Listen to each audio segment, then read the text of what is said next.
for the countdown. How can I do that? Oh, wait. So open the countdown right now. Anything you prefer?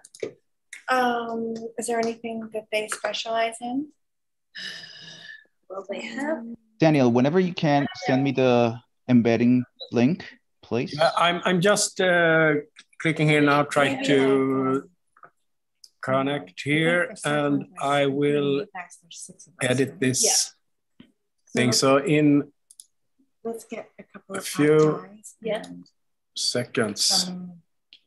should be A mix, and then we can take what we want, and some vegetarian, and some chicken. Good. I think so. Perfect. Excellent. Ooh, yeah, great. Okay. Du kan ta vad du vill för mig. Claudio? Yes.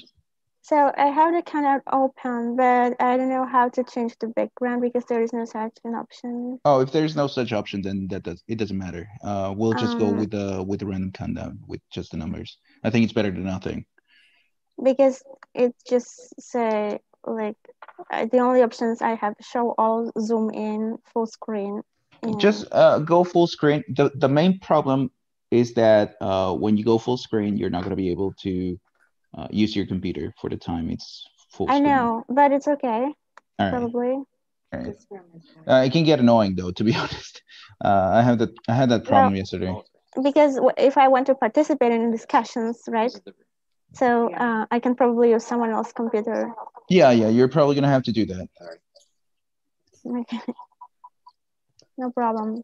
So are we going to have the breakout rooms? I think that's the best idea. Remember though, if you go into a breakout room, you will not be streaming anymore. So you're not gonna be able to put the countdown because your video goes to the breakout room. So you are not gonna be shown on the spotlight. I won't go there. Yeah. If you want to go to the breakout rooms, just use someone else's computer. You probably have access to those around there. Yes. And also remember to set it as spotlight. You can right click on it. If you're the host, you're going to be able to press on a button that says spotlight for everyone.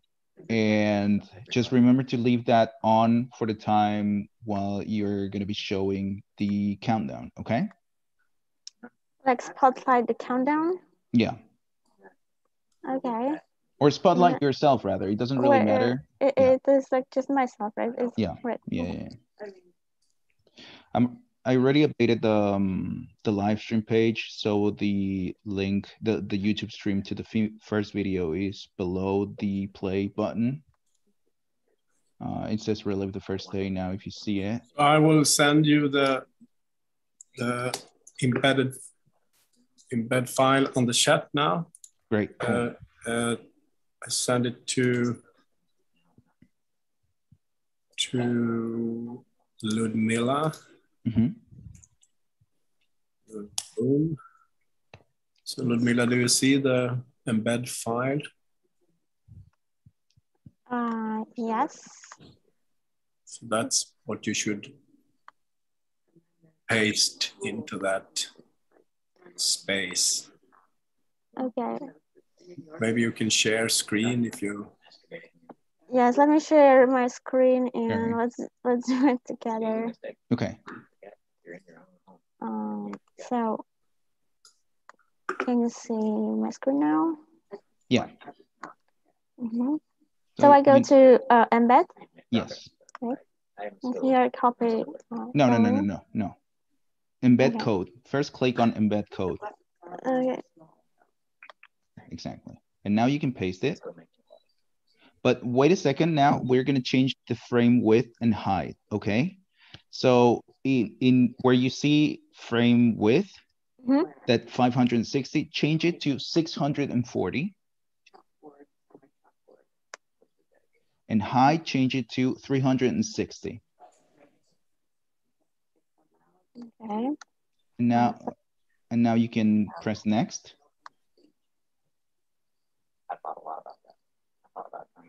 Yep, and click insert. Okay. Cool. Now drag this window, this little YouTube window all the way to the top.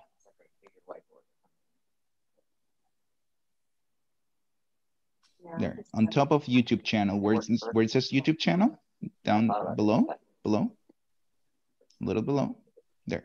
Like where exactly? Here? There's going to be a blue line between live stream and YouTube channel, between the image and the text. Up, lower, slightly lower. There.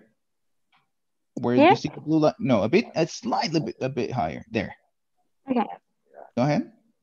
Now, I want you to press on the square and stretch it a bit to the right on the dot that you see there. Okay, put it there. But again, press on the square again. Now you see there's dots on the sides, right? Yes. Press the dot on the right, yes, and drag it to the right. Drag it a bit more. Keep dragging it. Just a little bit more until it shows the whole picture. Okay, you can leave it there. And now, this is difficult. Okay. Now you can press the button. It's just that my computer is all the, yeah. It's all right. It's very slow, but it works. And now try to drag again the video to the center, because now it's not centered, right? A bit to the right. Try to, yeah, that's when you see those two lines at the bottom of the frame, you can, there. Mm-hmm. Now go to publish. Okay. Okay, got it? And publish. Just go ahead. You don't need to review the differences. It's the same that you saw. Okay, so publish again. Yeah.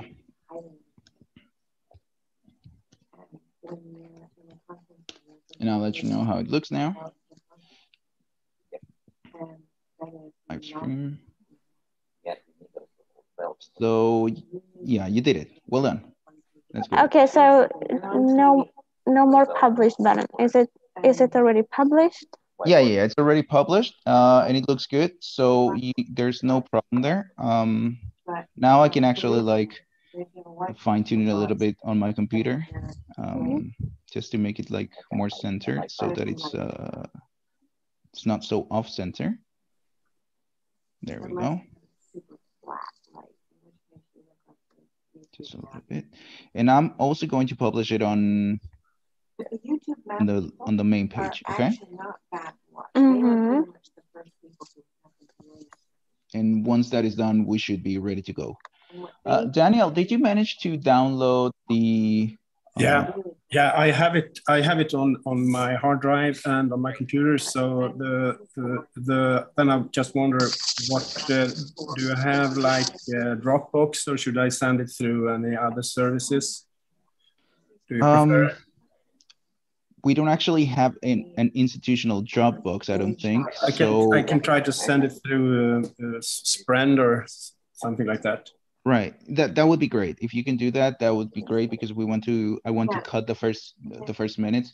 Problem with the Zoom recording that we had was that it started a bit too late. So yeah, I noticed. Yeah.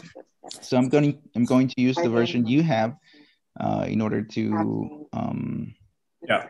So I try to open Sprend, and I have pretty good connection here, so I can do that. I probably can do that before we start. That's awesome.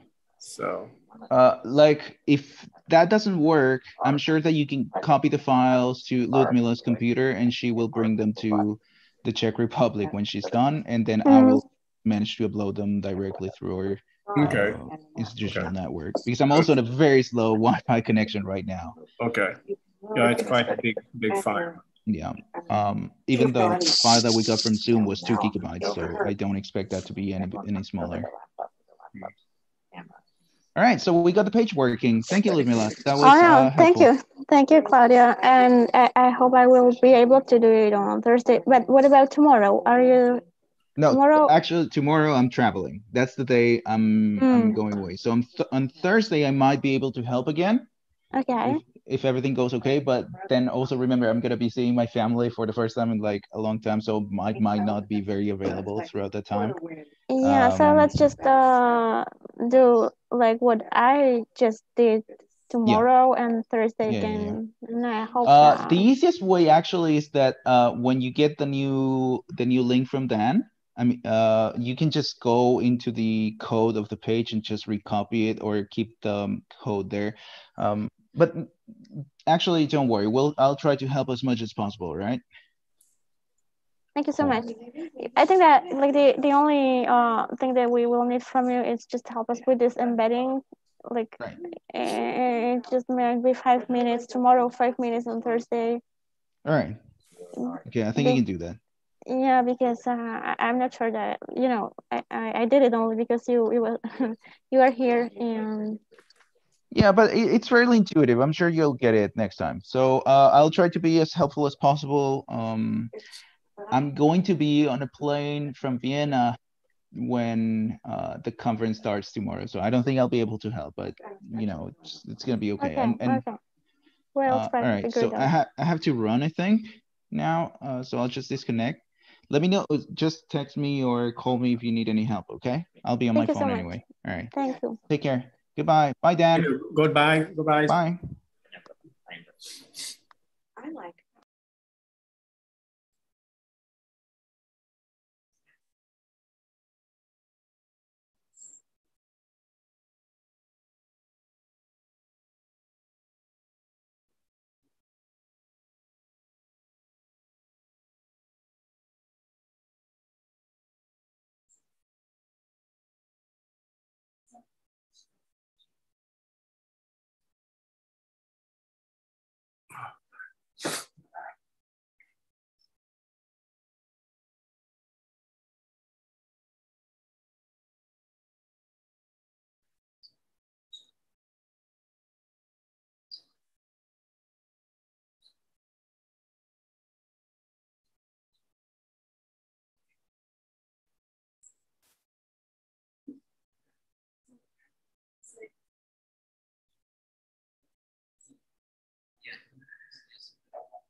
Hello, everyone. Daniel, Ludmila, doing well? Everybody's off. All right. Quiet, all right.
How you doing, Dom?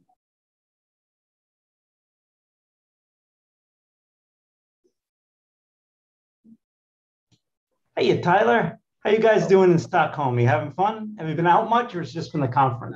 Hold on, wait. A moment. Yep. All right, try again. Yeah, have you guys been going out, or is it just been doing the conference? My sound is all fucked. Hold on. I don't know why it does this. All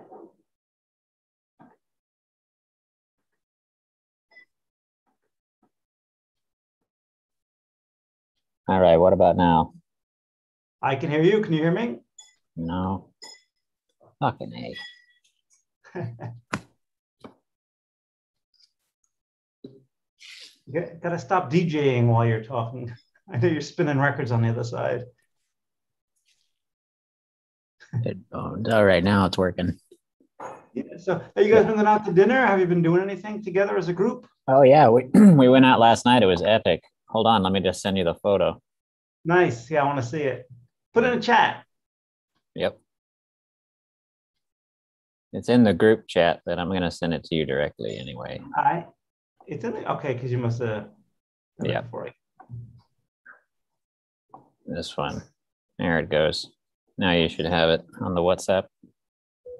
On the WhatsApp. Okay, let me open my WhatsApp then.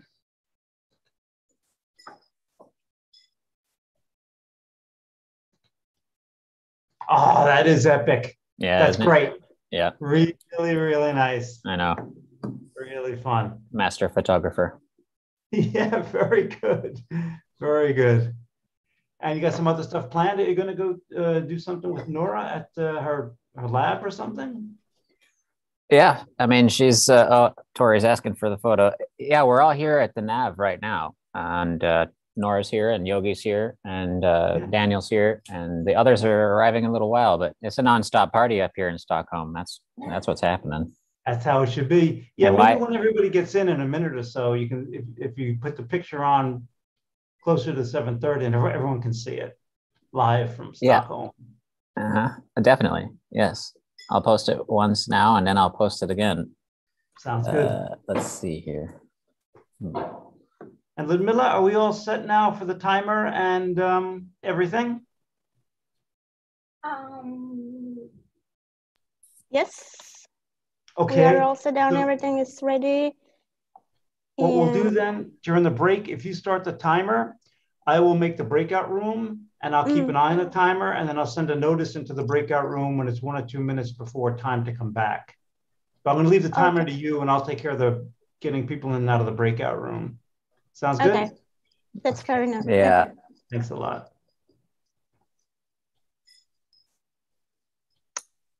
Hey, Don, yesterday the breakout room worked when you, I don't know, you shared it or something, but the second time the breakout room link didn't appear for me. It didn't appear for anyone. I forgot to open it. Oh, okay. All right.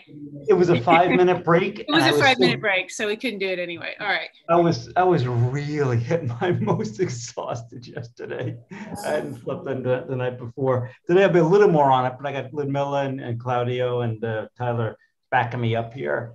Yeah, we'll make sure that the breakout rooms are there. If not, Tori, please just jump up onto the Zoom and say, "Hey, Don, breakout room," and I'll try to. Okay. Remember. I have a question too. When you share screen, do you have the option for the advanced square share where you can just make a window on a portion of your screen? Yeah, but Tori, if you want to try it now, you can. Tori, what you want to do is there's a sequential order it must be done in. You must share screen and then choose your file. But before you go to share, in other words, hit share screen, choose the file, then go to advanced and hit advanced. Then when you choose share, you'll have the green box. Okay. I had some problem getting I never got to see my presentation notes yesterday because, of course, it worked all day in the morning. Didn't work when I wanted it. But I have a backup organized if it doesn't work. You can try if you want. We got time. You want to try now? Okay. Okay. Yeah, go for it. Oh. Hi, Peter, Jonathan, Oscar, Philip. Hi. Hey, Don. Good morning. Hi, Don. Hey, Daniel. How you doing? Hi, Don. Today? And yeah, I made you a co-host now. Okay, Daniel, will you do me a favor? I will not be when Stephen and David do their musical performance tonight. It'll start at 2 a.m. here, so I've seen it and it's great. But will you do the recording of it and the talk afterwards? Can you hit the record button? Yeah. That's great. Yeah, I want to save that. Well, we will still record the whole thing. Right, but there'll be an hour after the talks end and before David and Stephen. Yeah. So we pause the recording and then Okay, but yeah, I won't be here to do it, so that'll be great. Good. Thanks. Ludmila, you can remind me. So yeah, and I had this practice session with them the other day. Okay, great. It went fine, right? So Don, who's more here? Do you want to be co-host? Ludmila is co-host, and Taylor. Yeah. Can you also get Tyler co-host, and I can make Victoria Alexander, Tori Alexander co-host. I might be able to do it, but you have to do it. Tori Alexander. And who's chairing the next session? Okay, that's me. Can you send them the names to me so I figure it out? Okay, Tori Alexander. Yeah, Tori Alexander and Tyler and Ludmila are already co-hosts, so they're good. But apparently here, it's outside the range of those things. Oh. Yeah, because it's not like business district. So did they just stop and not come here? No, they just like. They charge me a fee and then they pick it up. And so by the time I get out of here, it won't be there. So it's like, oh. it's not like a return trip. Are you trying to hide, Philip? Are you trying to share screen, Tori? Oh, I took one of those little things. Tested it and I went through the process and it looks like it's available. So I'm going to assume I'm okay. Excellent. I didn't think about that. I'm looking forward to sharing that. Capture it. 6 minutes. It might run out of charge. Maybe I'll just try it right now to be sure. Yeah, go ahead. I was planning it to be a one-way trip anyhow, depending on what we decide to do afterwards. Okay. Looks perfect. All you see is the share screen. You don't see. Just-in-time learning. Ludmilla, do you want to put on a 5-minute timer or no need? Watch it on the screen. So is this going to actually... I can do it. Yeah. Yeah, let's do that. It's Hi, Ron. Yeah, I think that's the idea. 5 minutes. Is this camera going to be on us? That'd be cool. Hi. Doing good. Well, good to see everybody.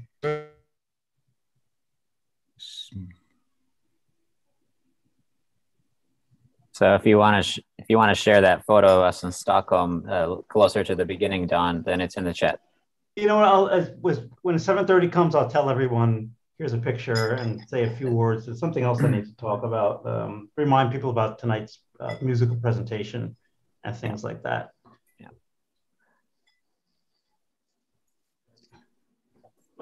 And we're still waiting for Philip, our first presenter, to come in, right, Ludmilla? Oh, yes. Philip's not here yet, so he's the first presenter. If he's not here on time, we can switch the order.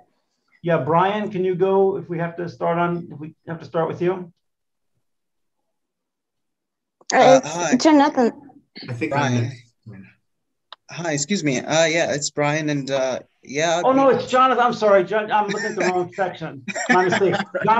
Jonathan, you can go first. Yeah. I'm sorry, okay. Brian. Brian wants to go a few hours early. That's totally fine. No, it's all right, Jonathan. It's all right. Don't worry about it. You're too kind. Get everything mixed up. Yeah, I'm happy to. Philip's here. So Philip is here. Hello. Hello, Philip. Hi.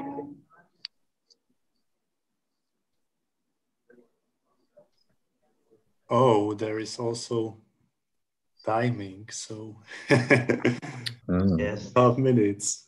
You need to go get a drink of water or coffee. You got time.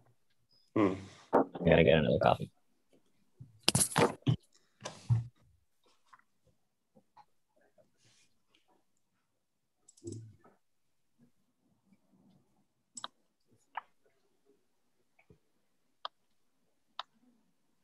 So, Ludmilla, are you at Stockholm at the end? Yes, in Stockholm. It's just a beautiful weather here, and this space at NAP, it's so cool. Yeah, you should regret, all of you, because it's just wonderful being here. I regret that was not allowed. I know.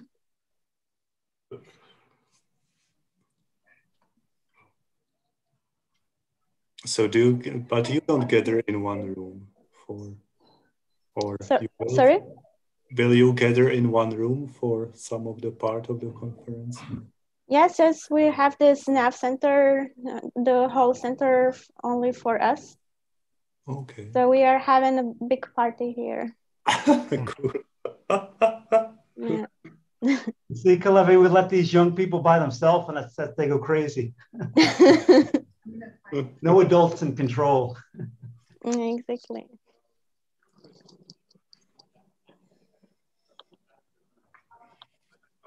We'll send you a picture later of in about 48 seconds, as soon as Tyler gets back.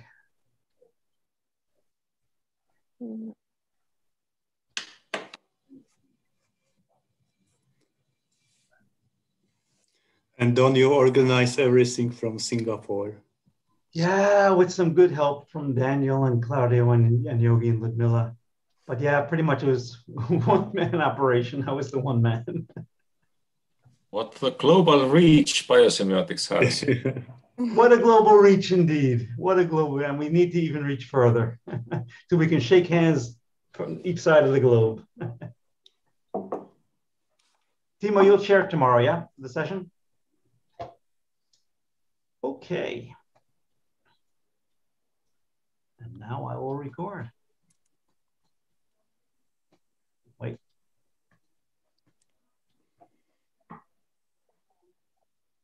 Recording in progress.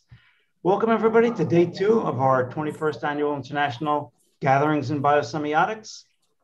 We have a very great roster of talks today, so we'll get right to it. 2 things before we begin, 3 things. Everyone now, please, we've been chatting, but everyone, including myself, please mute yourselves please mute yourselves so that there's no overlap when the presenter's talking.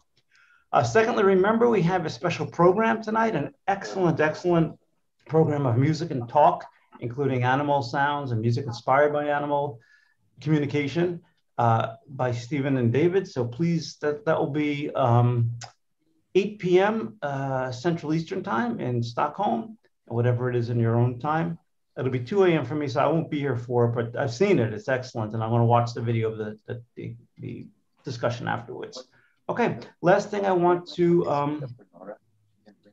say is Tyler is going to share with us a picture of the group in NAV, so, or Ludmilla.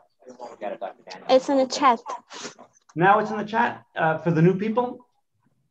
Okay, wait, Tyler, can you share it again? Yes. So here's, you can be virtually in Stockholm with the gang. Beautiful photo, it's worth the wait. It is absolutely worth the wait. There it is, it's uploading, there it is.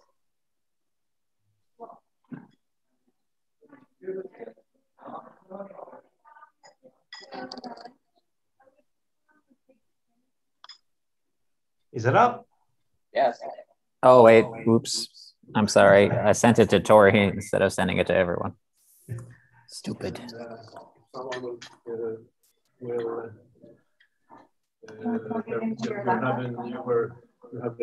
Okay, now it's sent to everyone. Great. And I think I'm going to mute all, and then Ludmilla and Philip, you can unmute, okay? She can't, she's live. Got it?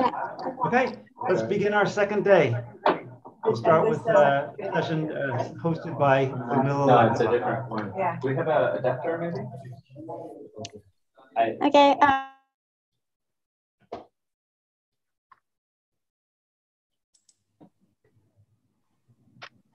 Can you hear me now? Yes. Welcome to the second day of the Gatherings in Biosemiotics 2021. I'm very pleased to open the second day and the very first session. We have a program full of wonderful, interesting presentations. Just one reminder, I would like to ask you not to put your questions in the chat during the talks because it might be disturbing for some presenters. So if you have questions, please write it in the chat when the talk is over or keep them for the breakout rooms. So we have the same structure, 20 minutes for presentation and 10 minutes questions answer period. And I think that we can start with the first presenter of today, Filip Jarosz from the University of Hradec Králové in Czechia. And Filip will present a talk entitled Adolf Portman, an old new narrative of an anthropological difference. Filip, the floor is yours. Thank you, Ludmilla, for introduction. So I am sharing the screen. I hope that I will manage. Okay. Please tell me if you can see the presentation. Yes, we can see it. Cool. So I will introduce some basic thoughts of Adolf Portman. You might have heard about him maybe from Karel Kleisner. So I will review not only his morphological work, but also other parts, especially anthropology. here is the content of book we are editing with Siri Cloda. It will be out from Springer, I hope, in next month or two. So you can see content there, contribution by Rin Magnus, Andres Kurizma, who you know from biosemiotics gatherings. I just need to move this. Okay, cool. So most of Portman's works were written in German, but there are few translation into English. And especially attention deserves on the uniqueness of biological research. Portman states here that organisms are not machines, and he is seeking for a third way between mechanicisms and vitalism. So, and they are very familiar to all biosemioticians. He coined a special concept of inwardness here. It's also translated as centricity into English as a capacity to interpret meanings in order to reach goals.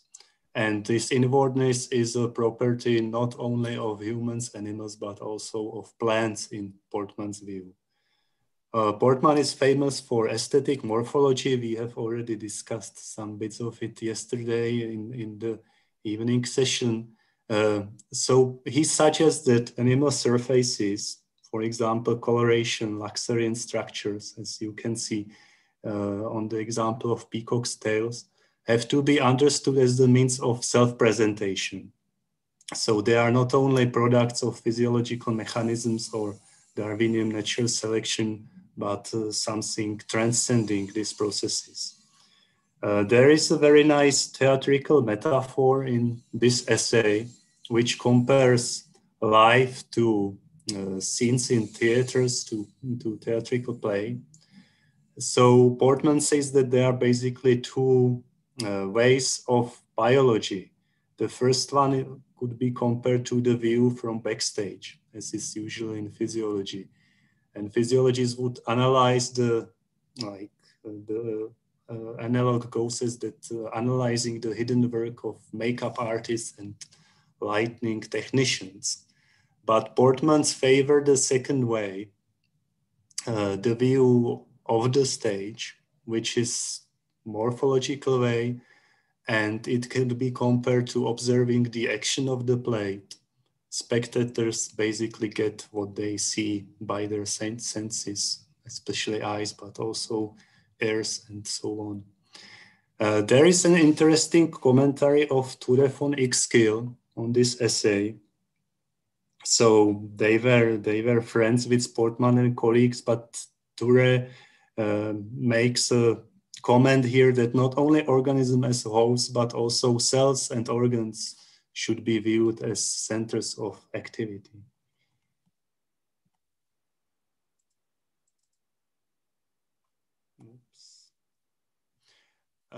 It's quite interesting to compare the work of Portman and Jakob von Ixkill. Portman wrote a preface to one of the editions of Ixkill's Streifzüge, and he marks here Jakob von Ixkill as a forerunner of ethology. So what he really appreciates of Ixkill's work is the first-person experience of animals, this perspective of first person, and attribution of meanings to environmental objects done by Ixkill thoroughly in this work.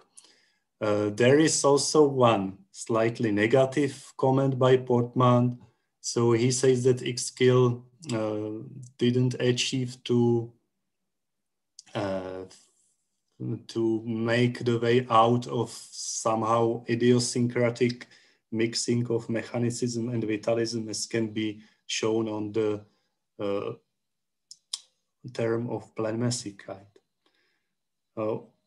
Together with Carlo Brentari from Trento, we have finished an article comparing Ixkill and Portman. It's now submitted, so we will see how it goes, but just 2 points from this article. So for Ixkill, animals have Riggin-Welton, whereas for Portman, we can speak of acculturation in the case of some species which are acquisiting new living spaces, for example, in the urban environments.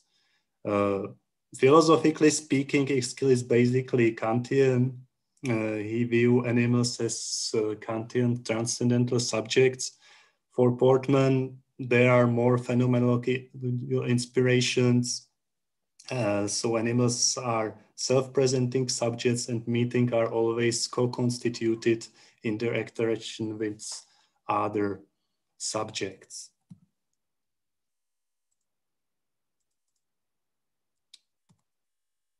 There is one essay I would especially like to make a focus on. It's truly a zoosemiotic essay. It's published in Richard Carter's translation of Hugh Portman's work.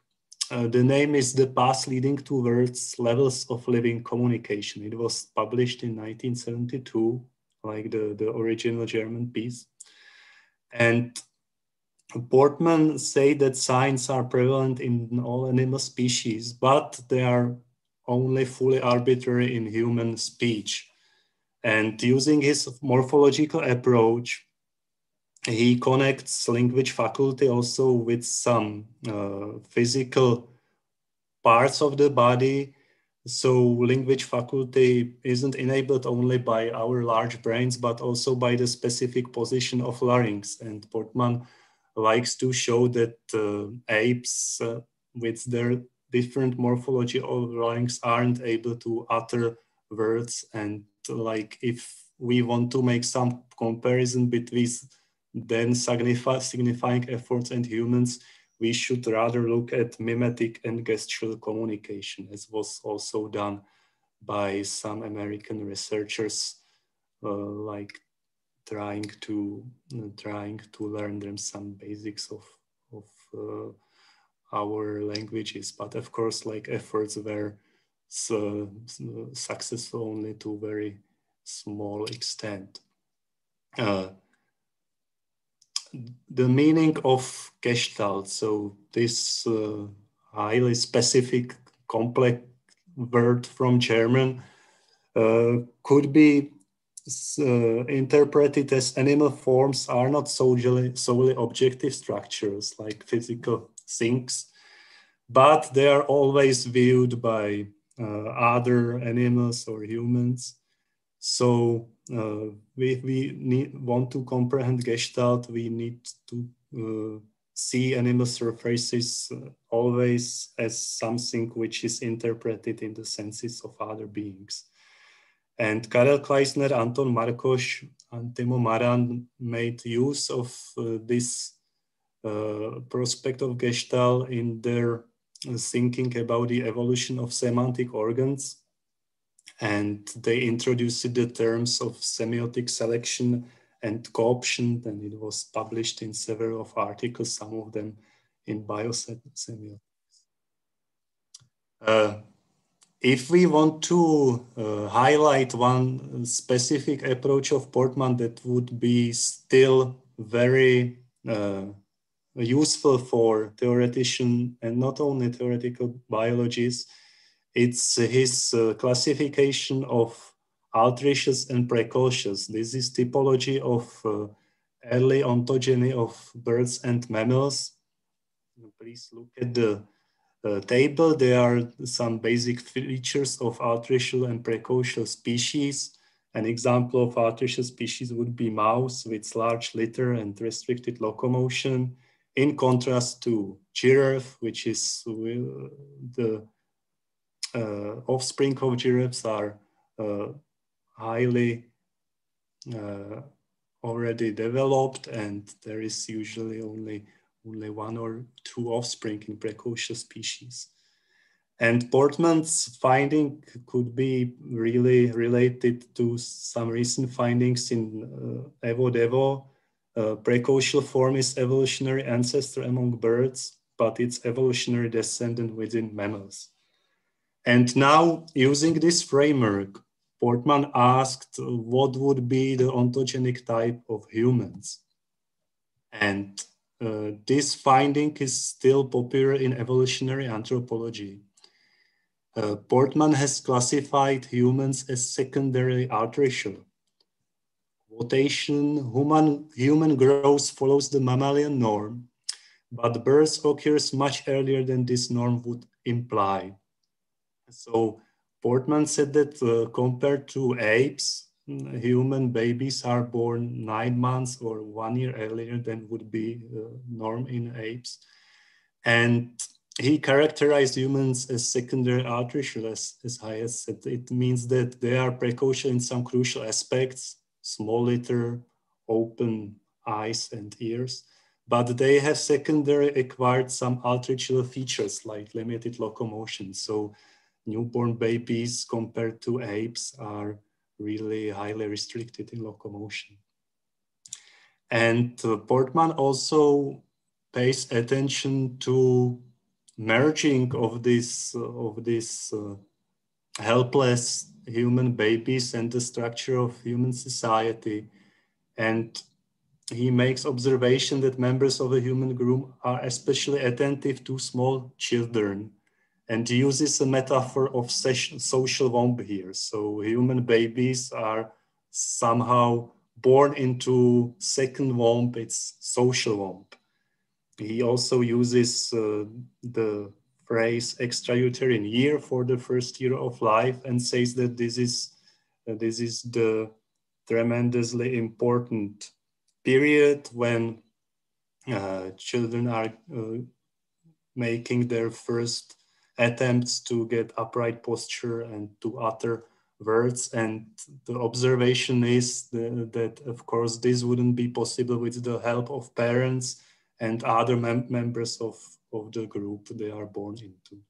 So this is also like finding a very nice interface between nature and culture. Karen Rosenberg, current evolutionary anthropologist, it's also reflecting Portman's work, says that human birth is a social event in every culture. So this is also one of the landmarks of human species, like this very, very social basing of human birth. And Andres Kurisma, in the chapter that I introduced, says that premature birth is a pre-adaptation for dynamic culture evolution. So we can also mark these thoughts to some work in biosemiotics, for example, Terence Deacon.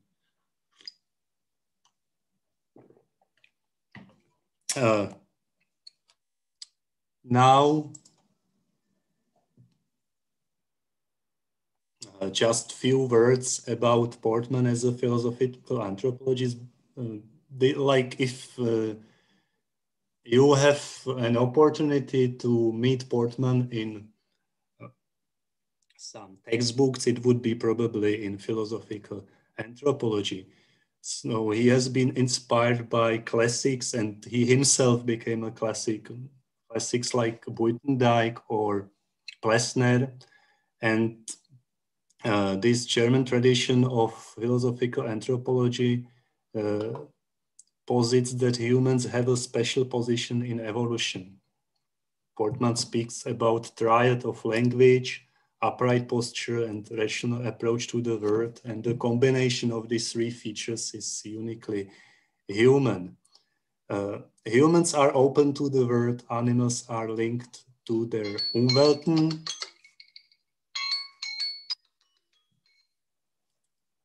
Pardon me.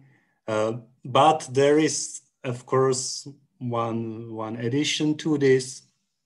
For Portman, animals can learn and adapt to changing environments. So the Umweltens aren't fixed.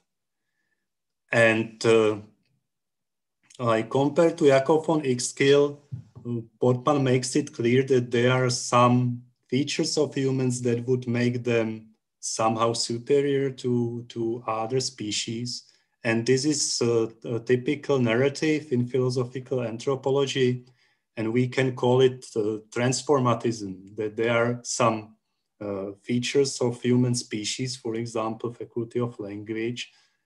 Then when they got stark in the evolution, they transformed humans to something relatively different to other species.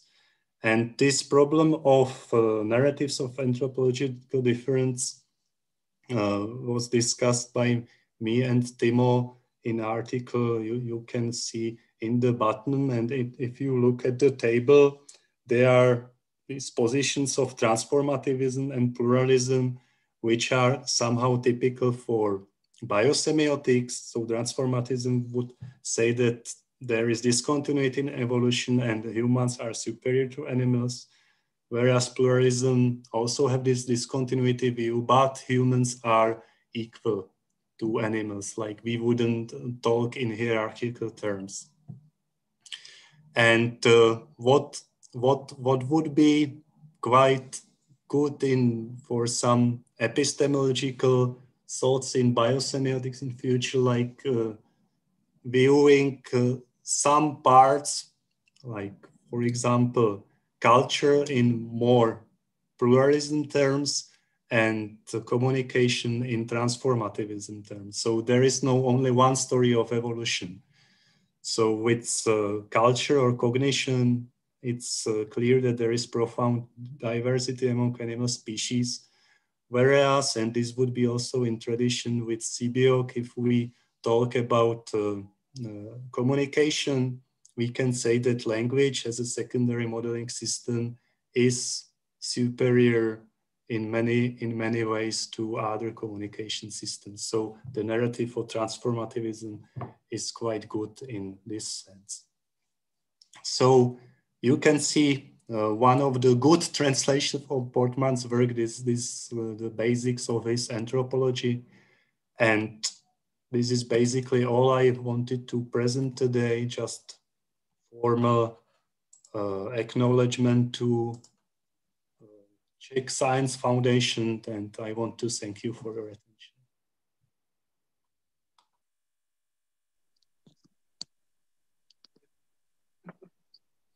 Thank you very much, Philip. Beautiful presentation. So if you can now just finish your screen sharing, we will move to the questions. Thank you. And the first questions comes from Professor Cole. Great, thank you so much. Just a little comment concerning the comparison of Uexküll and Portman, which is really interesting thing. And here this, well, a sort of critique by Ture von Uexküll is just what is sort of mediating very much, because also so that introduction, what was written by Portman to Uexküll's Streifzüge, Ture von Uexküll really didn't like that. And he said, I just heard that from himself. So that was the reason later he decided that he should write an alternative introduction. But here, as you just mentioned, the point was very much how to understand Planmäßigkeit, Uexküll's Planmäßigkeit, which Portman just interpreted sort of or criticized. And here I would really like to suggest a paper by Helene Weiss on which was from actually from 48 already, Aristotle's teleology and Uexküll's theory of living nature, which just very nicely explains and sort of, I would think, then resolves the interpretation of Planmäßigkeit. Thank you. Thank you, Kalevi. That's really nice comment, and I'm happy to hear that there was some discussion about Portman's forward. So maybe I would like to know some other details another time. Thanks.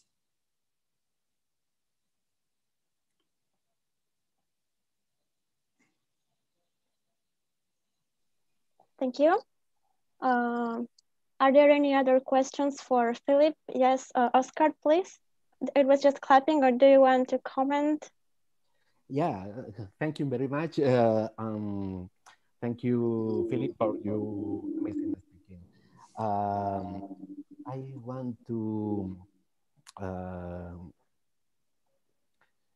comment that the importance of the concept of awareness, centricity, about. And what is my question is what is the difference between inval and useful awareness and the centricity with Rothschild and inner adaptation? You understand? Can you hear me? Can you hear me well? Like, we can hear you with some echo, but yeah, we are not sure whether this is a problem of this place or... Oh, sorry. Only is this question to compare awareness, Puffman awareness, and useful in and well, and the centricity concept with inner adaptation of Rothschild, because I think that there are interrelations between these concepts. Thank you, Oscar. It's indeed good question, and like this was also our discussion with Carlo Brentari. He is specialist in X-skill work, and so our result is that actually inwardness should be somehow making analogous to X-skill's Bauplan rather than in and well. Like in and well has I think clear philosophical background in Kantian philosophy. So it's about, like we could say that it's about modeling the world. Whereas as I said, Portman is more into phenomenological side with this self-expressing and so on. And like a both of them had some holistic views of organism, but in X-skill it would be more about Bauplan, like what would be connected to inwardness, which is also holistic term, like relation to the world.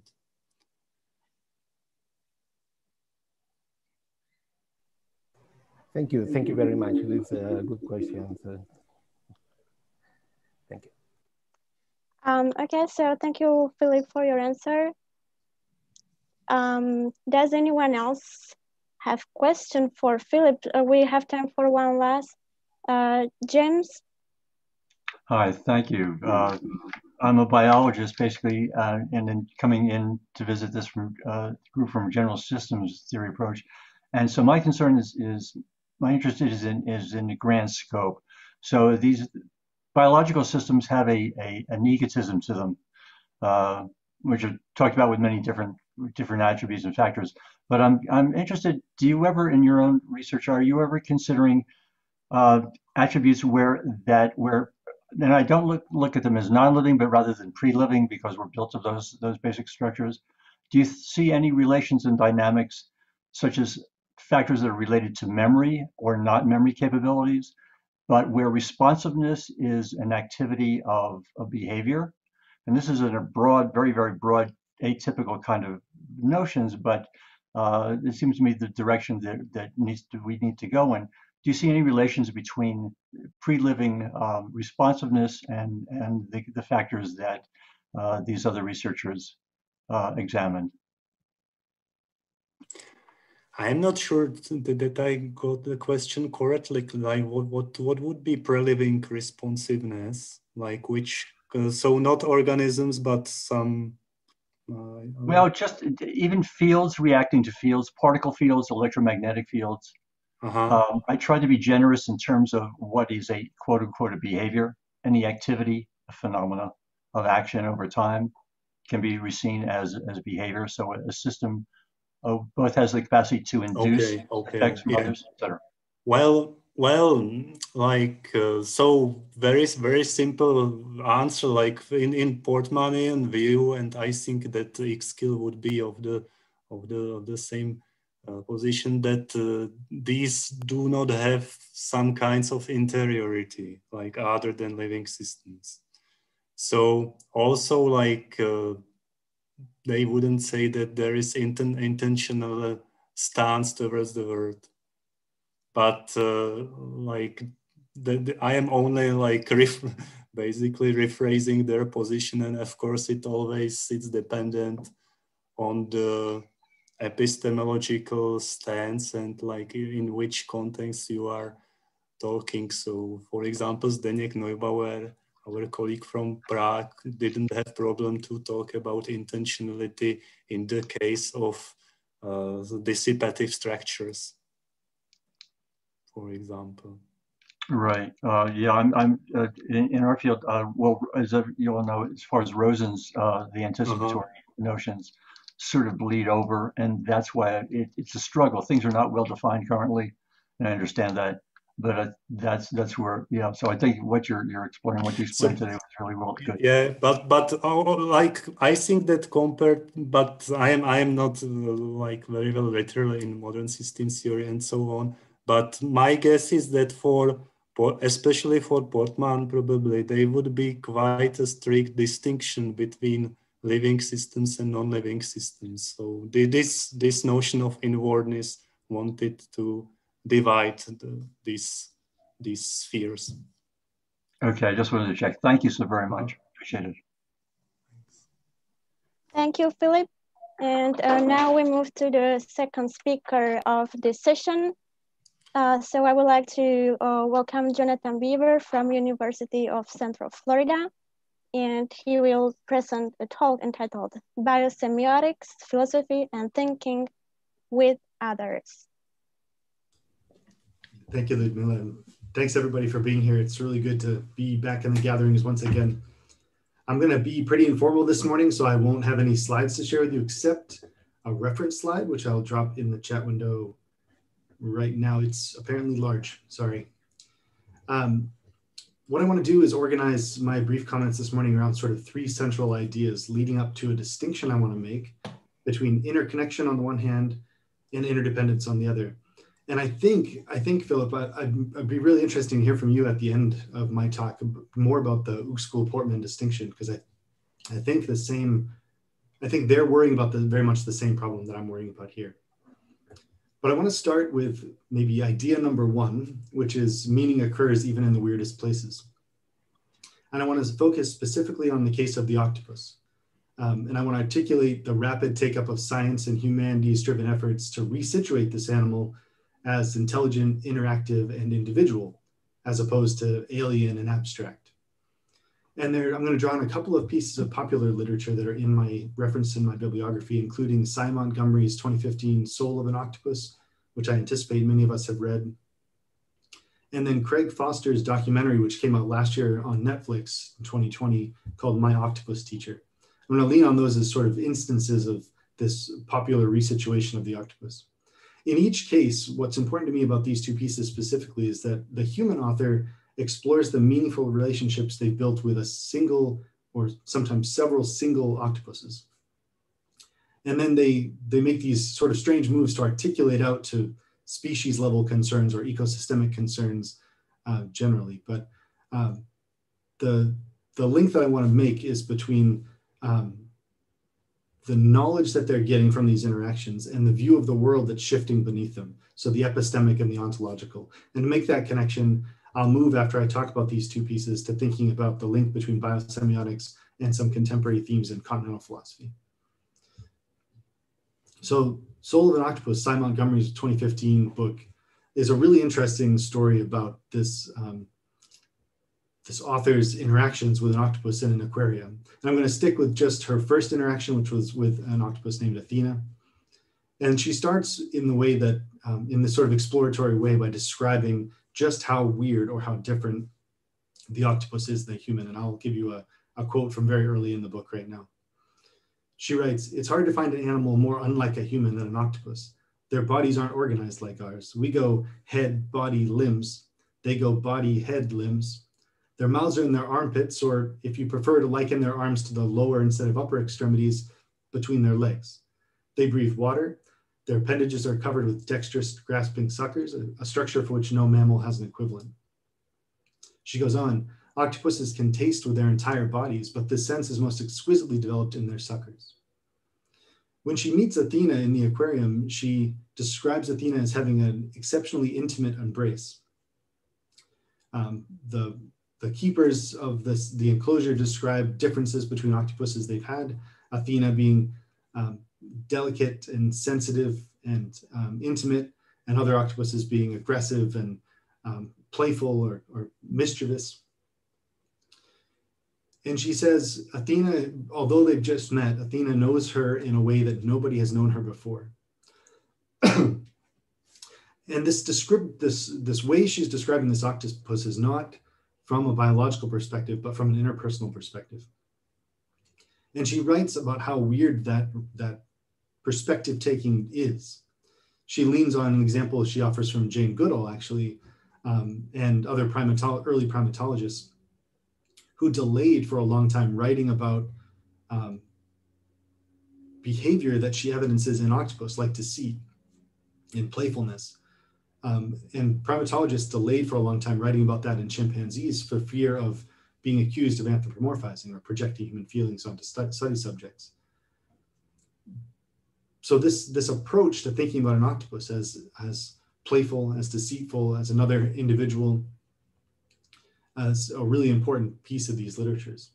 And in fact, Montgomery makes this explicit, and she says, look, Athena is more than just an octopus. She's an individual who I liked very much, she writes, and possibly a portal. Montgomery says, she was leading me to a new way of thinking, of imagining what other minds might be like.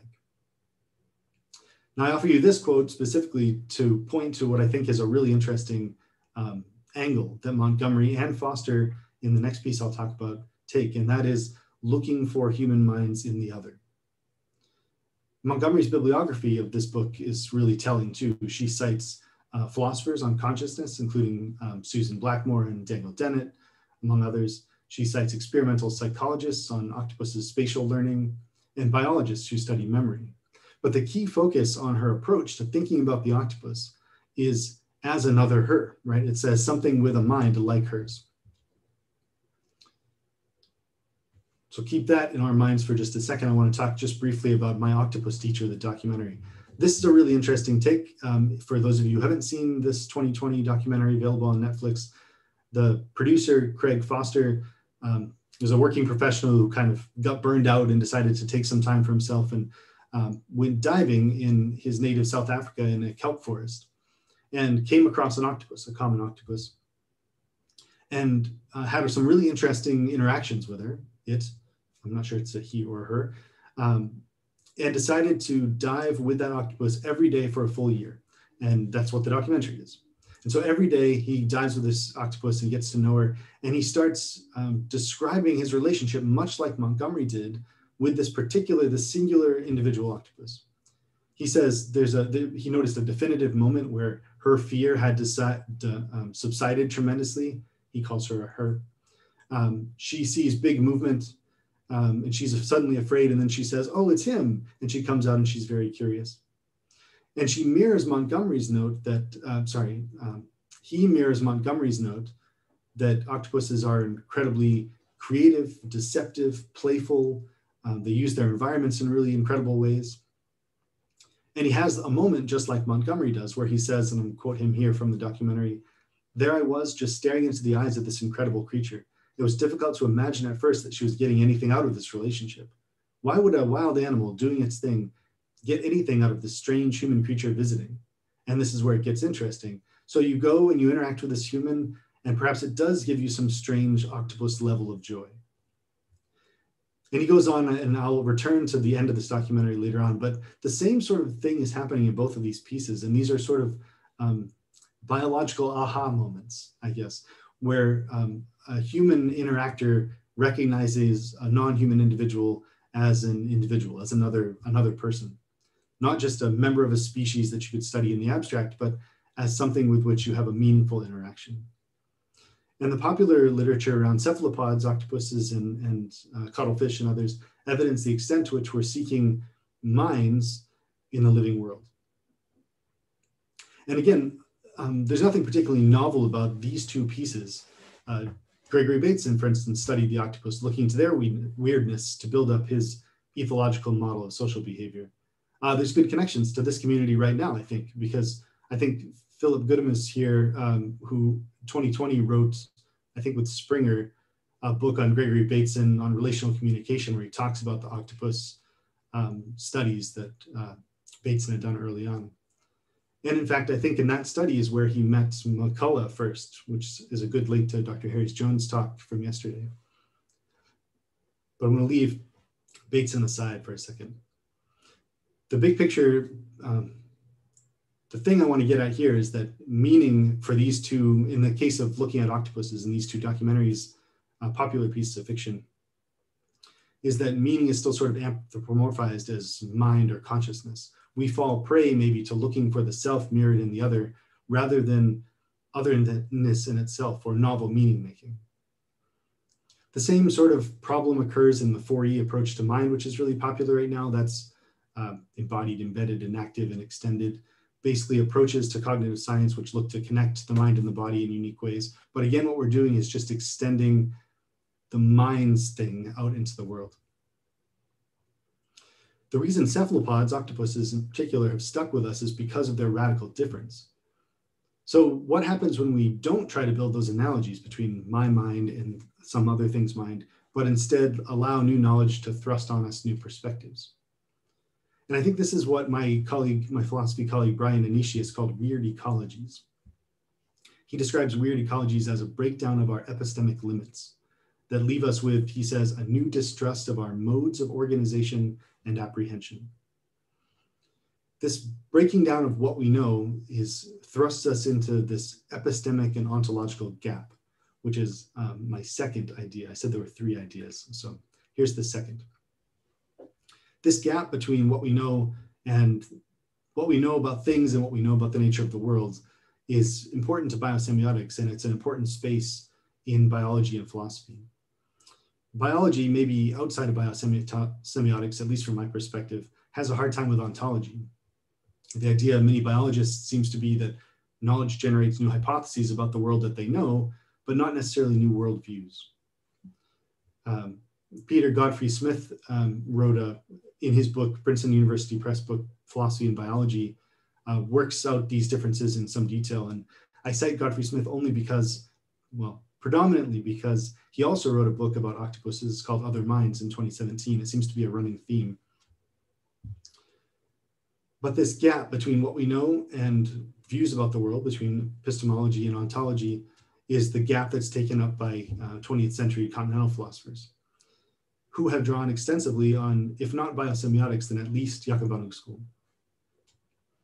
So I'll just give you a few examples here, not to belabor the point or take too much time. There's been a lot of literature on this particular area.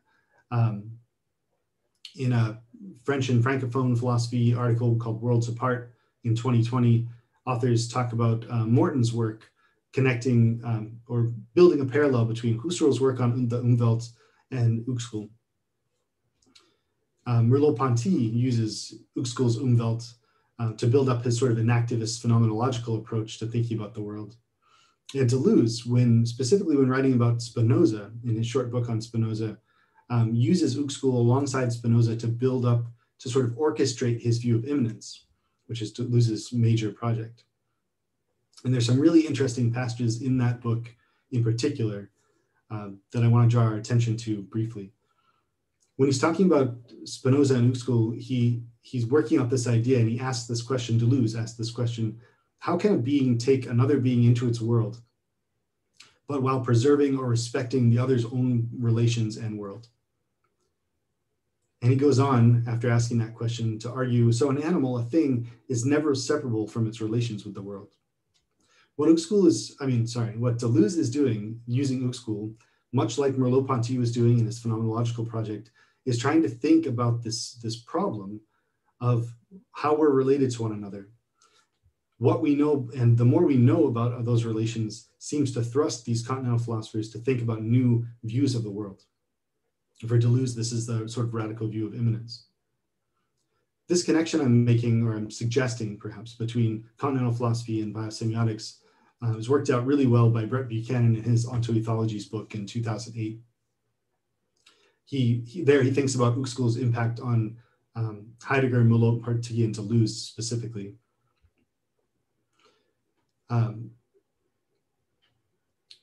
So again, the general idea coming out of continental philosophers working on biology, or on Uexküll specifically, is that knowledge generates new worldviews. And this is, I think, links back to these sort of aha moments I described in the octopus literature about the sort of what happens when we learn about the ethology of the octopus. It teaches the biologist something about cephalopods, for sure, but it becomes story-worthy when it starts to feel uncomfortable or weird, as if the octopus is teaching the biologist something about the biologist. So to me, the key relevance of the story between cephalopods and continental philosophy lies in the relationship between the individual and the community. So I want to turn now to third idea. Thanks, Ludmila. Yeah. My third idea here is this problem, or this distinction between interconnection and interdependence. Biology faces these tensions between focuses on the individual and focuses on the population of the species, or on systems, as Jamie had mentioned in his comment to Philip. And it's their job, the job of the biologist, to understand how those relate ecologically or semiotically, but there's a lot of non-compatibility of methods and orientation to subjects. Kriti Sharma, a biologist, Kriti Sharma in 2016 wrote this really short and beautiful book called Interdependence, where she works out the problem that I'm describing in this sort of radical way. She contends that the ascendant view, or the use of interdependence as a term in biology, is not really a view of interdependence at all. It's still a view of independence. It's a billiard ball model. It's the view that interdependent objects are running around in the world, smashing into each other. Somehow maybe their semiotic relations overlap for a minute, but then fundamentally they stand on their own. But Sharma argues that interdependence is a view, sort of a radical view, of the mutual constitution of things, the co-constitution of things. And here, Philip, I'm thinking about your talk when you mentioned the distinction between Uexküll and Portman, where Uexküll has this sort of Kantian view, this transcendent view of the billiard ball view of individuals, and Portman might have something like a co-constitutive view. But Sharma's project really is, I think, a view from biosemiotics, that interconnection is not interdependence. And I think this might be my major thesis, which I'll conclude with. Biosemiotics is not a view of biology in terms of what we know about the world as we know it, but a view of the very nature of living things, that they're relations, they're not objects, that they're webs, not individuals.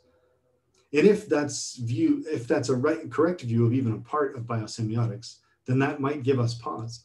Because if we think that signs go all the way down and we couple that to this sort of radically unique Umwelten view from Uexküll, then it suggests, I think, that all we are a changing network of signs or webs of meaning, that the independent, self-contained individual is a fiction. It's something that we use as a heuristic to understand our place in the world, but fundamentally, every interaction changes us in fundamental ways. This might be the starting out of, I'd like to think it's the starting out of something like the biosemiotics of interdependence. But it made me think, when I was working on this talk, it made me think about Paul Cobley, your critique of some work that Morten Tønnesen and I had done on ethics. I think, if I remember right, Paul, you called us out for maybe jumping too fast past fundamentals. But again, I'm doing it here because what really gets me about this project is, the example of the octopus and our interactions. So let me conclude with just a brief story from the end of that documentary, My Octopus Teacher. There's a moment when the octopus he's interacting with is at risk of a shark attack. The diver, Craig Foster, sees the shark coming and he knows what's going to happen. And he says, should I interfere? No, I can't. It's not my place. I shouldn't interfere. And the shark attacks the octopus. The octopus, long story, inevitably dies. Thank you, Ludmila. Yep. And it made me think, like, if this view of interdependence is correct, then Foster's interaction with this particular octopus changed not only him, he came to see new things about the world and ecology, but it changed the octopus. And therefore, I think it changed his responsibilities to it. So for all of this thinking in biosemiotics for me continues to boil down to our responsibilities in the world, to the ethics of biosemiotics. And that's where I'd like to go next. Thank you, everybody. I appreciate it. And thank you, Ludmila, for keeping such a good time. Thank you, Jonathan, for a very inspiring presentation. We have already 3 questions in a row. So the first one, if I'm right, was Gary Goldberg. Jonathan, thank you very much. I really appreciate your work also in ethics, which I think is actually really important work. I'd like to take this idea of consciousness in octopuses and extend it. There's some interesting things that are going on in secular philosophy in general right now around the whole idea of panpsychism, and I'd like to suggest that we consider panpsychism as pansemiosis. I mean that everything is conscious to some degree, and the purpose of consciousness is agency, and the purpose of agency is transaction, and that is a fundamental. I wonder what your reaction would be to that suggestion, Jonathan. I know that your interests range all the way to things like cinema as well. So, and that's certainly one way that we have cultural semiosis. So anyway. Yeah, thanks, Gary. You probably know that I'm sympathetic. In fact, you'll see me published on that very point that panpsychism is really pansemiosis. I'm sympathetic.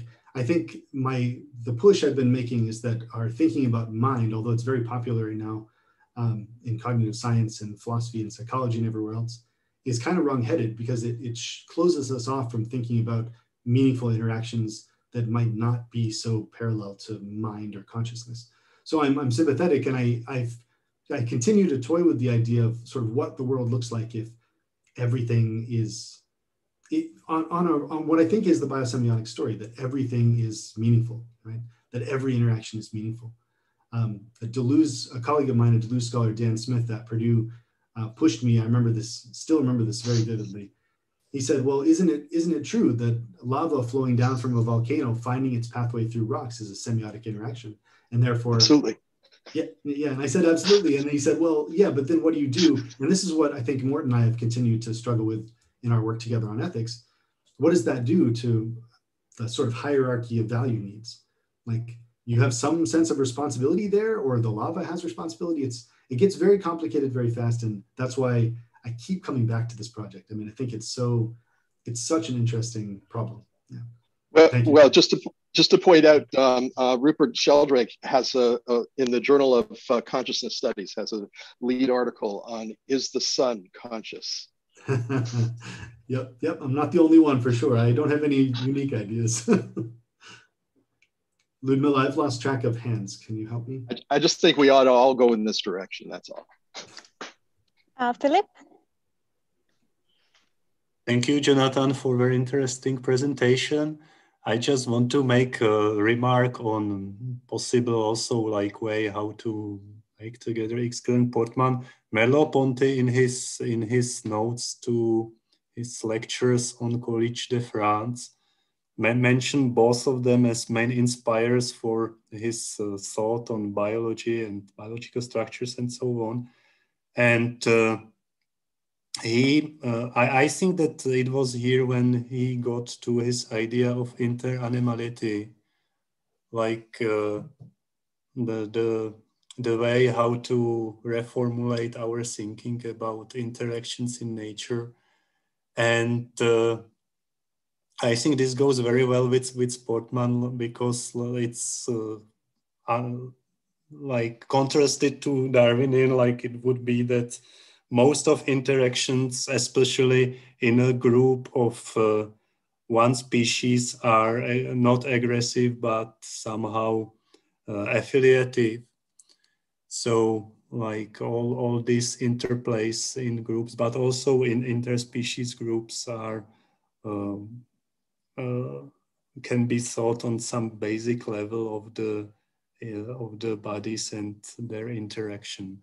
And of course, like with X-skill, like if we turn it into evolutionary thinking, like Morton, Tonneson, and so on, there is not much difference to Portman and some others. What do you think? I'm fascinated, Phil, but I feel like at every turn I don't know enough stuff. But I would be really interested to do some more careful work on how scholars like Merleau-Ponty have used Uskul and Portman. I know in the case of Uskul, both Merleau-Ponty and Deleuze sort of pick him up out of his position and use his ideas for their own ends, kind of. And so there's a little bit of misappropriation, perhaps, of Uskulian ideas in the thinking of, especially Deleuze, maybe not so much Merleau-Ponty. But again, I think the more careful work we could do on figuring out exactly how Uskulian ideas and maybe Portman's ideas are placed in that work, that might help us. There's been a lot of environmental and animal philosophers continue to use Merleau-Ponty, especially since his lectures were translated into English, to sort of advance environmental animal rights sort of projects. But again, I don't think there's been a lot of careful scholarship done on the root biological ideas underneath. So yeah, I'm fascinated, Philip. There's more to be done for sure. Thank you.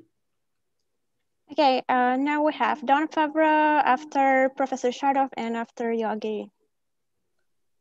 Okay, so there are several approaches to these topics, which can be compared to kind of quantum duality. So some people emphasize units and discrete entities like agencies, Kantian wholes.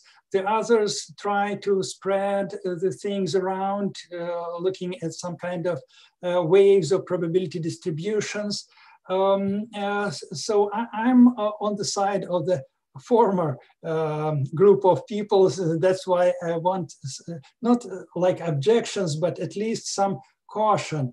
So we need to execute very strict cautions when we try to spread things, because when we are spreading things, we may easily lose the meaning and the value of our knowledge, like things like panpsychism, things like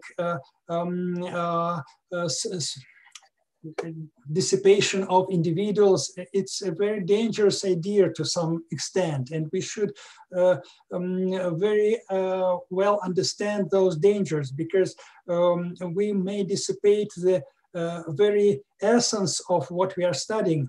For example, among all the forms in the world, a very small number of forms are meaningful. So it's a negligible, small portion which should appreciate this is gems that we should find, that those are meaningful forms. If we say everything is meaningful, then nothing becomes meaningful. So that's the danger. If we dissolve the individual, then we lose the idea of Kantian wholes, the interdependency, self-sufficiency, autonomy. Autonomy is extremely important. Of course, there's also webs of interaction, but this should go not by dissolving the self, but it should go by acknowledging higher level selves or agencies, and also lower level agencies such as cells, organs. So instead of blurring the whole, we need instead think about hierarchies, and then these networks appear within hierarchies. So these networks will be not something everything affects everything, but it's very well structured, something very well structured, and which is a product of evolution or learning. So that's my comment. Thank you, Dr. Sharav. I completely agree. And I've written, when I write in ethics, I write hierarchically because for the very same reasons. And I worried about the same problem. I did a book, an edited collection with some colleagues last year, where I called it the dark side of interdependence. That very same problem. If we dissolve the individual, we're also dissolving the values that guide us: autonomy, agency, responsibility, rights. And that's a dangerous game to play. So we explored in that book what that world looks like. We did that through film. And that was a really interesting project because it let me think about those very same worries. And historically, we know what happens when we dissolve individual rights and individual liberties and autonomy. And we know what that darkness looks like historically. But there's two ways that we can take that, right? We can, if we take meaning at a particular level of abstraction, then we are looking to apply categories we know already, agency, autonomy, responsibility, rights, to new things. And that's been the game of animal and environmental ethics for decades, right? But there's another game you could play, and that is to redefine the thing that we value. And I don't know what the world looks like when we do that. That we don't live in a world where that's the case. So as a philosopher, I get the privilege of stepping back and sort of thinking about that range of possibilities. The quantum duality concern with which you started is really important, though, and maybe is a good parallel. We look at the world as particles, but we know that the world can also be looked at as waves. And when we look at it as waves, it opens up a new range of possibilities. That's what quantum mechanics showed us. It's not like two different worlds, it's two different perspectives on the same world. And the question I've asked, I guess, fundamentally is, can we do the same thing when we're thinking about value? And I don't have any answers, but I continue to ask the question. But I'm cognizant of the dangers. Thank you. Thank you, Jonathan. I have to close the discussion here. So I'm sorry for those who didn't have time. You can keep your questions for the breakout room. And now we move to the last speaker of the session, Timo Maran from University of Tartu, and he will present quite a dark topic. So the floor is yours. I'm very much looking forward to this presentation. Thank you.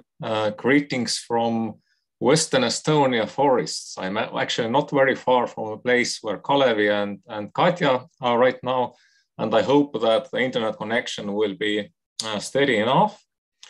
But my topic today will be about species extinction and possibility to use semiotics to make sense or communicate these issues better. So I hope to share my screen with you.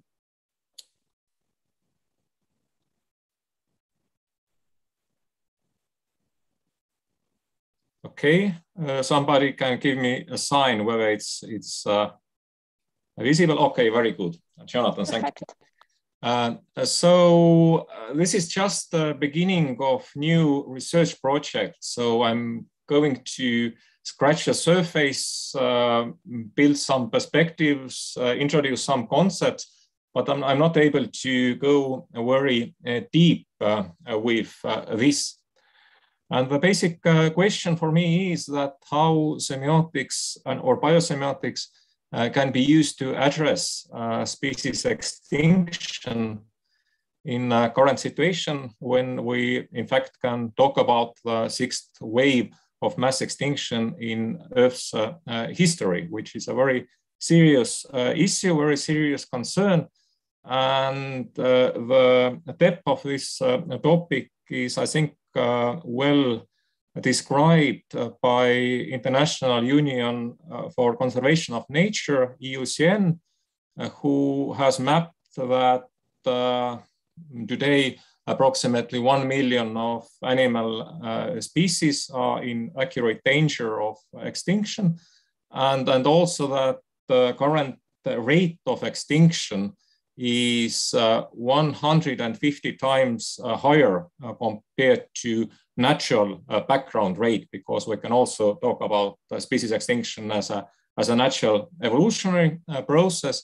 But currently, this what is going on, at least in like animals, is 150 times more fast. So the problem with scientific estimates, however, is that they are quantitative by nature, and it's very easy to take extinction as just a statistical thing without actually evoking any sort of human empathy or compassion, or without becoming existential or experiential concern for us. So I think for semiotics, the issue especially is that how to translate the kind of experience or the process of disappearing from the viewpoint of our species, as they are semiotically active, as we know, to human science systems and to human cultural discourses and representations. So this covers both how we understand and how we really know about like individual species, and also how we really approach extinction as a general process, so how we think about extinction in general. In culture and in society, extinction probably can be related with a number of ideas or concepts like social collapse or fear of the unknown, or nostalgia for a past, or decadence, or loss of meanings and significance, and so forth. And we can also see that in culture, there are like different strategies how to approach or how to understand extinction of animal species. So there's something that we can call celebrity extinction, when the species death is very kind of celebrated and somehow well known. And there are a number of species that belong into that category, such as Tasmanian tiger, or dodo, or passenger pigeon, that are generally well known and much written about. But at the same time, there is also a huge number of species, mostly invertebrates and insects and plants, that go extinct without any cultural knowledge and attention, and that then can be called silent extinctions or quiet extinctions. And there is certain correlation with ecological and behavioral and taxonomic closeness to us. So the species that are more far, that are more strange to us, they are more likely to go extinct without us to notice that. So I think when we kind of try to address extinction from semiotic perspective, there are like a number of challenges to think about. One is how to bring more individual stories of species decline into cultural awareness and discourses. This is a question about translation or biotranslation.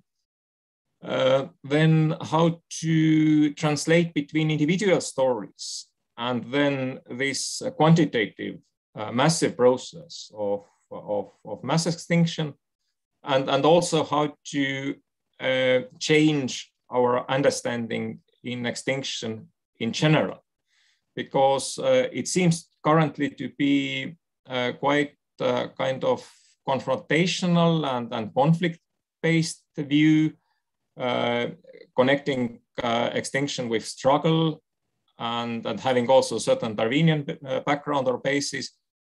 But it's also possible to approach it in more processual and interactive terms. And I'm going to return to this. So probably both quantitative and qualitative aspects are important.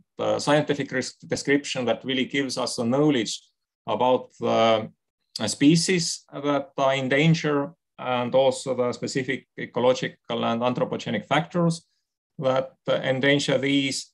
But aside of that, also kind of qualitative or semiotic or kind of soft approach is very much relevant, because this allows to build the personal connection and awareness of this endangerment and extinction. And here are some works in semiotics also that can be taken into account. For instance, fellow biosemiotic Priska Augustin has written a very beautiful paper in Science System Studies, where he kind of develops German romantic biology and especially works of Andreas Weber to put them into use in communication with other species and the making basis in aesthetics and beauty and that sort of categories. So she writes that the revolution that shifts our attention to all organisms as subject will depend on face-to-face movements of communicating with others, humans and non-human, with an Exculian hybrid approach to the subjectivity of all possible Umwelten. So that's a kind of result or summing up of his of her argument, and this brings the aesthetic quality and also Umwelt theory into this topic, I think. And there are other scholars, not from semiotic, who actually have communicated a similar type of thought. For instance, Tom van Doren, Eben Kirksley, and Ursula Münster, who belong to Extinction Research Initiative, a kind of group that focuses to this topic. They have proposed a method called passionate immersion that they described as follows. At its core, it involves attentive interaction with diverse lifeways, beyond viewing other creatures as mere symbols, resources, or background for the lives of humans. Scholars in multi-species studies have aimed to provide thick accounts of the distinctive experiential worlds, modes of being, and biocultural attachment of our species.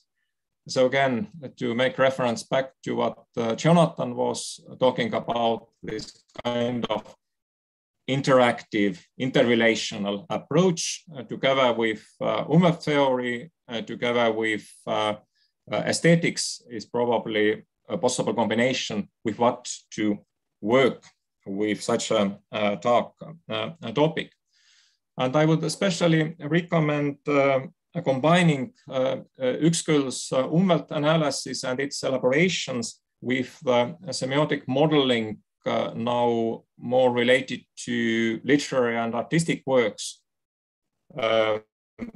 as a way to communicate, as a way to find modes to really talk about extinction and endangered species. So one thing probably that needs to be done is to rephrase extinction in semiotic terms. And here I have found the paper by Nick Smith from McQueen University in Canada, very thoughtful. So he basically describes extinction as a series of losses of different types for given ecological systems and nature in general. So extinction brings along the loss of species of appearances in the world, the loss of the species of creative involvements in the world, the loss of the species of significance for a world, the loss of the species of openness on the world, of phenomenological experiences of a sensed world, and the loss of the species constitutive of ecological community. And from a semiotic perspective, it is of course interesting to see that we can really consider these different losses also different ways how species participate in ecological communities or how they are related with ecological communities by semiotic means. So in this sense, extinction is also a breakdown of semiotic communities and sign systems. Now, a few words about a talk, Umwelts. That is one concept that I have tried to introduce in relation with this topic. And I have claimed that we can consider dark umvelts such umvelts that with what we do not have any direct or natural connection. And I'm very quickly going through this. So basically, we can consider that we have a connection with umvelts of other species, either by overlap, where there is a certain similarity base with other species, or by kind of fitting in as through functional cycles, basically as key and lock path, so that there are certain meanings and certain features of our species that become related or corresponding to one another. And this recent or second possibility relates with Uexküll's and Lawrence, Konrad Lawrence concepts of companion or kumpan as basically any species that enables to fulfill certain function for a given species, either this being kind of hunting or kind of social companionship or mating or something else.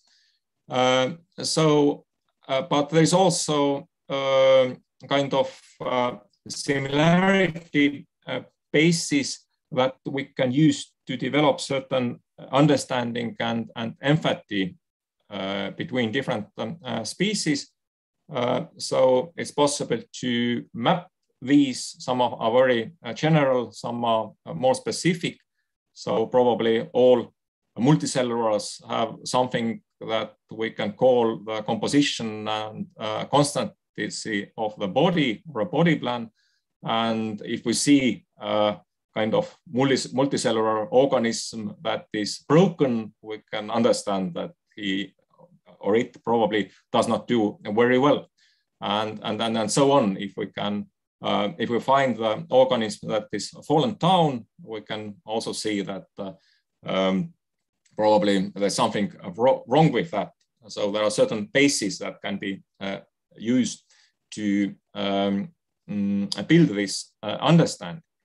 And now the dark umbelt, this would be an umbelt with what there is no any sort of such immediate relationship, but with what we really need to kind of model or build the understanding using Uexküll's umbelt theory, but also more recent and dynamical evaluations of that, for instance, by Morten Tønnesen distinction between core umbelt, mediated umbelt, conceptual umbelt, and a recent paper by Jarosz and Buril, who distinguish between corporality, social communication, and culture as a kind of three layers of umbelt, and also more kind of traditional Uexküllian distinctions between different types of functional cycles and points and counterpoints, and this type of modeling can be used here. Now, the second part of this equation would be the question that what sort of possibilities there are in culture to really communicate about endangered and extinct species, and how to make this translation viable in the sense that as we consider this as biotranslation, it's really about deconstructing some signs, some sign relations from an animal world, and then finding good substitutes, good sign structures to build the awareness in human science systems.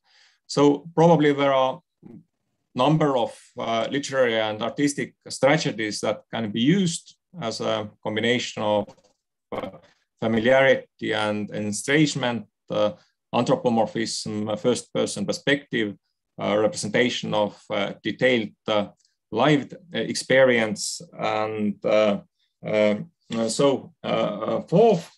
And it may also be that talking about extinct species or dark umwelts really can change very foundationally also how we consider our own presence in the world. Silver Ratassepp, in his very interesting excursions to the umwelts of strange animals like vampire squids, leaf insects, moles, and others, he has argued that basically looking the umwelts of strange creatures closely also can raise questions to our own ontological being in quite a deep level, as for instance, how we experience time or causality, how we experience our embodiment, and so forth. And then one thing that I want to mention here, I'm almost over the time, is that I think that this kind of semiotic approach, it also can allow us to change perhaps the ways how we think about extinction in general. Australian art critic Susan Ballard has written some quite interesting analysis about this, and she has claimed that again the dominant way in Western discourse to approach extinction would be through opposition, conflict, and struggle for survival, whereas also perhaps we can look at more as a series of subsequent changes and adaptations. And she builds her argument up from analyzing Australian and New Zealand artistic expression, but here again, perhaps taking a look to Uexküll's umwelt theory and elaborations here, concepts like umwelttunnel, umwelt trajectory, and transition can allow us to look how indeed in dynamical way animal umwelts change during the extinction process. And the kind of basis in that is that it's well as extinction actually is relational. It is related to specific features, specific factors in the environment. So is the survival. So we also need not to take this in oppositional terms, but more look it in a relational way with specific possibilities and factors in the environment. And for a very end, I want to just mention a short example. This is Estonian well-known writer, a poet, and essayist Jaan Kaplinski, and he has published one novel entitled Leavers, lahkujad, in 2006, which, according to my reading, pretty much describes the dynamics of extinction through a viewpoint of three human-animal hybrids, a man-dog, a man-raven, and a man-ape. And this description is done from first-person perspective.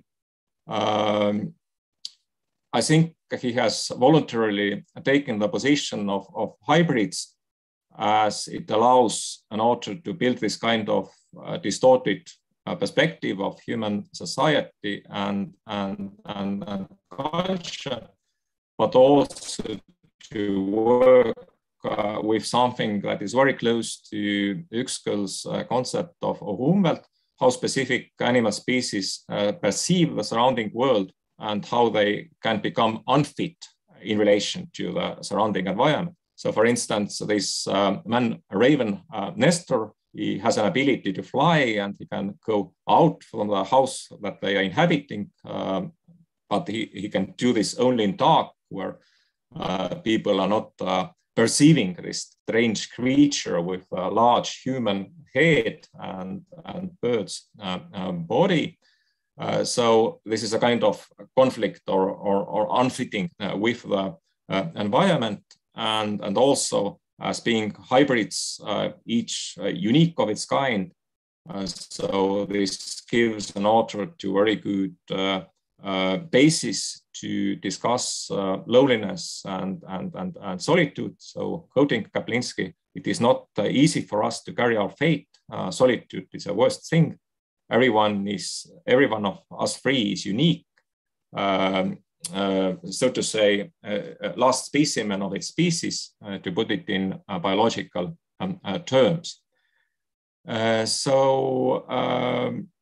Yes, it's just one example how to communicate this in literary means, and to conclude with, of course, extinction, I think also for semioticians should be a very serious concern, because if we consider this from semiotic viewpoint, we are talking about loss of semiotic diversity. And if humans are related via semiosis with the rest of the environment, then mass extinction very sharply also reduces our cultural richness or our imagination, as good colleague Dominique Lestel has put it with the quote that I show here.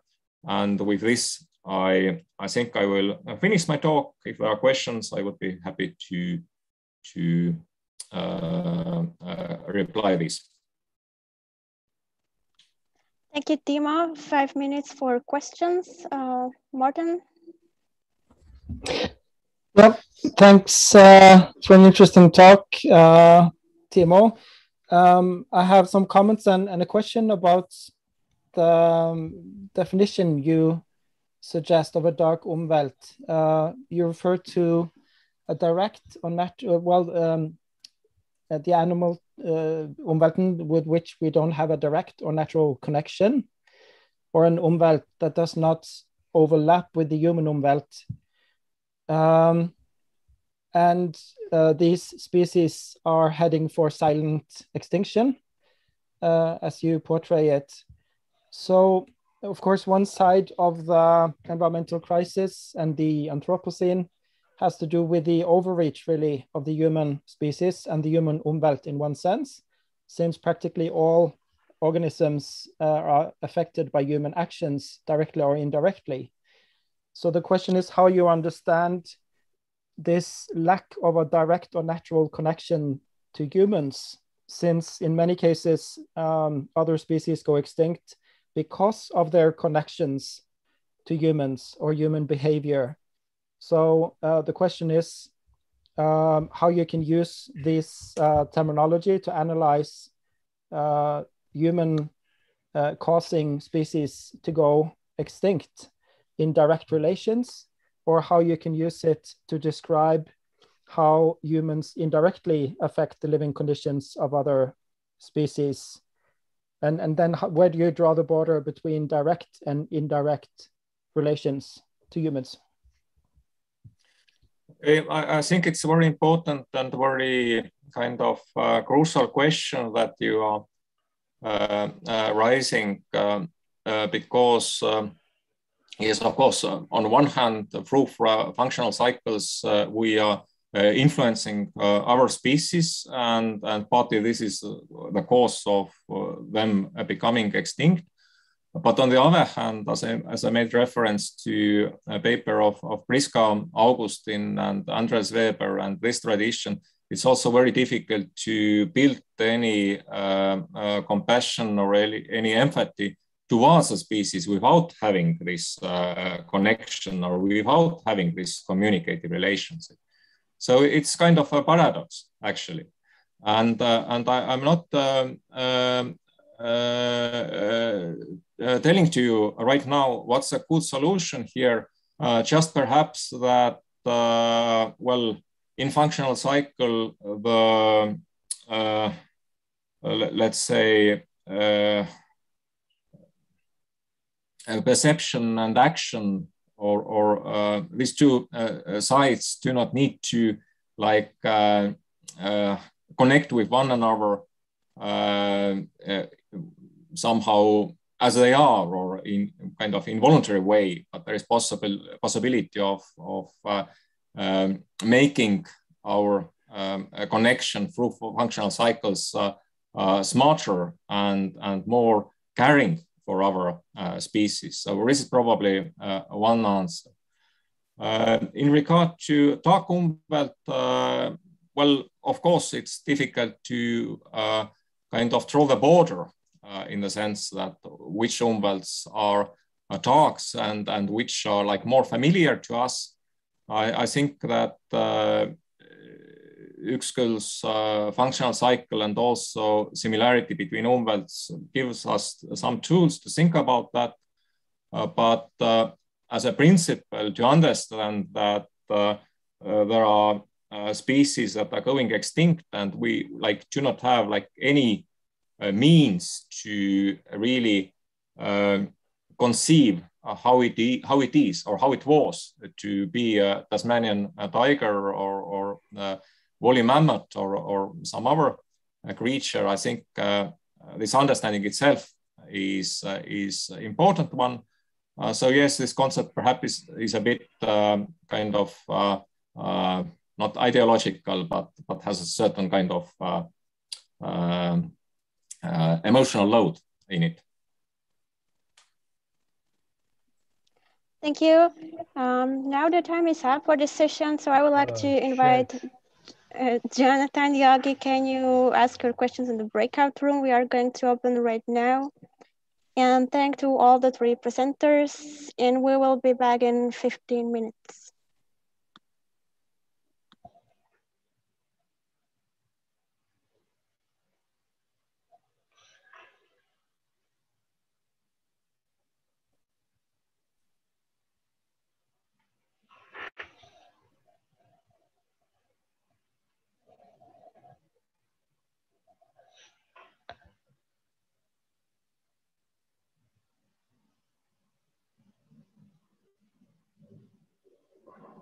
Is my mic working?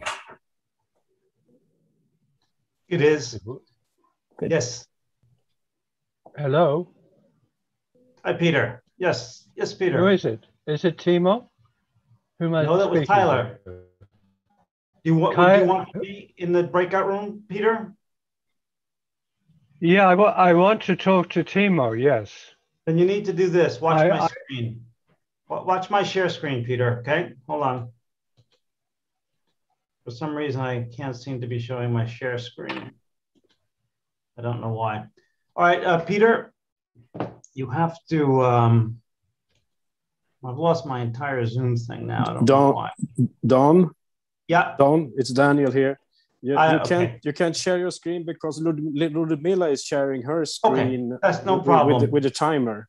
Quite all right. You're right, Daniel. I realize that. Okay, Peter. Yes. Go down to the bottom of your screen. You'll see four boxes called breakout rooms. It has a 34 into it. There's 34 people there right now. Go to the very bottom of your screen, the black bar. Maybe you need to put your cursor. I've got room 1, and then I've got a series of people. Go find your name above Peter Harris Jones. Above what? Above room 1. Above room? No. It says Yogi Hanlon, Yammer, Tyler, Tim, Terry, Stacy, Richard, Preston, Philip, and Peter Harris Jones from the bottom up. No, I'm not there. Maybe scroll up. No, it not does. It just says room 1, and that's it. And there's nothing above that? No. Well, Daniel, have any suggestion here? I mean, that's how you get in. Is there an alternative way in? Let me see. I got room 1 join. Is that right? Yes, yes. Hit join. Join room 1. Yes. All right. See you.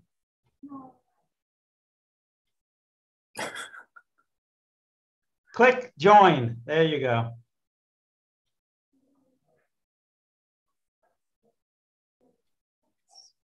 Did you click the word join? Yeah, he's gone. Yeah. Just a minute.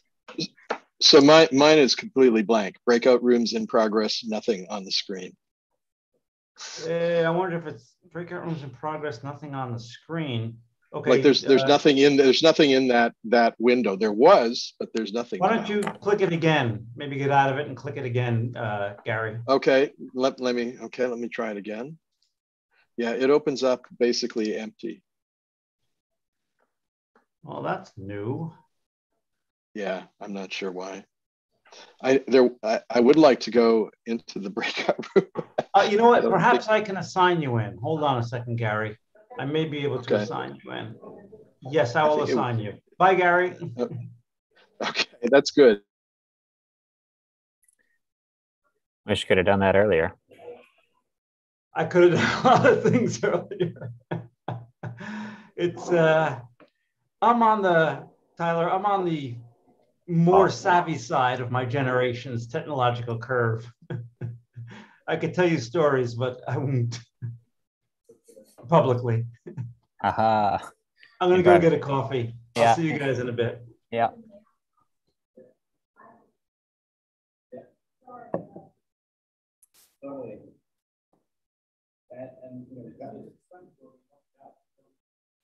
Yeah, right. That's the thing. It's pop something out and things still go on. Then there's this notion of, oh, it wasn't that important anyway.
Whether to stay here.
What up, homie? Not too much. How are you doing, Tyler?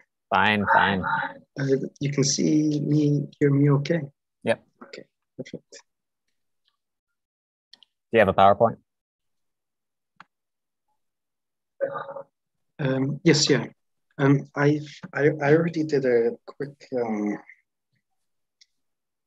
backup recording on my own Zoom account, so it seemed okay. So I'm not too worried about things not working out. Are you presenting live or you're using a recording? I'm presenting live, but I just meant it seemed okay this morning, so yeah, cool. It shouldn't be. Yeah. Good, good. I'm sure it'll be great. Thank you. No doubt. And the title's Extravaganzas, Simulations and Intersubjectivity, a Sociological and Zoosemiotic Perspective. Yes, yeah. Fuck yeah. It looks awesome. Yeah. Thank you, Oscar. It's maybe not as exciting as it sounds. Oh. The title's everything. The title's half of it. Thanks for the question yesterday, Oscar. Oh no, I think it's at least from my perspective, your best presentation yet on your thesis. Oh, you're too kind. Thank you. Thank you. Mm-hmm. It's high pressure at these gatherings. For some reason, I feel extra pressure when it's the gatherings. Yeah. I mean, you set the bar quite high now. Absolutely. You're too kind.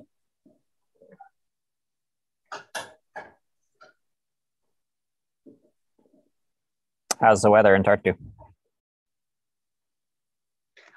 Right now, I'm not in Tartu. I'm in Latvia. Oh. But maybe Andrew knows. It's pretty hot again, humid. Yeah.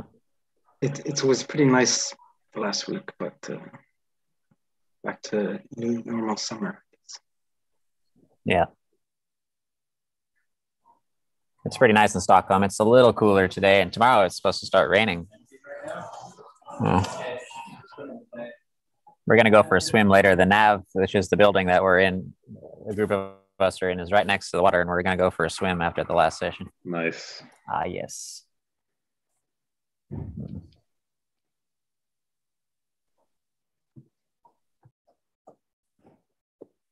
You're in Riga, Oscar? Nope, it's a town that is like 2 or 3 hours away from Riga. It's called Tukums. Okay. Cool. It's a very foresty, lots of hills type of town. Very nice. Sounds nice. Have you guys tried the breakout rooms? Yeah. Yesterday, I joined one just a little.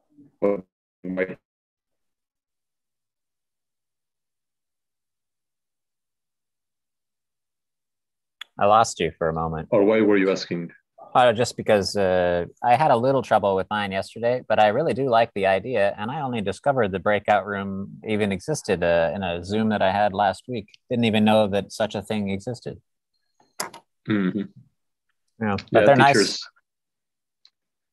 Use it a lot. Yeah. So I hope they're functioning well. But I think everyone's going to suddenly reappear in 1 minute, apparently. Mm-hmm, mm-hmm. Yeah, this is Merdine. Hi, you all. Hey, nice to see you. Hi, Merdine. I've been unable to get into the breakouts at all. And even this time, Don was assisting Peter Harris-Jones, who was having the same problem. And Peter eventually got in, but I never got in. Merdine, from now on, I only learned a few minutes ago. I knew it from my classes, but I forgot. I can assign you. If you can't get yourself in, tell me on the Zoom and I'll put you in. Okay. Well, you see, I've only used breakouts as a teacher and only in like a couple of instances, or I didn't have to get in myself, but they were all like assigned, distributed across breakouts. Right. And I can assign you anytime you want to get in, just say, Don, please put me in and I can put you in. Okay. Okay. Yeah, I would like to better master the technology, but it's a moving target. I just called everybody back and here they should be. Yeah. Well, I hope I never have to use it again, actually. Okay. Ludmila, I think we're all back. Okay. So we'll come back for a second session and Tyler will All share. right. So welcome back. Welcome to the second session of the second day of the 2021 Gatherings in Biosemiotics. In this session, again, we'll have 3 speakers. Each speaker gets 20 minutes, then 10 minutes for discussion, and I'll give you a 2-minute warning. I would remind also, again, politely to please do not chat during the presentations, or if you're going to chat, make them private messages because the messages to everyone during the presentations are really distracting. But save your questions. So save your questions for the end if you can. The first speaker is Yogi Hale Hendlin, our own Yogi Hale Hendlin from Erasmus University, Netherlands. Are you with us, Yogi?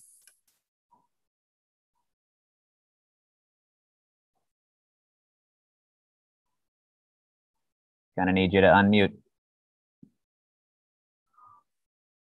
Okay. There you go. So we can see your screen. Slide. Yes, all is good.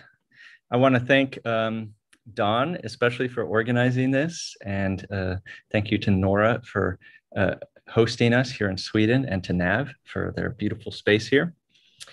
So today I'm going to be talking to you about interspecies circularity of agency. And I'll tell you a little bit about how I've recently gotten into this question again, which is one of the oldest questions of philosophy and biology. But I'll try to give a little different biosemiotic take from other previous biosemiotic takes on this.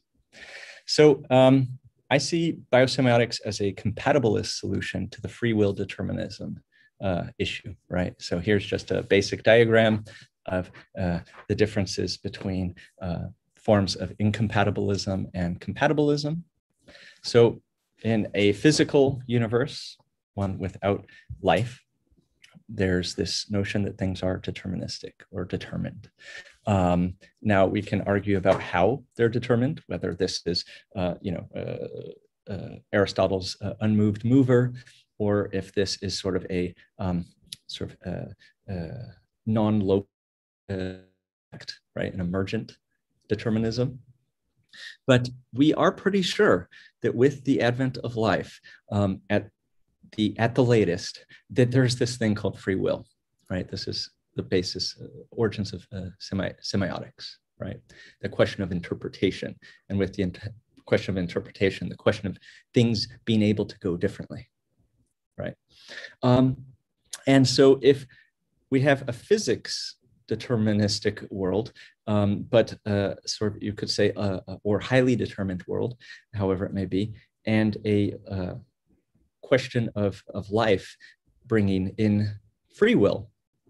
And again, this isn't anything goes like fraternity or sorority party free will, what John Stuart Mill would call license, but rather something more akin to actually a Kantian sort of autonomy. We have this compatible view that you can have sort of free will and determinism at the same time. But I'm interested here, especially given our times, that we have this question of symbiosis and antibiosis. Now, antibiosis means an antagonistic association between two organisms, especially microorganisms, but it's a general term in which one is adversely affected. And being alive during our zeitgeist, I've been increasingly interested in antibiosis, or this is also alternatively been called dysbiosis. And I conjecture that we have this sort of Hegelian dialectic trap, where the more we try to assert our free will, our individualism, our autonomy, our independence from being part of a living world, and the more that we influence of other organisms from our own behavior, the more we are controlled by them in absentia. Now, of course, you'll hear echoes here of Terry's work in Complete Nature in using that term in absentia.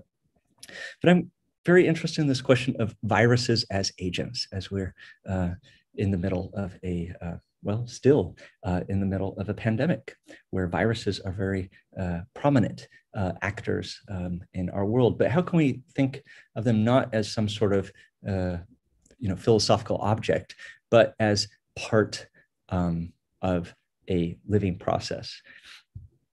So when we think about the coronavirus, do we think of human-engineered gain-of-function escapees of a Wuhan lab? Do we think of the ability of zoonotic viruses to jump from bats or other mammals to humans?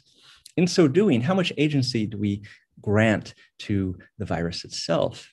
Do these different strains, for example, Delta, exist in reaction to us, just as super weeds develop when we try to kill them with Roundup, glyphosate, or antibiotic-resistant bacteria come into being when societies overprescribe antibiotics? This sort of foreground and background shift, which Michael Pollan looked at in Botany of Desire, and Yuval Harari has also talked about with the domestication of humans by wheat, I find to be very, not just charming or entertaining, but creating precisely this flip of background and foreground. And I'm interested in this presentation about discussing how we, as through our actions, through our little bit of free will, which is, you could say, our own, right? How we create the soil for different agents, how we curate the environment for different organisms or groups of organisms, as usually the case is. And right now, since industrialization, we've been really focused on killing off our mutualists and commensalists. And whether that's the forests and ecosystems that sustain us, or if that's our oceans, seeing them as endless cesspools, to dump our sludge. And before long, which is already happened, this has left us with a disproportionate amount of parasites, you could say, despite our success in having clean cities, clean streets, all of this, or maybe despite of it. So I'm arguing that we need to regenerate the capacities for our biological allies instead of feeding the mutations such as cancer or infectious diseases such as various viruses, bacteria, protists, nematodes, etc., that threaten our stability and flourishing, and realize that all of these entities live in a ecosystem, and that, for example, viruses in certain bloodstreams will remain dormant because the blood is more alkaline, whereas in a more acidic environment, they will spring to life and into action. So I was compelled by some work of the ethnobotanist Stephen Harold Booner, who wrote a passage I'll share with you about this question of interspecies agency. And he writes, oddly enough, the insistence on the lab leak comes out of an understanding that nature can be controlled. It can't. That if it could, we would be safe, which we aren't. In other words, if the scientists had left well enough alone, none of this would have happened, the story goes. Or if they had practiced better protocols, it would not have happened. The thing is, pandemics are inevitable. There are simply too many of us, and there's too much natural and ecosystems are beginning to fail. This always allows pathogen emergence. In fact, it is a form of protection from ecosystem overload. We're just an animal like all the others. If we put too much pressure on ecological systems, we'll pay for it. It's not personal, just as gravity is not personal if we drop a rock on our toe. It's just the thing that things work here. Should scientists be messing about with genetically altering organisms on this planet? No, they should not. Pandemic-capable pathogens? No, they should not. It is part of the hubris of the rationalists and their scientific priests, the scientists, which are themselves part of the most successful of the Protestant sects, science. And here he writes, crucially, you have to consider the possibility that instead of us deciding to alter the organisms in the lab, that the organisms decided to be altered in a human lab and simply used scientists who believed in human control to do it for them. This, of course, insults core rationalist beliefs, but there's far more going on here than rationalists can accept. Earth is not as insentient as the rationalists and monotheists believe, nor are our companion species. Bacteria are some of the most intelligent species on this planet. So are viruses. And so there's this question, without, getting all the agency away from us so that we can then wash our hands of our involvement, there's an interchange that I think is really important for us to look at. And that's where the field of planetary health comes in.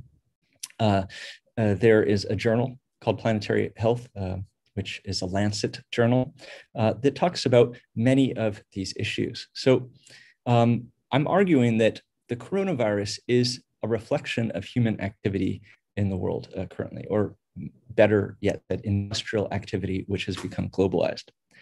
For example, if air quality were better, we would have fewer cases and less transmission. If, for example, smoking, which was entirely invented by an industry to extract money, there was no commercial use of tobacco before it became colonized, we would have better health outcomes. And if obesity wasn't an issue, which has to do with the food industry and advertising, we would have less dysrhogistic pre-existing conditions. So all of these are human-made problems, and they have to do with what I call industrial pandemics. So we would not accept somebody to say, well, I spread germs all over town today, but I bought coronavirus offsets, so we're good, right? We have this notion that carbon credits, right, will solve us, right? These are dispensations, like indulgences, like from priests. And we see very clearly from the data that our air pollution is indeed a main factor in the transmission, especially long distance transmission of the coronavirus, right? Fine particulate matter of 2.5 millimeters, or not millimeters, micrometers or less, which is called PM 2.5. As well as sulfur dioxide, nitrogen dioxide, carbon monoxide, and ozone affect our airways through inhalation and exacerbate the susceptibility to and severity of respiratory virus infections. So we have created an Umwelt that is very conducive to this and many other pathogenic viruses. And part of the problem is that we've been focusing on, a deus ex machina, where we don't have to really fundamentally change the underlying processes that brought this about, but instead just, provide sort of a personalized medicine approach, right, to try to sustain the unsustainable, as Ingolfur Bluthorn would say. And this iconic photo, which Rolling Stone called the photo of 2020, right? Here's a senior citizen center. They're just recovering from first wave of COVID, wear a mask, wash your hands, social distance, stay safe in California. And, the biggest wildfire that's ever happened occurs. So this is something that we have to deal with. My colleague at UCSF, Rupa Maria, she looks at how human health, soil health, climate, environmental health, and plant health are all harmed by synthetic pesticides, herbicides, and fertilizers, right? That these affect pathways along each of these dimensions, and that they're not separate, but rather from a planetary health perspective, that we are dealing with a crisis that cannot be solved at a lower level of intervention, but one that requires upstream approaches. Already in 1962, Rachel Carson ironically wrote, or wrote wryly, "It is ironic to think that man might determine his own future by something so seemingly trivial as the sex." We know very well from Rockström et al., as well as Kate Raworth's donut economics, that we are far beyond exceeding these capacities as a planet. And why I think planetary health can help us look at interspecies, because through the health framework, they're looking at delocalization of health, the butterfly effect, that our own health is only as good as that of our neighbors, and that Earth systems are the basis of all health, and that non-human beings, ecosystems, and human flourishing are intertwined. We know from an endosemiotic perspective that we have a gut microbiome and even a brain microbiome, where they're doing brain samples and finding a high level of microbial sequences which they were not expecting. And that's not just due to contamination, but reflect resident symbiont microbes. We know exosemiotically that we have cued agency, just as David Chalmers talks us about an iPhone being the extension of our body, right? An appendage, our external memory. Just as Appia, Kwame Anthony Appia talks about that we are situationally cued, right? You put the same person in a different situation, they will have different outcomes.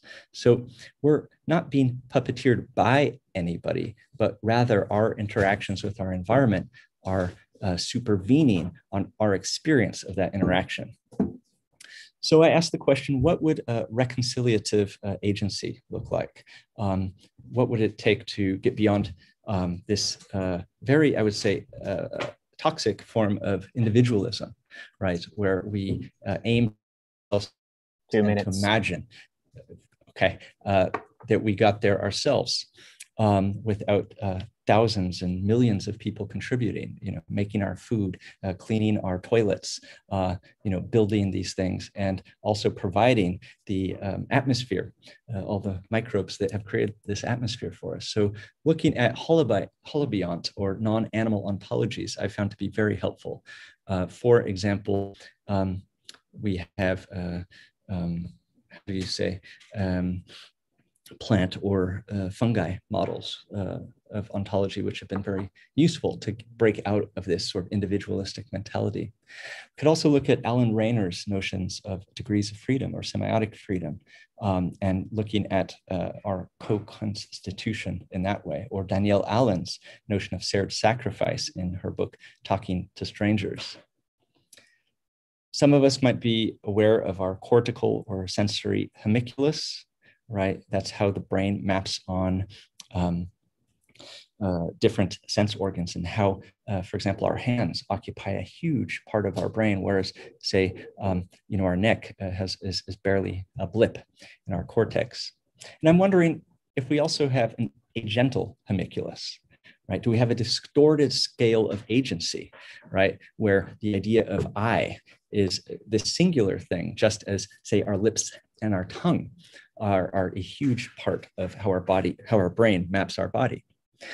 Do non-humans have capacities for self-liberation? And how can we foster non-human self-liberation without it coming at the cost of human liberation? And we can ask, is interspecies liberation a zero-sum game? So finally, and I'm on my penultimate slide here, attending to others. So I conjecture that if we wish to better address unmet human needs, especially our quote unquote animal, interspecies, and ecological needs, then we must pay more attention to the meanings of other organisms which make us up, either biologically or ecologically, that's endosemiotically or exosemiotically.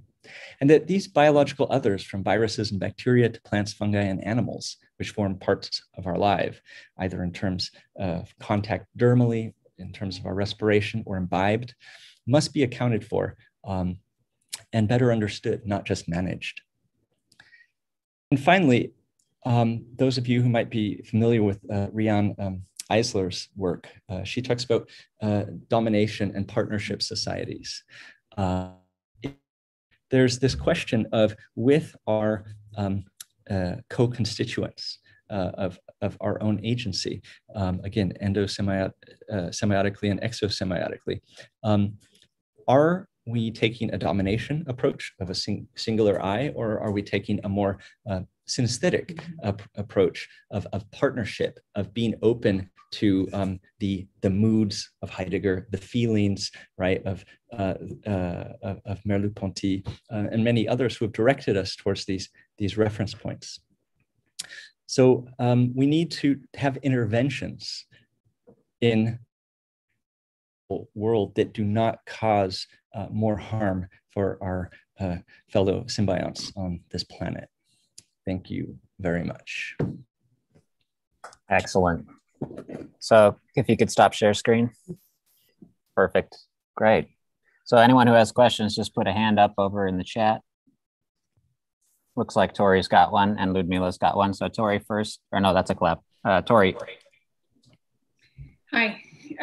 Thank you, Yogi. That was really great. I like your final picture. I think you probably don't mean seriously that the selfish virus any more than you would advocate for the selfish gene. And I just wanted to know, I mean, there's the big, debate whether or not viruses are really alive because they can't replicate on their own. To me, clearly they are artifacts of living organisms, and there's new evidence to that effect that they may have originated from exosomes. I don't know if you're involved in that conversation, but one new piece of evidence that's really interesting is there's a gene that's activated in neurons called the ARC gene, and it has a viral origin. And it triggers the production of an exosome that has a protein capsid that looks very much like a virus. And it's responsible for communicating to the other neurons to build long-term memory. So it's a communication device, and it's bringing, they believe it has RNA in it. And so it's bringing that information to other cells. So I just wanted to probably viruses are not alive, but they do look like tools that are created by organisms, by living cells. Thank you for that. Yeah, I wasn't aware of that recent research. I'm still, viruses are a frontier for me. I know the work of Villarreal have been really interesting in bringing this awareness of sort of the viral origins of life. I know that a lot of Terry's work is also, when he's talking about the autogen, he's looking more or less at a virus model. And so if these questions of, what's like the minimal, what's minimal life, right? Is it a cell? Is it a virus? It's super interesting to look at the origins of life in that way. But obviously for viruses to have come from the exosome, I think that would be a very interesting alternative hypothesis, especially if they have this transport system, like you said, mimics neuron function. Okay, we got a comment down in the chat from Robert Bohat. Maybe viruses could fall into the pre-living category mentioned by Jay Rose. I love the comparison, the theological metaphor of this carbon credits as priestly or clerical indulgences. I just love this. And it makes me think about what you said last night about Schmidt and about the political and the theological. Okay, sorry. If you wanted to say anything more about that, that'd be good. Also about the puppet master.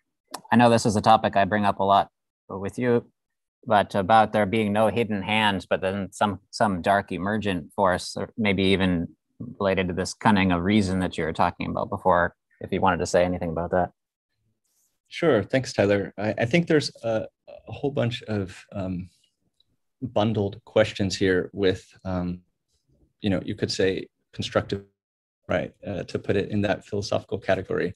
And we know that from a biosemiotic perspective, organisms construct niches and niches construct organisms, right? So you have this sort of looping effect. And as I wrote a couple, I am a fake loop paper looking at how symbolism and symbolic communication has this tendency to eclipse and to undermine the sort of semiotic grounding of the symbols itself.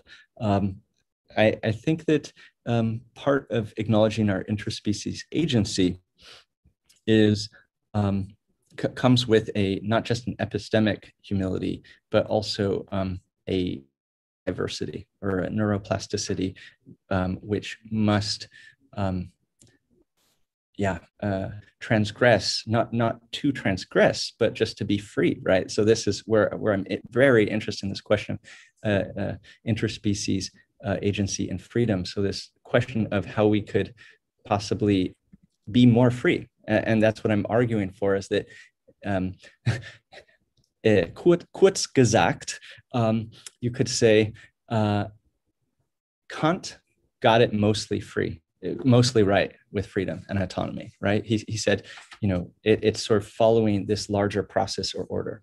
But I'm going to say we need a sort of a Kantian notion of freedom as autonomy, but as interspecies sort of process, so that fighting against the world, which has been the sort of dominant Enlightenment notion of freedom, where that I've achieved everything despite the world, right? So I'm constantly in opposition. That itself comes from a sort of refusal to look in the ways that I'm co-constituted, right? To get back to your question, there's this notion that I believe the more that we can honor our sort of endowment to the more than human world, both organismic and you could say non-abiotic, the more we're actually able to come from a place that doesn't assume sort of an outcome, a trajectory that's fixed. Yep, totally. I see Philip's got his hand up.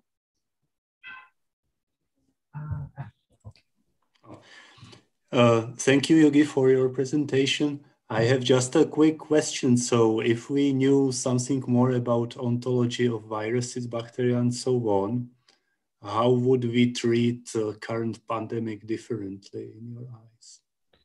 Thank you for that question. Well, we have viruses inside of us. We have bacteria, and without them we would die, right? So I think fundamentally we need to acknowledge that one of the things that we're doing is that we have been killing off, say, our gut microbiome, which is mutualistic to us or commensal, and we've been creating a vacuum.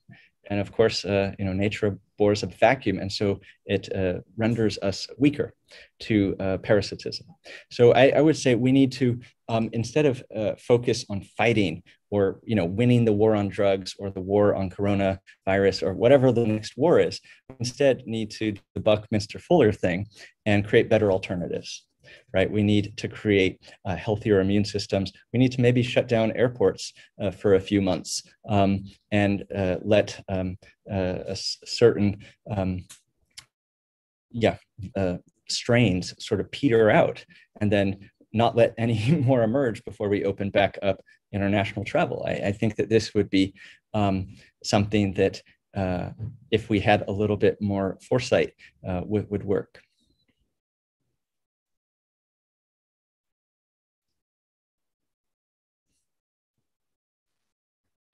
All right, we got a couple chats down in the chat box, but we got to move on to the next presentation. Our second presenter, so thank you, Yogi. Our second presenter for this session is Brian Kumalo. You with us, Brian? Yes, I am. Thank you for having me. Yeah, absolutely. You ready to share screen? His presentation is called Ecosemiotics in Human Ecology, the Implications of Biosemiotics for Social Science. All right. I'm hoping everyone can hear me and can see what's on my screen. Yeah, we're good. Thank you so much for having me. It's my first time here, and my battery is going to go. But so thank you very much. And I've been following biosemiotics for about a year, so this is quite cool. And today I put together a presentation called Ecosemiotics in Human Ecology, because I believe that ecosemiotics might have an overall framework that would bring some unity within my subdiscipline of human ecology. So perhaps do this. All right, so the content, I'll just have a brief opening. I'll go into the historical overview, and then I'll go into the more dense philosophy and science, I suppose.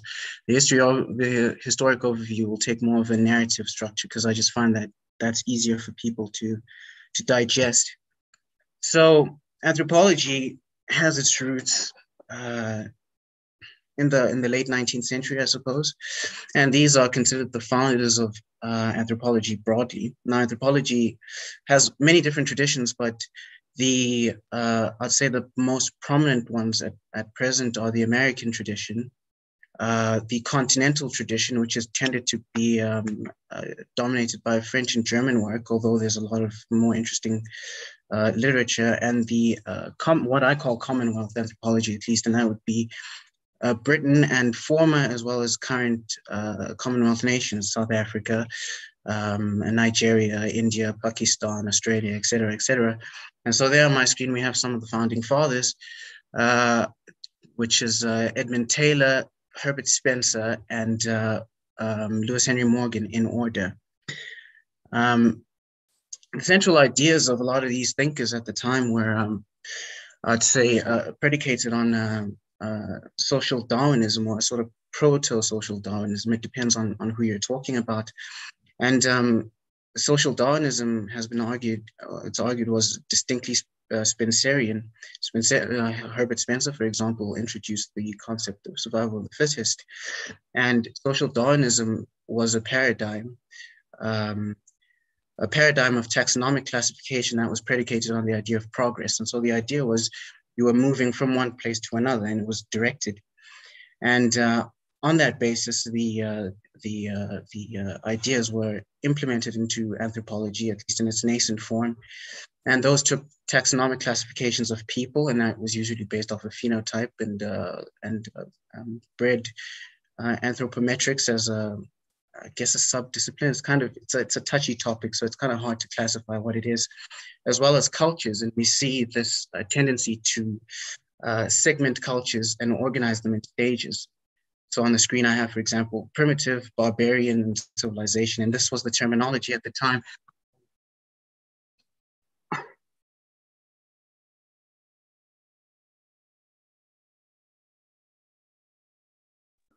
little repositioning going on.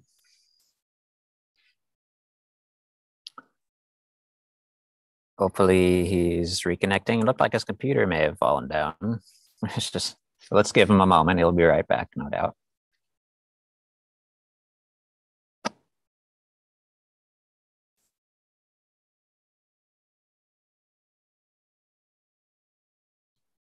It's always during the talk this happens. Never happens otherwise.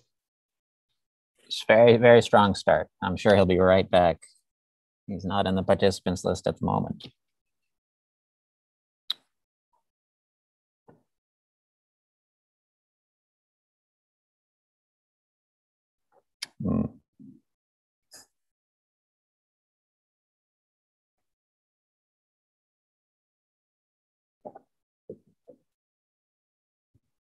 We're giving him extra time though because he's new.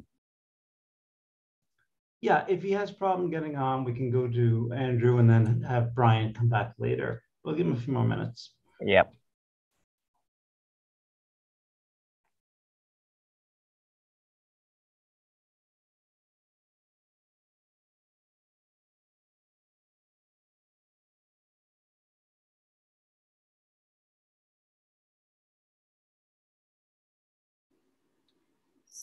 Can somebody I'll try to contact him on the email. Yeah.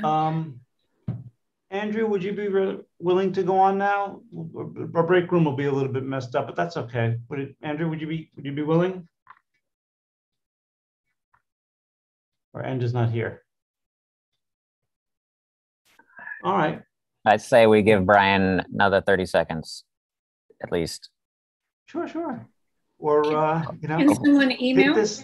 Take this as I'll write to him. Take this as a discussion time about anything, I guess. Might as well be productive. I'll write to him. I need to close this computer though and open another one. Well, I was keen for him to come back because nobody ever mentions Spencer amongst us. Weren't you? Right, I was thinking about that too. The Decline of the West. It's such an enticing title, but then you get into the details and it becomes really. Hi, hello. Ah, great, you're I'm back. so sorry about It's that. fine. Could I please continue? Yep. Right. Share screen. Be sure to share screen and we'll just get right back on it. Okay. Yes.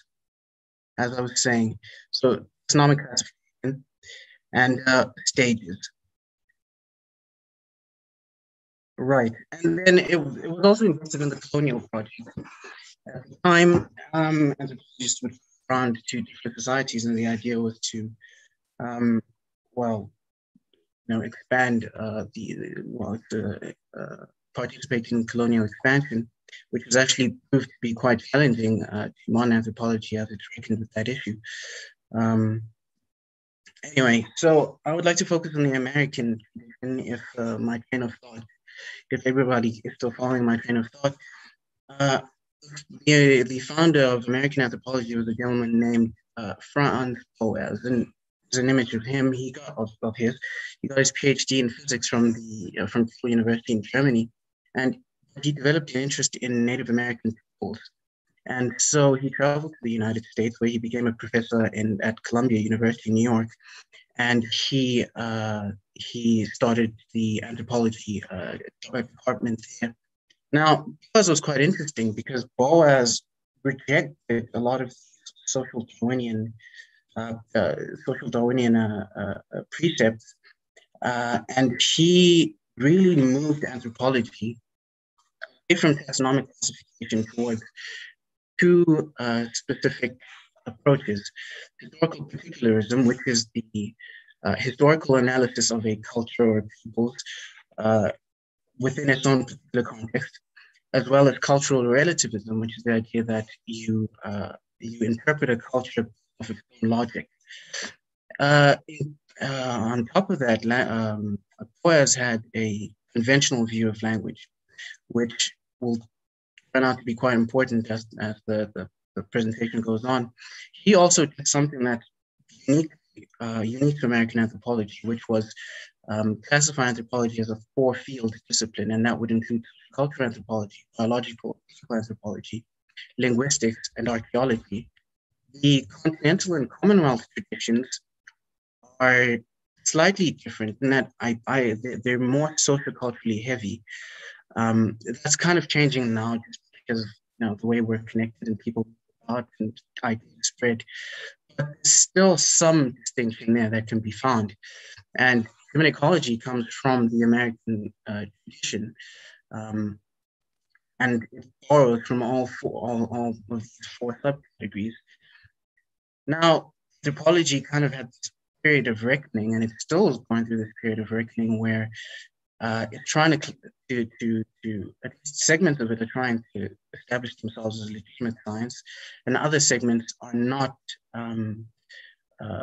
warm to the idea of an anthropological science, so to speak. And human ecology has inherited a lot of that baggage from its parent discipline. At any rate, with Boas, with the sort of Boasian move, we see in continental Europe, at least at the time, the emergence of the atrocities of the 1930s and 40s, and social Darwinism becomes morally untenable, as well as refuted heavily by Boasian anthropology, but other thinkers of the time. And I'm not sure if it's every university in certain parts of continental Europe, but it was banned.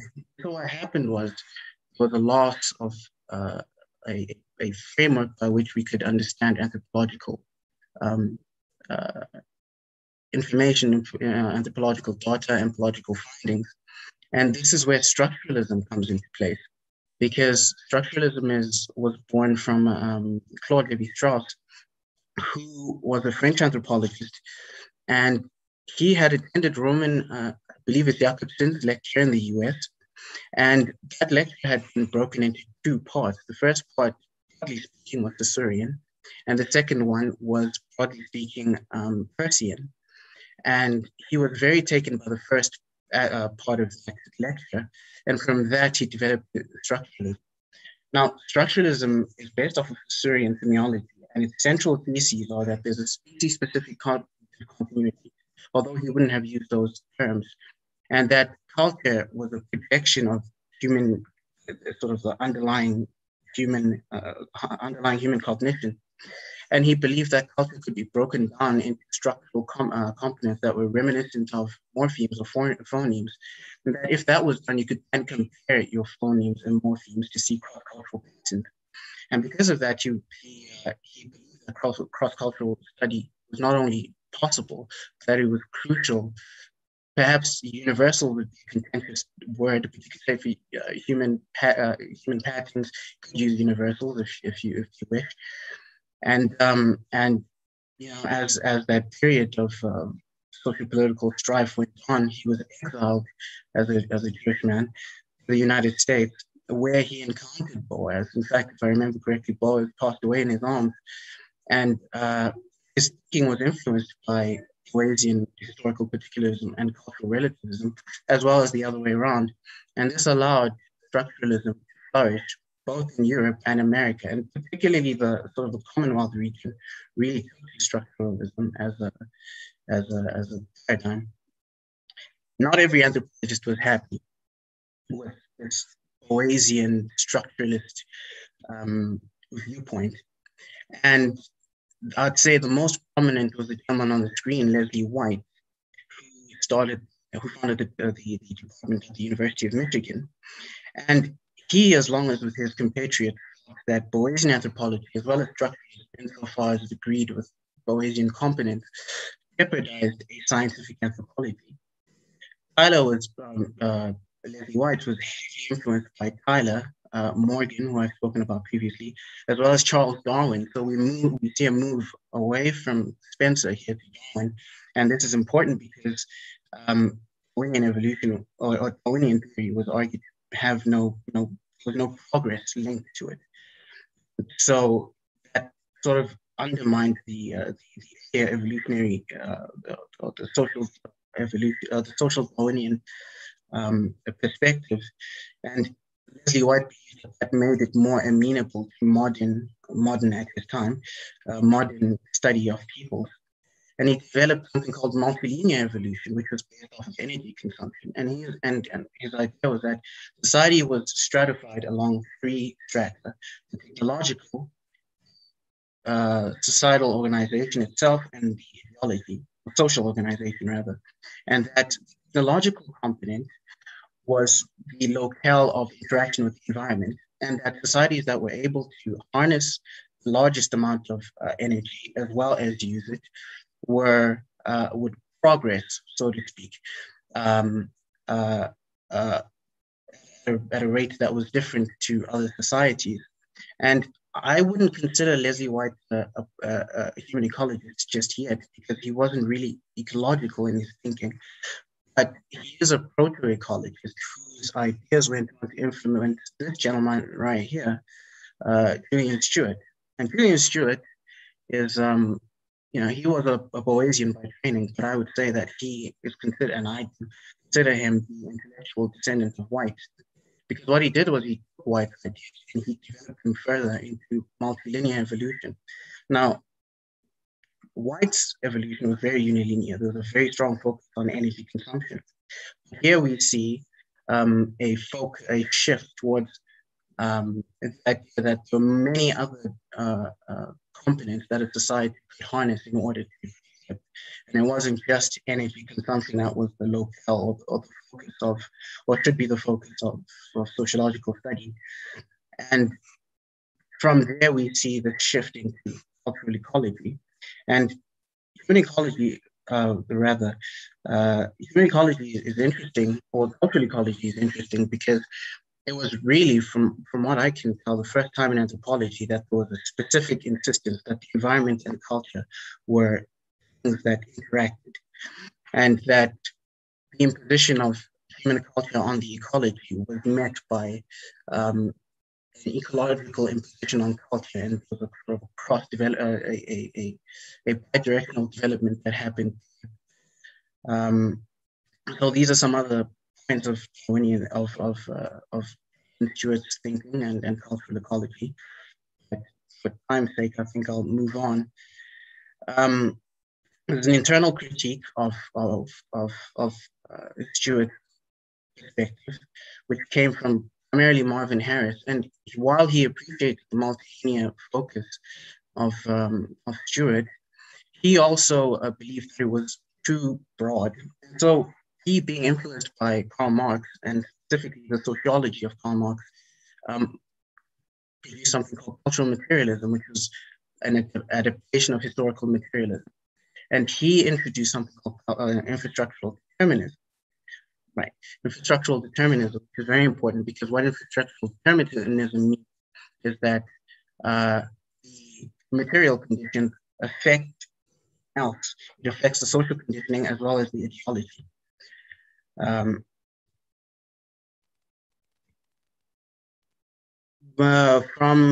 This was around the 70s.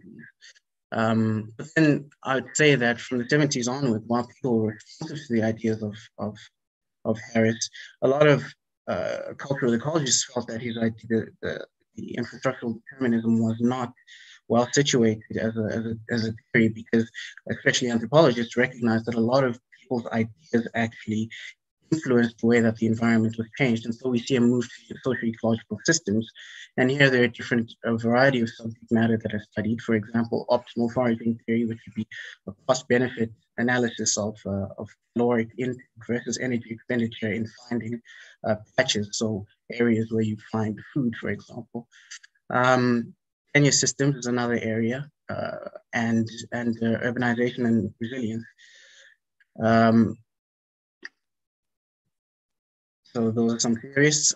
Post-structuralist challenge happens in the 70s simultaneously as people as ecologists are reckoning with anthropology, with cultural materialism specifically. And structuralist critique was based off of structuralism. And the reason why it's important is because on the very same grounds, the neo-evolutionary project was criticized. The idea was you couldn't really compare cultures. And the reason you couldn't compare cultures is because of this Saussurean insistence, or the Saussurean view, the chaotic model, which was you had a signifier and a signified, but you have an ontological anchor. And reflexivity in anthropology was influenced by structuralist thought, by post-structuralist thought, and it was the idea that a lot of the theories produced in anthropology were an imposition by anthropologists on their people, or the people that were studying rather, and so there needed to be a turn there for anthropologists to understand their positionality, which is the technical term. Now, I think I'll come here. I believe that ecosemiotics, as a product of both Saussurean as well as Peircean thinking, would unite kind of views with anthropology, because I believe that human ecology is fractionated into one part that believes that the general neo-evolutionary and structuralist project, which is there are continuities between human beings. There is such a thing as human universals, and they can be studied. And then the other part of human ecology, which says that such research is not possible, and it often includes another critique, which is you as an outside anthropologist, do not have the internal access to understand how it is the culture has developed, or why the peoples in that culture have developed as they have in terms of ideas. I think that ecosemiotics, to come right here, allows for, this is, I took this from the Cultural Implications of Biosemiotics by Paul Cobley. I believe that ecosemiotics allows the two parts of human ecology to speak to each other by dissolving the individual versus collective divide, the agent versus the subject divide, the verbal versus the non-verbal, non-human, human, matter, mind, living nature, and culture. I believe that the product of this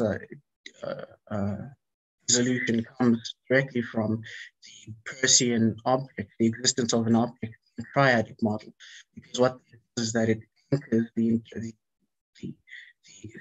signifying system to an ontological reality that is external social reference, which would be postmodern critique. There's nothing outside of the social. Now, Popper, very last point I want to make. The reason why I've put Popper on here is because Popper developed something called the three worlds model. And the three worlds model is this right here. And I'd say that it stands in opposition to the infrastructural determinism of Marvin Harris and other aspects of human ecology. And the reason why it's important is because it facilitates a directional communication between the world of abstract, the world of physical objects, the world of abstraction, which is world 3, the world of external objective intersubjective world, which is world 1, and then world 2, which is slightly different for cultural materialism, there would be social institutions, but for Popper's second world, that would be the human psyche. I believe that you could probably resolve that by saying social institutions are composites of people and individual psyches constrained by custom and culture. And so that probably melds well together in the final analysis. Now, if you look at to the right, you'll notice that there are no arrows going directly from world 3 to world 1. The reason for that is Popper believed that the social institution / human psyche acted as an intermediary between those two worlds, and any conversation that happened between them, so to speak, conversation, was mediated by human beings. Very anthropocentric model, the reason being he was concerned with human society.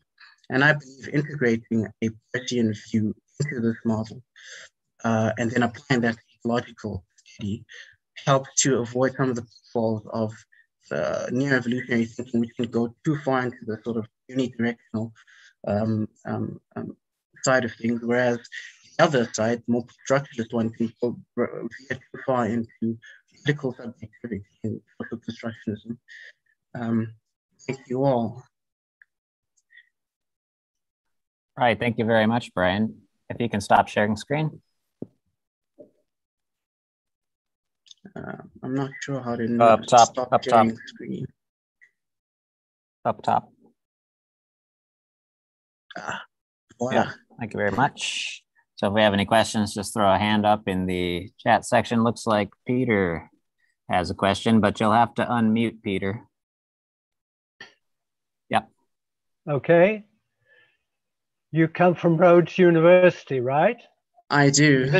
Right. Now you missed out the contribution of Rhodes University and all that, which is that the start of social network analysis began at Rhodes University. In fact, I was a student there at the time, and I was doing my degrees on social networks in 1958, before anybody else had heard of it in anthropology.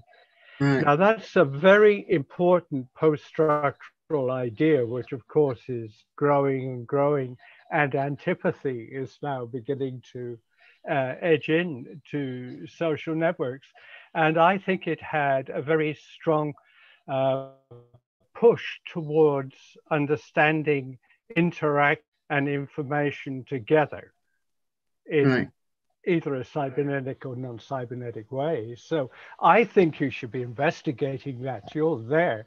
Take this as a huge theme and go with it. Right. Well, thank you very much. I plan on doing that. I'd heard, and really we say him. I don't know how to translate that.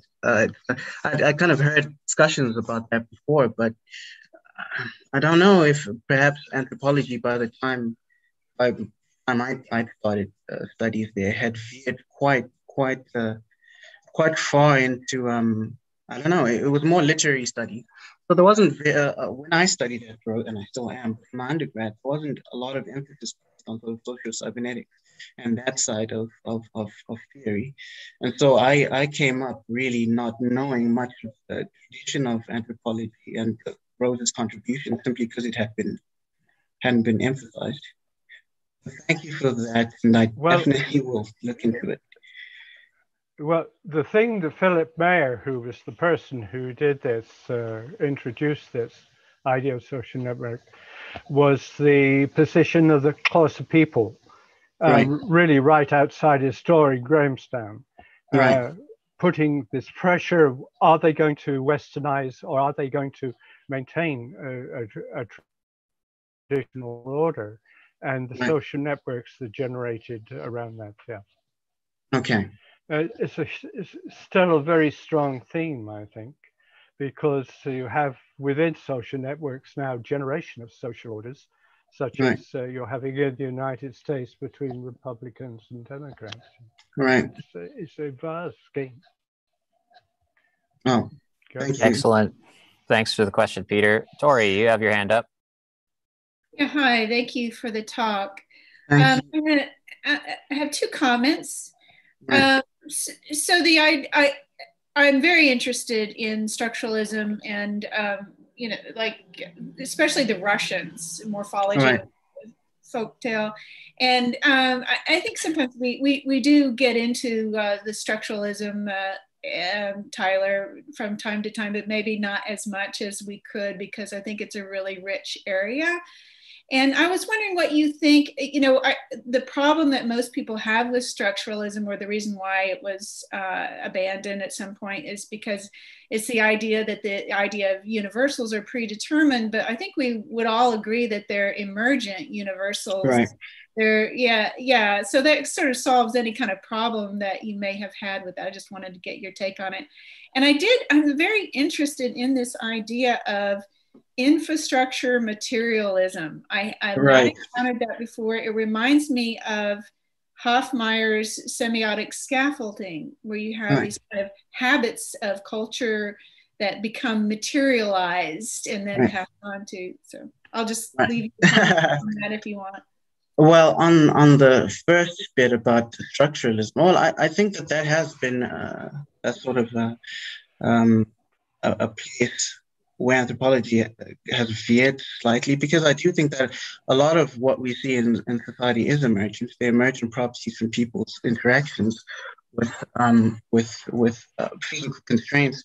And I was reading the work of Terence Deacon, who, there's a lot he's written, so I've only begun to scratch the surface, but he emphasizes this notion that it might be that there's semiotic constraints that lead to a certain kind of development that are neither biological nor cultural. They're a class of their own.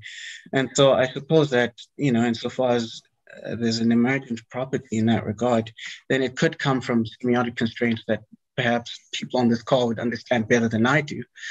On the second point, yes, infrastructural determinism. Well, perhaps with Marvin Harris more specifically, that wouldn't be the case because there is no cultural crystallization, so to speak, that influences the bottom layers. It's all one way up: infrastructure to structure, which is social institutions, structure to superstructure. Now, perhaps if you sat with Harris, he would have said there would have been more leeway, but it seems to me that technology that develops is the product of the underlying material conditions. And it's the idea that the world of superstructure can somehow veer from the material conditions in a way that can then be imposed and change those material conditions. I think it was a later, it's implicit by, so for example, because of time, I didn't mention that the current paradigm is socio-ecological systems. The socio-ecological systems thinkers seem to be more bidirectional in their view, but I've never seen a citation of Popper, for example. But they recognize that ideas can exist on their own in free flow and then change the material conditions. And so that might be one place. All right, thanks, Brian. And we'll have to move on to our final speaker of the session, Andrew Creighton, whose presentation is called Extravaganzas, Simulations, and Intersubjectivity, a Sociological and Zoosemiotic Perspective. So take it away, Andrew. Feel free to share screen. Thank you, Tyler. So if I may, while I'm trying to share the screen, thank you to the organizers and the presenters. It has been really quite interesting and fulfilling event. And so I hope you can all see this. And so today I'll be talking about, again, extravaganzas, simulations, and intersubjectivity, specifically focusing specifically on non-human animals and specifically dolphins. So just quickly, the structure of my thesis, I will first present my aim, thesis statement, topic. I will discuss the three perspectives I'll be using: enchantment, McDonaldization, and umwelt. And then I will go on to an application of these perspectives before concluding. So what I hope to do here is examine how McDonaldized systems make use of non-human animals and enchantment to entice consumers into consumption. And as I said already, I'll be focusing specifically on dolphin shows. And a lot of this research largely comes from the works of George Witzer and literature on dolphins in captivity, and also the works of Larry Marino. And so I am mainly arguing that simulations of intersubjectivity, as well as the use of extravaganzas, anthropomorphism, and the deprivation of non-human animal stimuli are used to enchant establishments and encourage consumerism. So for the first perspective, enchantment, I'll be using George Witzer's conceptualization of this, and he draws quite heavily from Max Weber, Jean Baudrillard, Guy Debord, and Karl Marx.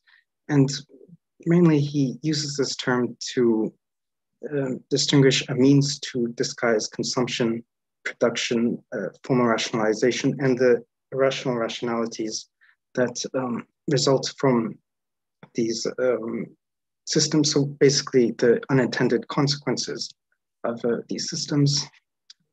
And enchantment itself, it can be a very broad concept.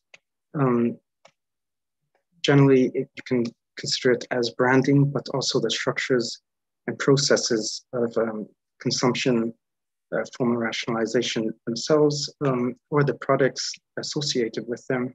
And this can really encompass several concepts such as gender identity, sense of security, sense of wonderment, really anything that can be considered a need or a want for a group of people. And, oh, excuse me. So I'll be focusing on two key concepts of enchantment. The first is extravaganza, and this is quite heavily related to the Boer's spectacle. And Ritzer uses the concept of spectacle quite idiosyncratically, as he almost uses it synonymously with the concept of enchantment.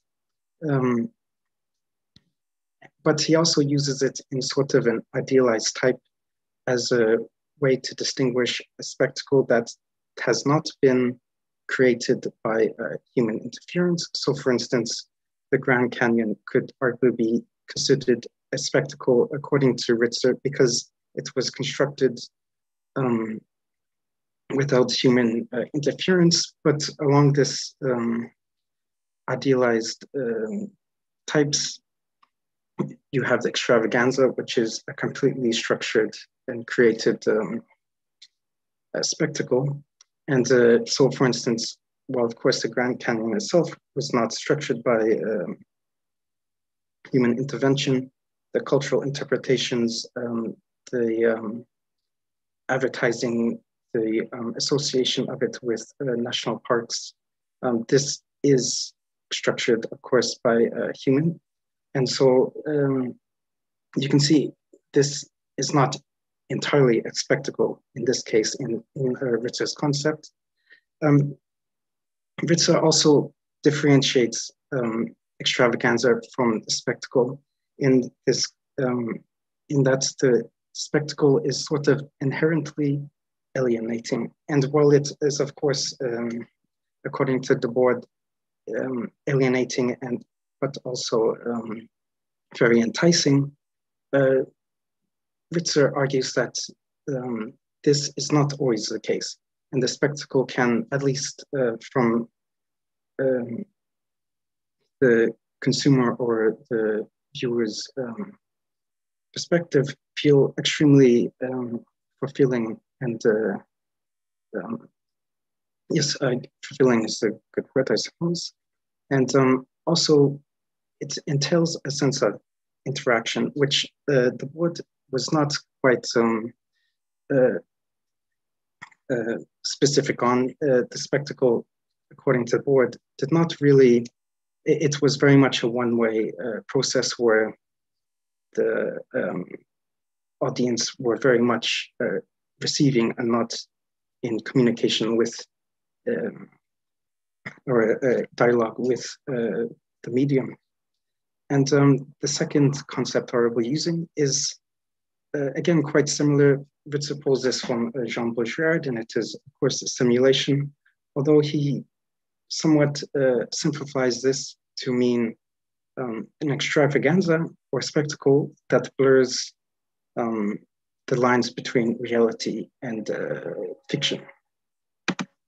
And so the second concept is McDonaldization. Again, this comes from Max Weber, and it is mainly just a contemporization. It comes from George Ritzer, but it is mainly a contemporization of Max Weber's formal rationalization. It is generally applied to consumerism studies. However, it can be really applied to any system or organization that retains a means to end goal achievements governed by strict regulations, that exhibits calculability, control, efficiency, and predictability. And it's important to note that this is not sort of a black or white phenomenon. The McDonaldization happens in degrees. So one system can be much more McDonaldized or formal rationalized than another system. And perhaps what is most important about this concept is this irrational rationalities. As I have already said, it is, in a sense, the unintended consequences of a system. But it's to be more specific, it can relate to things like alienation, anomie, environmental destruction, or in perhaps the most formalized cases, go on to negate the very characteristics that categorize a McDonaldization. So in a sense, control that is so controlled that it negates the control of the system. I hope that is not too roundabout. And I feel I do not necessarily have to explain this so much, but the third perspective I'll be looking at is Umwelt. And of course, according to Uxkol, it models non-human animals as subjective beings, or I would say life more generally. They experience their environment through corporeality, perceptual, affective organs, and cues.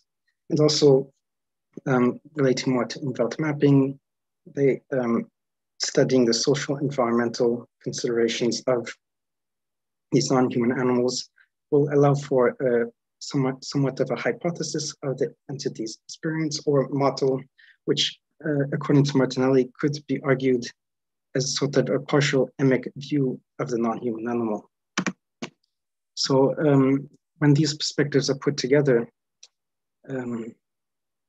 excuse me, I just need to move this window.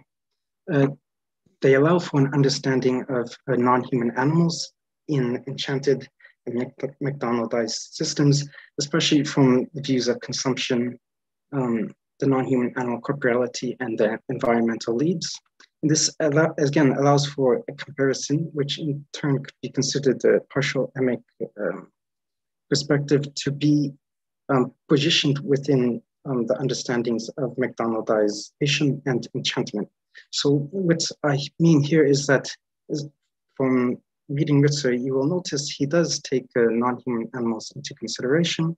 However, they are also often positioned as being a part of a McDonaldized system or a part of enchantment and not subjects within these systems. So taking Umwelt within this perspective not only allows for a more focus on non-human animals, but I would say it elevates the normative aspects of Ritzer's theories, as it allows for, again, a better understanding of how these non-human animals may experience these systems. So I will now turn to try to exemplification of these perspectives, excuse me. And so, as you can see here, I will first discuss extravaganzas, McDonaldization, with the example of Siegfried and Roy's Secret Garden and Dolphin Habitat, which is part of the Mirage Hotel and Casino in Las Vegas, Nevada. And so this casino itself, it is quite McDonaldized system. You have controls, security,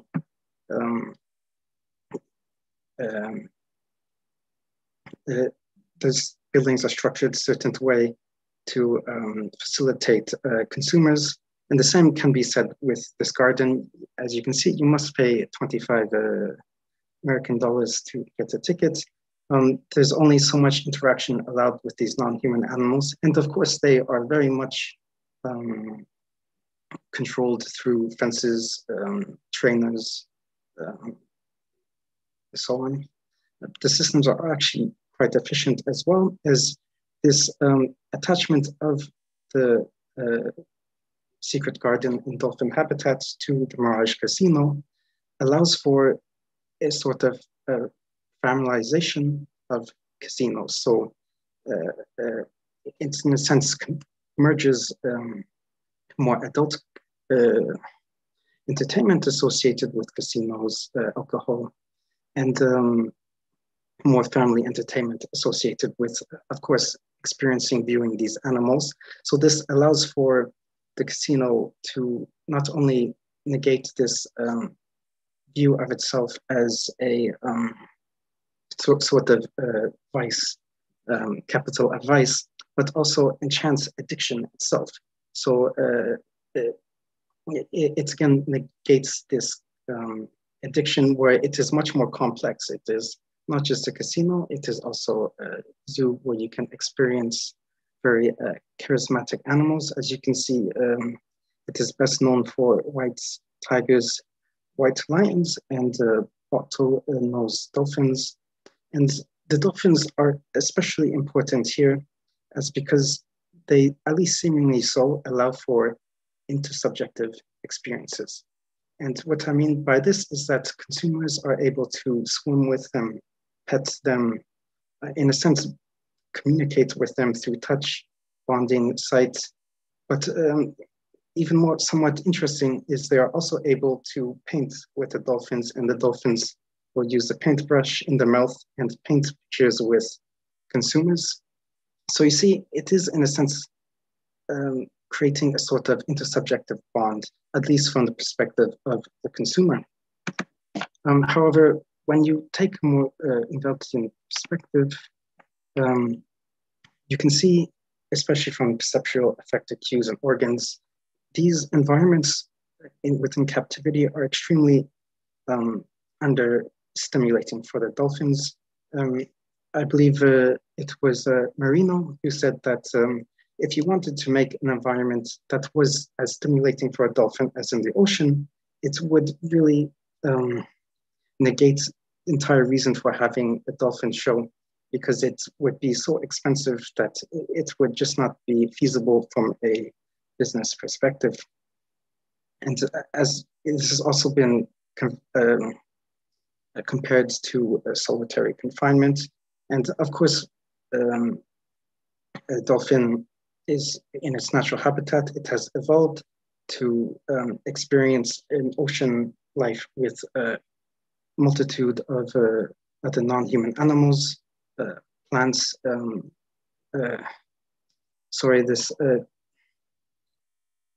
wave currents within the ocean, and so on. And of course, large amounts of space. So you can see that these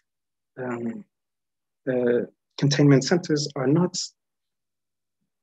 able to stimulate these dolphins in that way, and it is quite damaging for the psyche. But also there's more physical aspects. The chemicals within these tanks may cause breathing issues or even skin issues.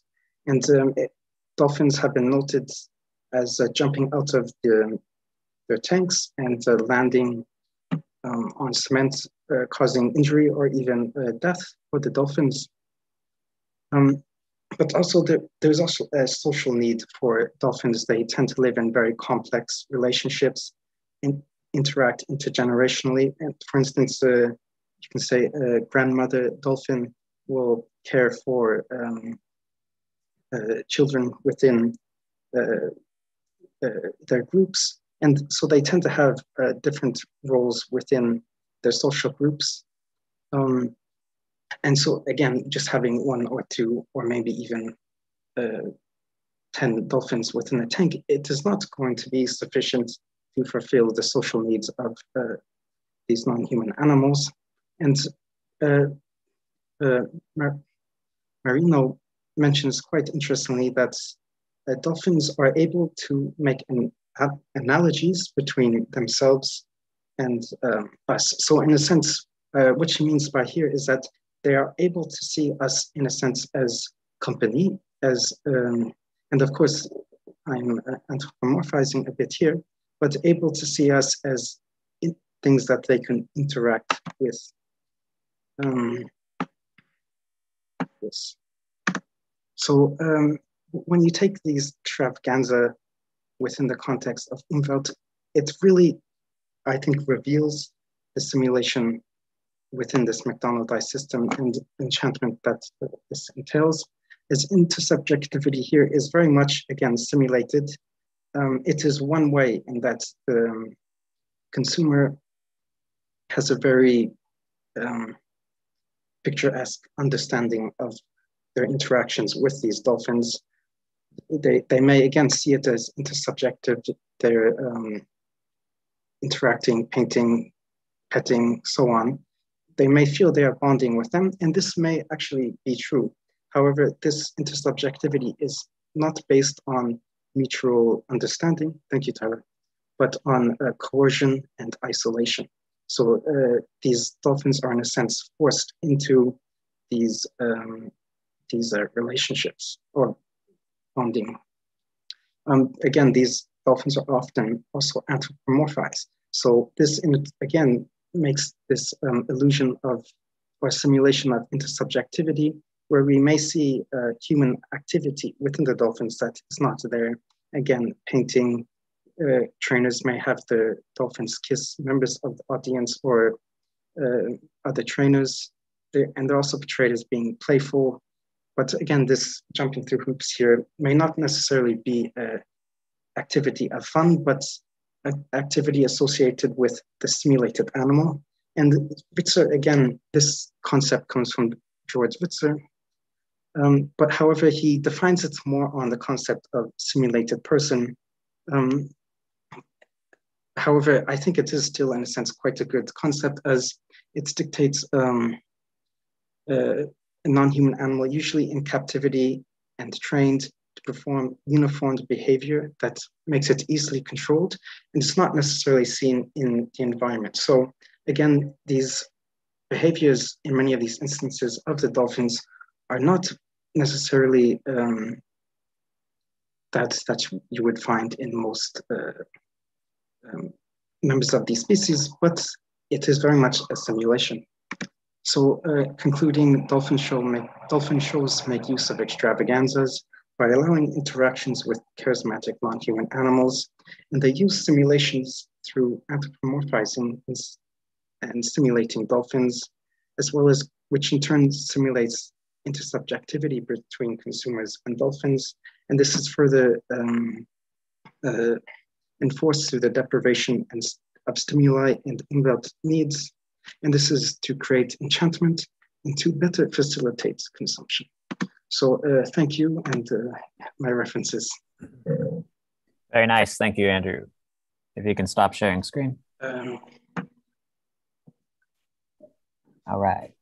So if you have any questions, just throw a hand up over in the participants bar. But I got more from your talk this time than from the last talk. I finally made the connection here between the Umwelt study and extravaganza for sociology. But I see that Tori has another question. Tori?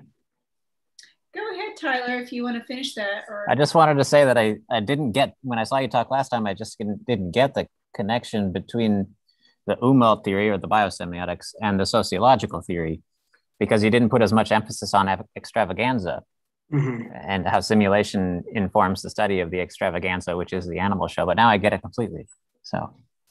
Sorry, Tori, if I may just say quickly. Yes, Tyler, you're right. And I was a little bit worried about this presentation that maybe this change of focus on extravaganza and simulation would confuse it, but thank you, I appreciate that. It clarified it quite a bit, I think. Actually. Yes, thank you. And please, Tori. Thank you for the talk. You mentioned a number of times, consumer, the McDonaldization is, addiction and addictive behavior.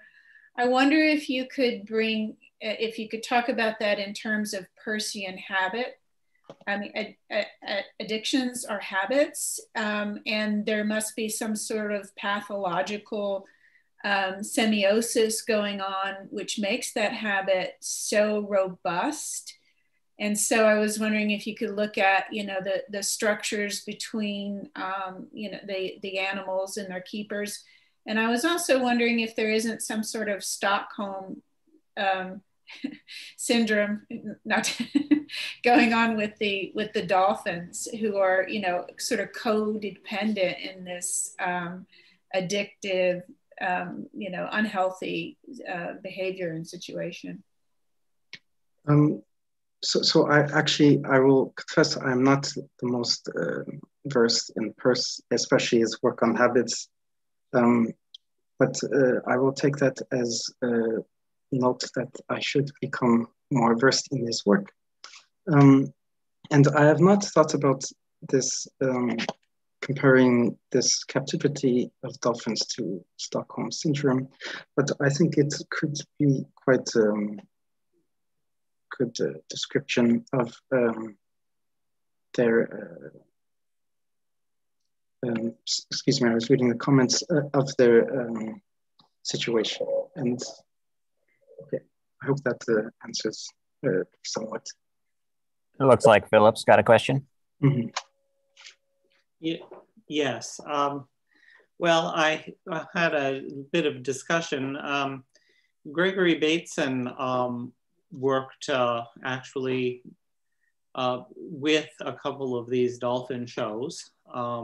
Right after he worked with the mental hospital system in California, and I could tell that he, could see the similarities, although I don't know that he put them forward in any particular place. But it was interesting from the point of view of an emic approach that in two instances he was trying to look at things from a dolphin's point of view. And especially he noticed that in these shows, they took a behaviorist approach where they purported with this audience to simulate the process of teaching new things to the dolphin. And the paradox there, a very Batesonian paradox as he recognized immediately, is that they would be teaching the same new thing to the same dolphin over and over the course of a day. And this actually prompted one of the most famous experiments. He barely ever did experiments, but this was a kind of famous experiment which ended up proving that the dolphins could learn the abstraction of producing something new for the trainer. And that would be second order learning rather than first order learning, because the dolphin had to understand at the level of newness. So that in fact the dolphin was learning, at this very, very high level. And another example dealing with experimentation, which is its own simulation, they found that the dolphins got, at least in Gregory Bateson's interpretation, bored and made a certain sound, and then, and that interfered with the experimental results. And he asked the sort of graduate students involved in the experiment, well, what did you record what this sound was? Oh no, we didn't, it wasn't part of the experiment. And then Gregory Bateson said, well, now we don't know what the dolphin is for fuck you. So there is definitely a subjectivity that from a naturalistic perspective, even for what was going on in these environments. But he ended up, I think, not working with Lily because of the conditions at that particular, experimental apparatus, and this whole complex of experiment and extravaganza was certainly something that he felt a lot of ambivalence toward, while using it to build theory, as he always did. So I just wanted to say all that. No, thank you. I think these are very helpful comments, and I think they will help me draw this out a little bit better. So thank you. Amelia's got a nice comment down in the chat. I don't know if Amelia, you'd like to read it out. That would be nice. If not, I guess I can read it. Are you with us, Amelia? Yeah, I'm here. Hey. I do have a bit of a background in animal training. I took a detour through behaviorism. It was interesting. I didn't stay there. But I do know some of the common training methods that are being used today. And one of the really, really commercially popular ones is clicker training. And it's kind of an iterative process. I don't know whether anyone's familiar with it, but you have a device known as a clicker, some trainers can use their voice, like you'd give what they term a reward marker. So just say yes or make some kind of noise. And so you hold the reward, and usually in the form of food reward, and you shape a behavior. So you wait for an animal to perform a particular behavior or just a minute part of the behavior you want. And when you've got it, you click to mark it and then reward it. It is massive in companion animal behavior. It's being used to manage zoo animals. So if you need to get medical treatment to them. So there are some possibly positive-ish aspects to it, but it's become a phenomenon in its own right. So there's Clicker Expo, which is like a conference devoted to it. There are companies that sell the clickers and the training treat pouches and the training treats. And it really, really has taken off as, from my perspective, a method of communicating with them. So these animals are not given any guidance at all. And when you're trained to clicker train, they put you as the subject being trained, and I hate it. I mean, you're given no guidance whatsoever. So you literally have to just keep trying various behaviors until you hit what somebody wants without any guidance, no communication, nothing. And at that point you get a click and a reward. And these animals will just have food chucked at them. The marine ones, they'll just have a bucket of fish and they'll just lob it. And okay, yeah, you could argue both ways on this. There are possibly some positive aspects to it.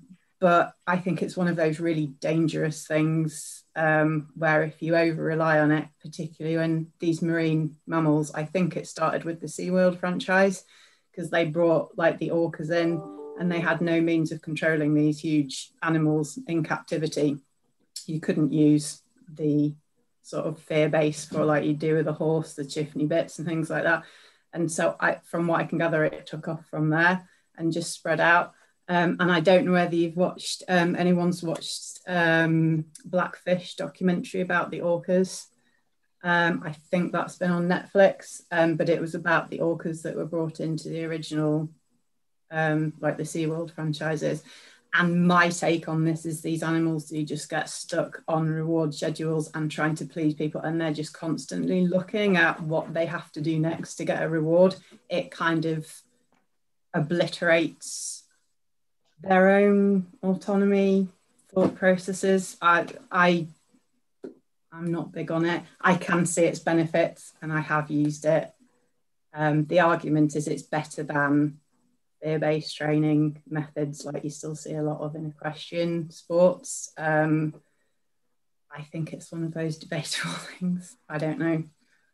Well, it so happens that the inventor of this clicker training was involved at the same time with Gregory Bateson, and I'm blacking out on her name, but it's very interesting because she was a disciple of B.F. Skinner and behaviorism. And she went and did films at the B.F. Skinner headquarters. And what Gregory Bateson noticed when Karen Pryor, exactly. Thank you. I know, yeah, I've heard of Karen. Yeah, Karen Pryor. And so they, with the pigeons, they were training pigeons, and Gregory Bateson immediately noticed that they were only allowing these certain graduate students, mostly women, to handle the pigeons. And anyone else who was a graduate student who wanted an experiment were not allowed to interact at all with these pigeons. And he said, well, you know, that's love, and that is not part of the theoretical apparatus of behaviorism, but it's totally necessary. So he was always looking at the factors that weren't explained by behaviorism at all. And he thought it was a very limited and inhumane perspective, but at the same time, you know, used it analytically to build theory from time to time. But yeah, that's a direct lineage from Karen Pryor, and they were friends, but he would not recommend it because he did not like that approach.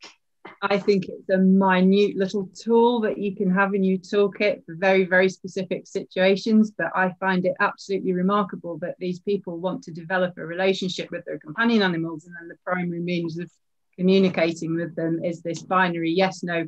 And to me, semiotically, what they're signaling really is control. So yeah. In this binary choice, but what are you actually signaling to them? And to me, it's control. It's a debatable one, but that to me, I think you're signaling I've got the resources and I'm in control, and you're going to toe the line. I'm wary of it. But yeah. I think we can continue this discussion in the breakout rooms, but I'll turn it over to Don. Thank you. Okay, I will set up the rooms. If anyone cannot get in, I'll stay here and I'll put you in. Ludmilla, will you set the timer for 11 minutes, and then we'll be back on schedule. Very good sessions as always. Okay, here's your breakout room. Let me delete the old one and start a new one. And everyone who wants to go in can go in.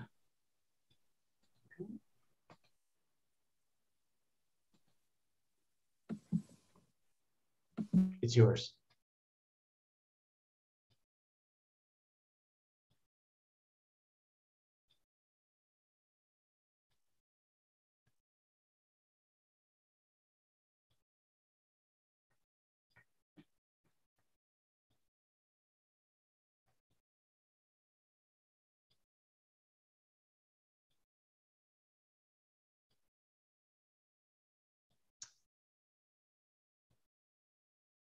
Okay, anyone else want to go in who's not in? Or may I go see a man about a dog, as we used to say? All right, then. I'll be back in a minute. Or Tyler, you're a co-host. You know how to assign people in, right?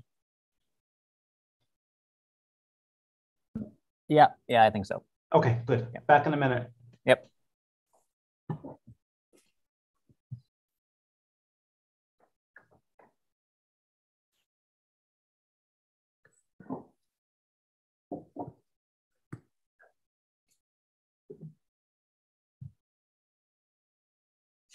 Lots of fun. Great job. Thank you. That was hard one. Yeah. Some issues, yeah. You were perfect. Thanks. Yogi's presentation was cool, as usual.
Hi, I'm just checking if it's okay. Can you hear me? Yep, can hear you just fine. How are you doing? Perfect, thank you.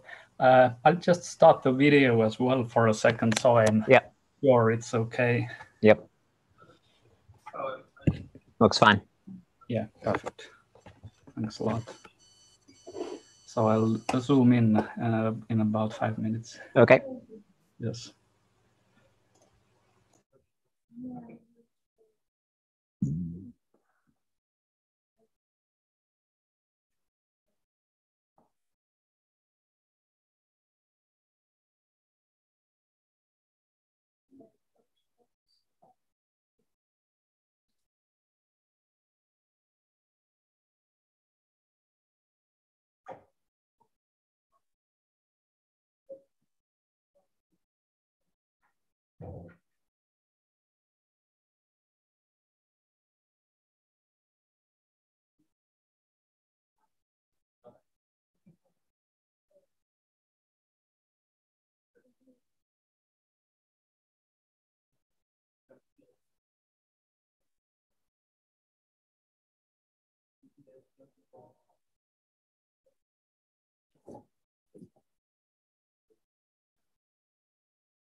Just we're on camera. Nice. Oops.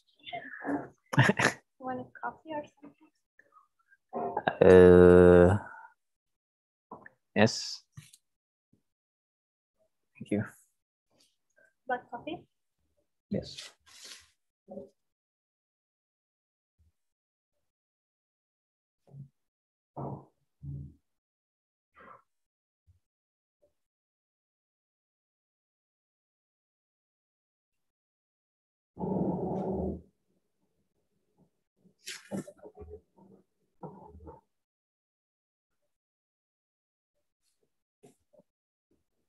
Nice work. Excellent work, as usual. Of course. I love the theological comparison. Political theological. I remember it from Schmidt too. We read it in a course called Semiotics of Ideology. I took it on my master's. Andreas Spenzel. He does like political philosophy. Semiotics of political philosophy. Yeah. Schmidt's good. Yeah. So everything here for the pasta? I think so. Setting up like this big old thing. But we can just order some food or yeah, someone. It was very good. Yeah, lunch was great. My partner did not so far from here, but I think we would need transportation one from another. There's this amazing lunch place. I think it closes at 5, but maybe for tomorrow or whenever. I would prefer tomorrow. Yeah. No, but it's like it koffein, which is like coffee and like sweets, like pastries. Apparently it's like really nice place. I'm sure it's delicious. Almost all the food I've had here so far has been great. Solid food, you said? Almost all the food I've had here. Yeah, me too. As I said. We are going to have a swim at the beach, like when the session ends, and there is 1 hour break, so I think it's perfect for yeah. Cool. I'm down for this one.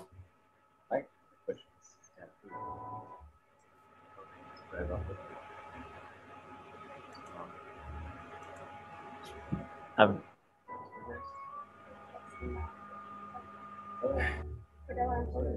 Tyler.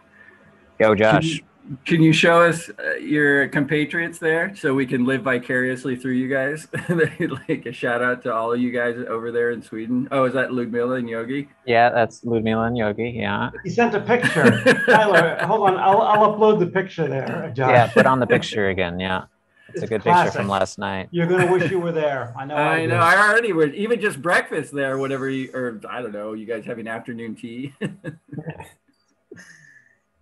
No, we had some amazing I need Thai. to send it to you directly. Hold on.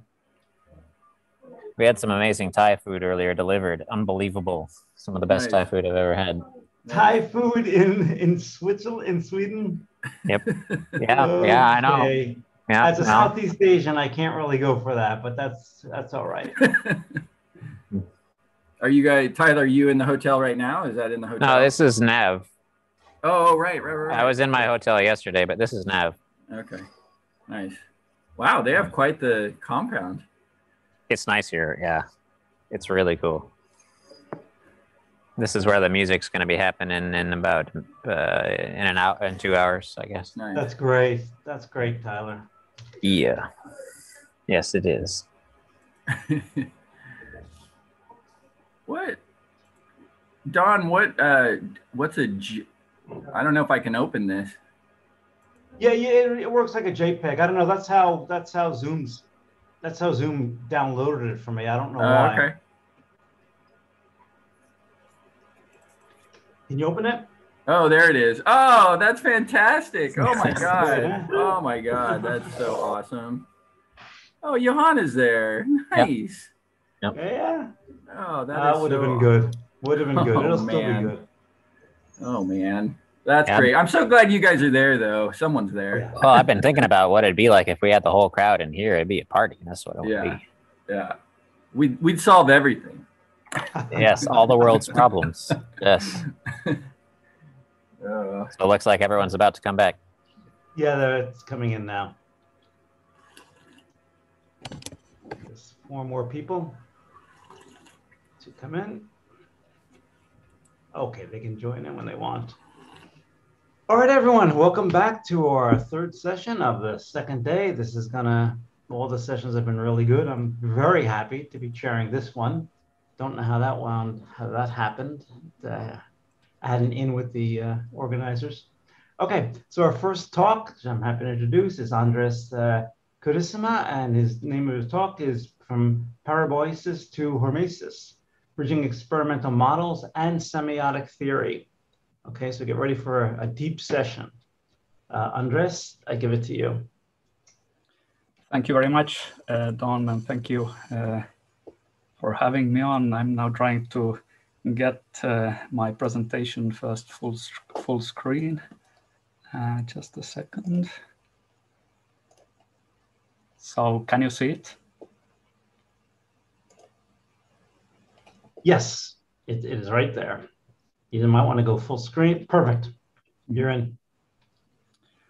So in this talk, I'll be looking at 2 theoretical frameworks. One of them is quite old, but I think it's still quite interesting. This is the theory of parabiosis that was extensively studied in Russia during the 20th century. And the other one is hormesis, which is also not a new one, but it's a framework which has become increasingly influential in biology, especially in certain fields of, let's say, biomedical research and toxicology, but also more widely. So going to discuss the interrelations of these two approaches and wonder if or how we can connect this to semiotics. So I think we can all agree with some problems that are relevant for semiotic biology and what this approach in most general terms pertains to when we talk about relational and contextual or qualitative modeling as being relevant for this discipline. And also, of course, more sort of complex issues tied to questions of anticipation, recognition, normativity, agency, etc. And I'm not really going into these quite complex issues, but I will be talking about some questions which I think will pertain to, for example, the roles of history and especially code plurality or multiple determination in biological systems, and which might have to do with their sort of mutual interactions, if not non-translatability. And the question is, how can we look at them in operational frameworks in terms that would sort of either be heuristic or empirical or experimental? And I think a possible focus here is on the interaction of specific and non-specific reaction types. And this could be very important and interesting to understand better from a semiotic perspective, because these non-specific reaction types, I think, are quite relevant for understanding problems of scaffolding or semantic entailments, relational modeling, and other problems that have been quite extensively discussed in biosemiotics and relational biology, for example. So, of course, this non-specific reaction, what does it mean and what it entails? This is a very vast subject, so I'll boil this just down to these two approaches that I mentioned previously. And indeed, the non-specificity of reactions is quite centrally featured in both of these paradigms, which involved independently. One of them is hormetic research, and the other is having to do with parabiosis or also paranecrosis, when we're talking about it on a cellular level. So hormesis is defined generally as an adaptive response of cells and organisms to moderate, usually intermittent stress. So this is more general definition in biology and medicine, or let's say, yeah. On the other hand, we can also define it more precisely as a biphasic dose response to an agent characterized by low dose stimulation beneficial effect and high dose inhibitory or toxic effect. So that's a sort of more precise toxicological definition that is often used. And of course, we know from everyday experience, probably of quite many examples which might be relevant to this, where some exposure to certain pathogens might be adaptive. It might provoke sort of preconditioning. It might provoke immunity, as we, of course, well know in the context of vaccinations now, etc. But this is much more general. It pertains to cellular reactions in general, where we're talking about, let's say, anti-inflammatory and similar sorts of cytoprotective effects that can be evoked by subtoxic concentrations of certain agents. And I think this is a quite interesting phenomena for various reasons that I'll discuss in the next slide. But I want to say that also this problem is in various ways relevant to the study of parabiosis and paranecrosis. So, and in a much more general sense of studying non-specific regularities to diverse agents while focusing on changes in the reacting system. So we're going more in the direction of trying to characterize either the cell as a whole or the organism as a whole. So we're not necessarily focusing in on this fine molecular or subcellular details of these reactions, which are, of course, very important for understanding mechanistically for current research, but let's say approaching it from a more global perspective. And this would also have to do with possible functional state transitions at cellular and systems levels in certain parameters, which are quite global and broad. And this might offer an interesting complementary perspective to current day molecular level accounts and modeling. So, of course, hormesis in general, it has a rather quantitative emphasis as it has such an applied and biomedical orientation.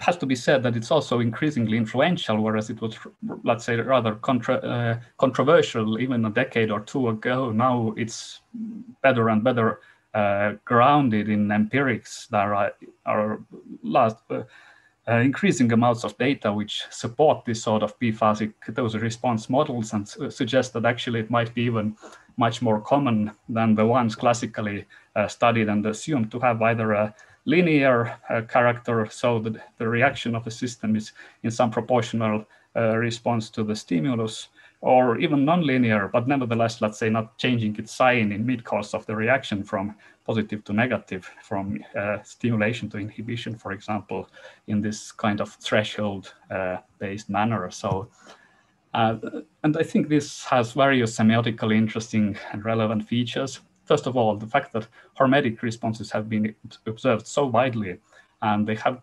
nevertheless very similar dynamics. So regardless of the model, either it's in vitro, in vivo, or in different species, either irrespective of its inducing agent, endpoint, or receptor cell signaling pathway mediated mechanism, the features of the dose concentration response are still similar. One of the main proponents said what Calabrese is saying. And there appear to be really no specific properties shared by all chemicals that could account for these features of hormesis as a sort of such a general reaction. And that's also quite remarkable and interesting. And I think a special interest is really this question of non-monotonicity of these reactions. And because it has also clear applied significance, I'm quite surprised, as I'm of course not working in toxicology or related fields, that all current exposure standards have been developed using an assumption of monotonicity, so that the responses would not show, let's say, these sort of biphasic reactions as we can see in hormesis. But and on the other hand, these kind of reactions, non-monotonic dose response curves, are common now, as it's now known. And we can see this, for example, in the case of many hormones, which act at extremely low concentrations, and also in the endocrine disrupting chemicals. And this is, of course, an extremely pertinent public health issue, also environmental safety issue. So some people are advocated for fundamental changing in testing and safety standards. And of course, here we can see that in some cases, these low-level concentrations can be very toxic, and it doesn't evoke a hormetic effect. And it's of course interesting then, why is this so, and why in other cases it does have a possible adaptive or sort of preconditioning adaptive effect, and we don't really know this very well in most cases.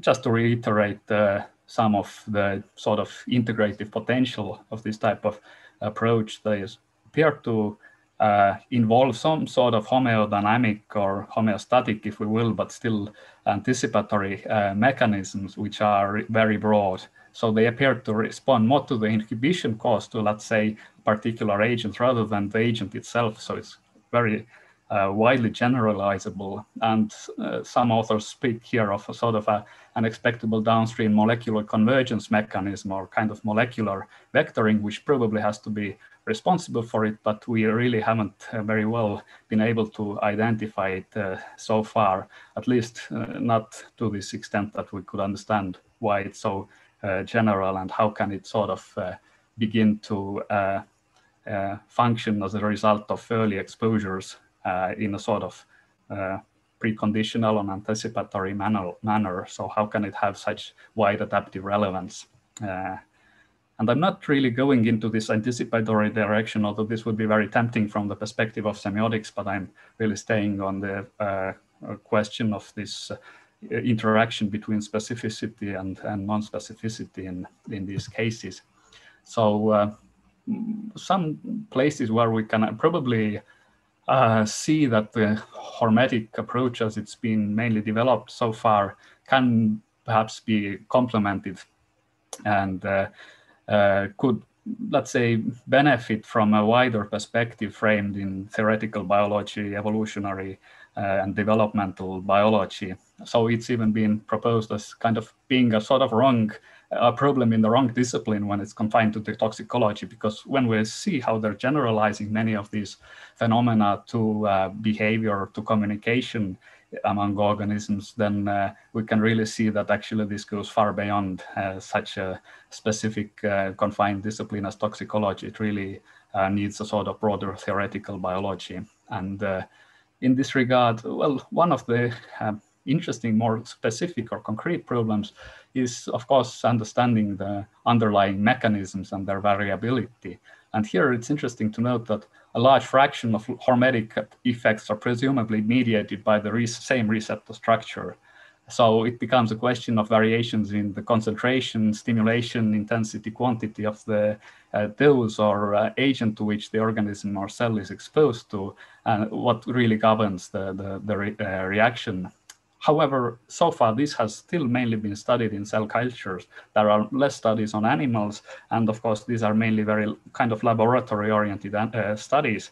So only very recently, we're beginning to think, okay, what might these types of effects that we find there have to do with the processes of adaptation more generally that we see in evolution and development.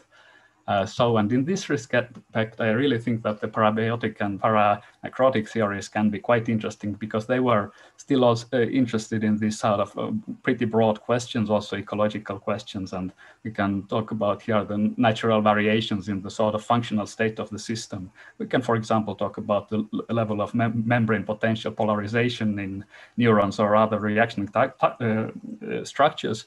And then try to understand how developmental or even this microgenetic, very rapidly developing changes in these sort of parameters like membrane potential can possibly be decisive in the way the organism responds to the same stimulus. So we can, in some cases, see, for example, the same neurotransmitter would evoke opposite effects depending on this sort of functional state changes in the system, and of course, still using the same receptor. So here we can probably also look at this difference between cellular and systems levels, and it's very often not very obvious how we can translate between them. However, so Paul Agutter has written very interestingly about this paranecrotic theory, which looked at this on a cellular perspective. And with respect to this theory, he had this sort of comment, which I'm quoting here. It's I think, quite telling why it's interesting. So a set of simultaneous changes in whole cell properties test the explanatory capacity of our molecular level descriptions. This may elucidate the biological significance of specifics. The phase of the universal cell reaction are the contexts in which molecular level changes occur in cells exposed to external stimuli. So what he has in mind here is the work by Dmitry Nasonov and colleagues in Russia, where they were looking at this sort of functional state transitions in cells. And what they established is that this sort of biphasic response is really an extremely common phenomenon, and it can be generalized across various types of cells, across various types of agents to which they're reacting. So the first phase would see an increase in membrane potential and resistance, the ability to resist the external agent, whereas these properties fall after a certain threshold has been reached. On the other hand, at first, the cell, let's say, during this increased phase of resistance, it reduces its viscosity, its turbidity, its acidity. But when the reaction, or let's say the exposure to the harmful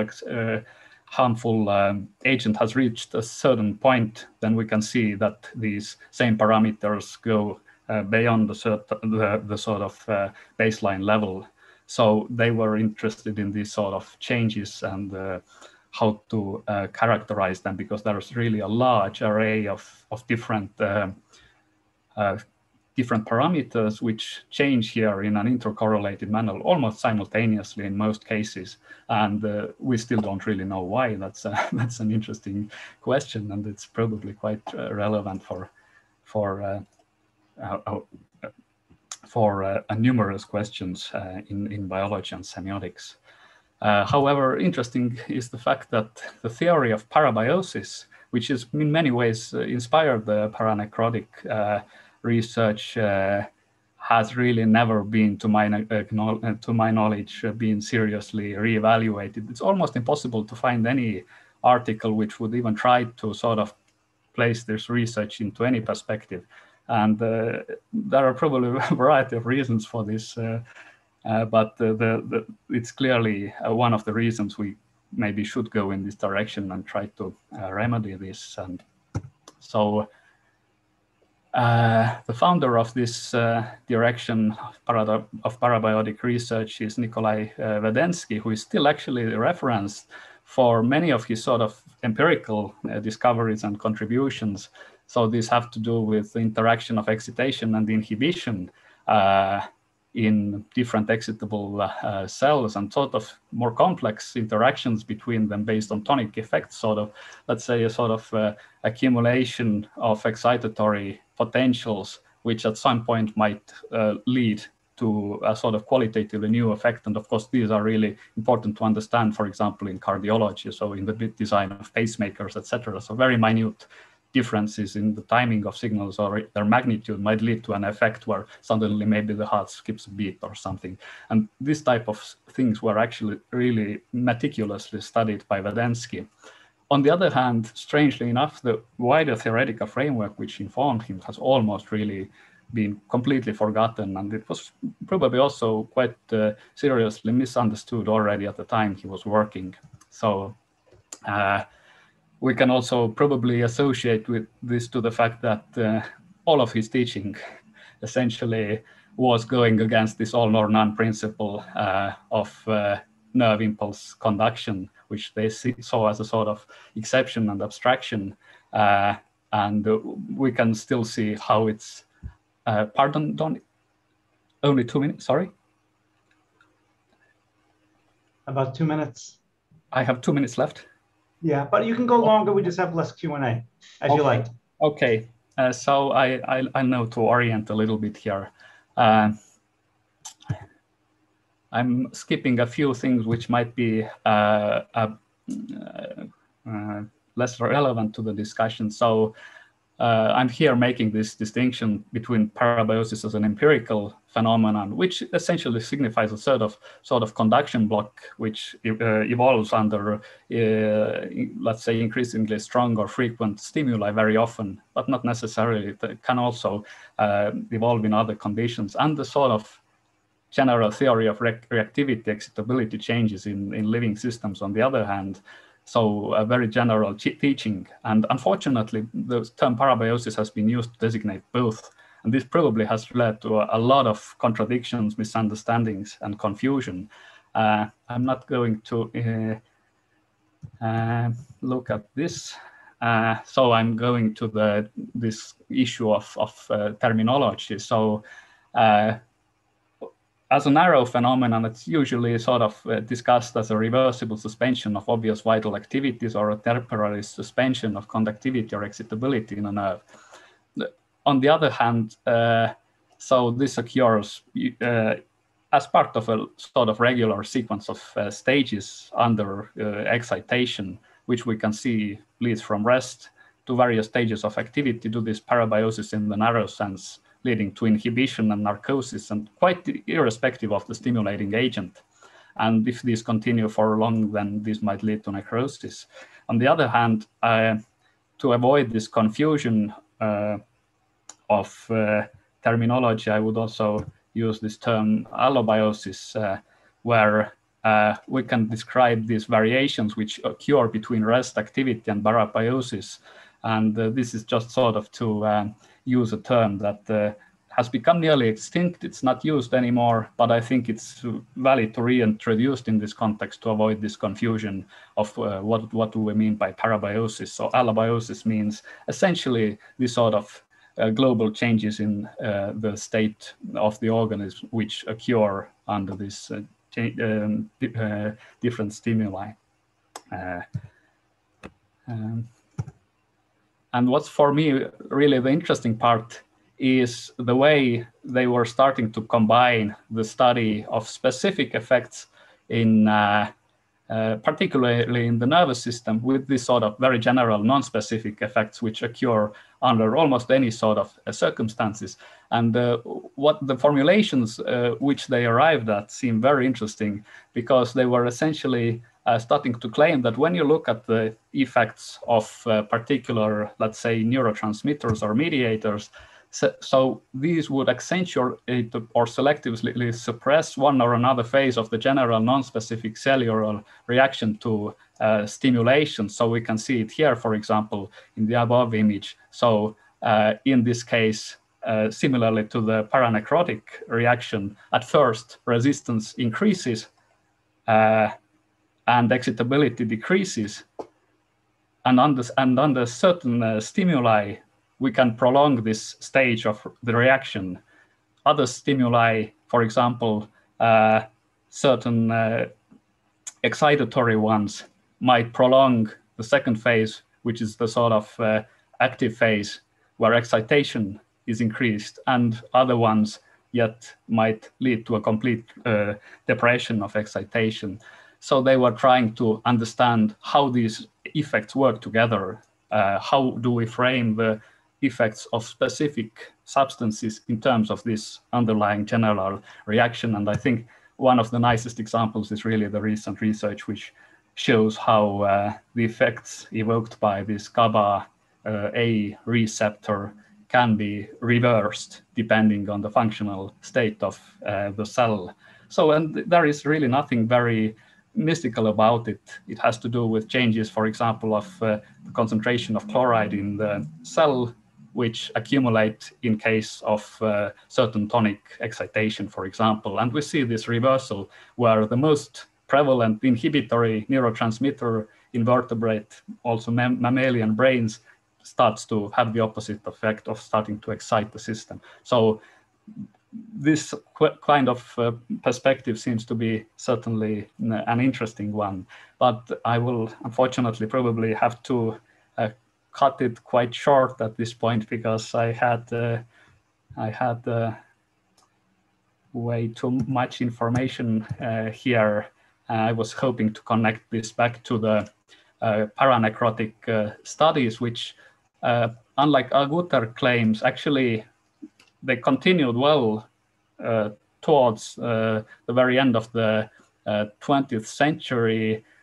So they were also starting to connect these sort of general cellular reactions with questions of reaction specificity, and some interesting observations from this later work. So they proposed that receptor-based responses are usually much less specific than those that we see in metabolic pathways. Maybe this is common knowledge to some extent, but it's still worth kind of re-emphasizing this sort of phenomena in receptors. It would be mainly based on weak bonds, and we can see that these stimulants do not take part in the ensuing reaction as opposed to the metabolites, and they go into quite a lot of detail in comparing these sort of effects, and it's really extremely interesting.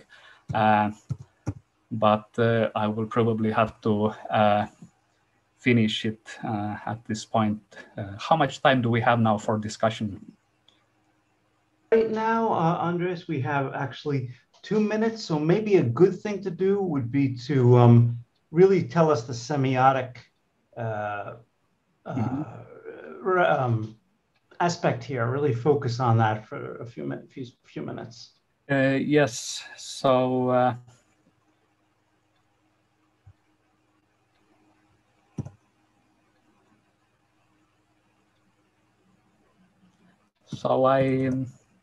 I think this question of whether the pathways which using which cells and organisms react to stimuli are sort of pre-assembled, or are they are sort of flexible and self-assembling in the course of reaction, is really one of the key questions which pertains to this whole study, because we see that in the case of these sort of self-assembling pathways, we can expect to see the kind of non-specific effects probably being quite decisive in the way these reactions occur.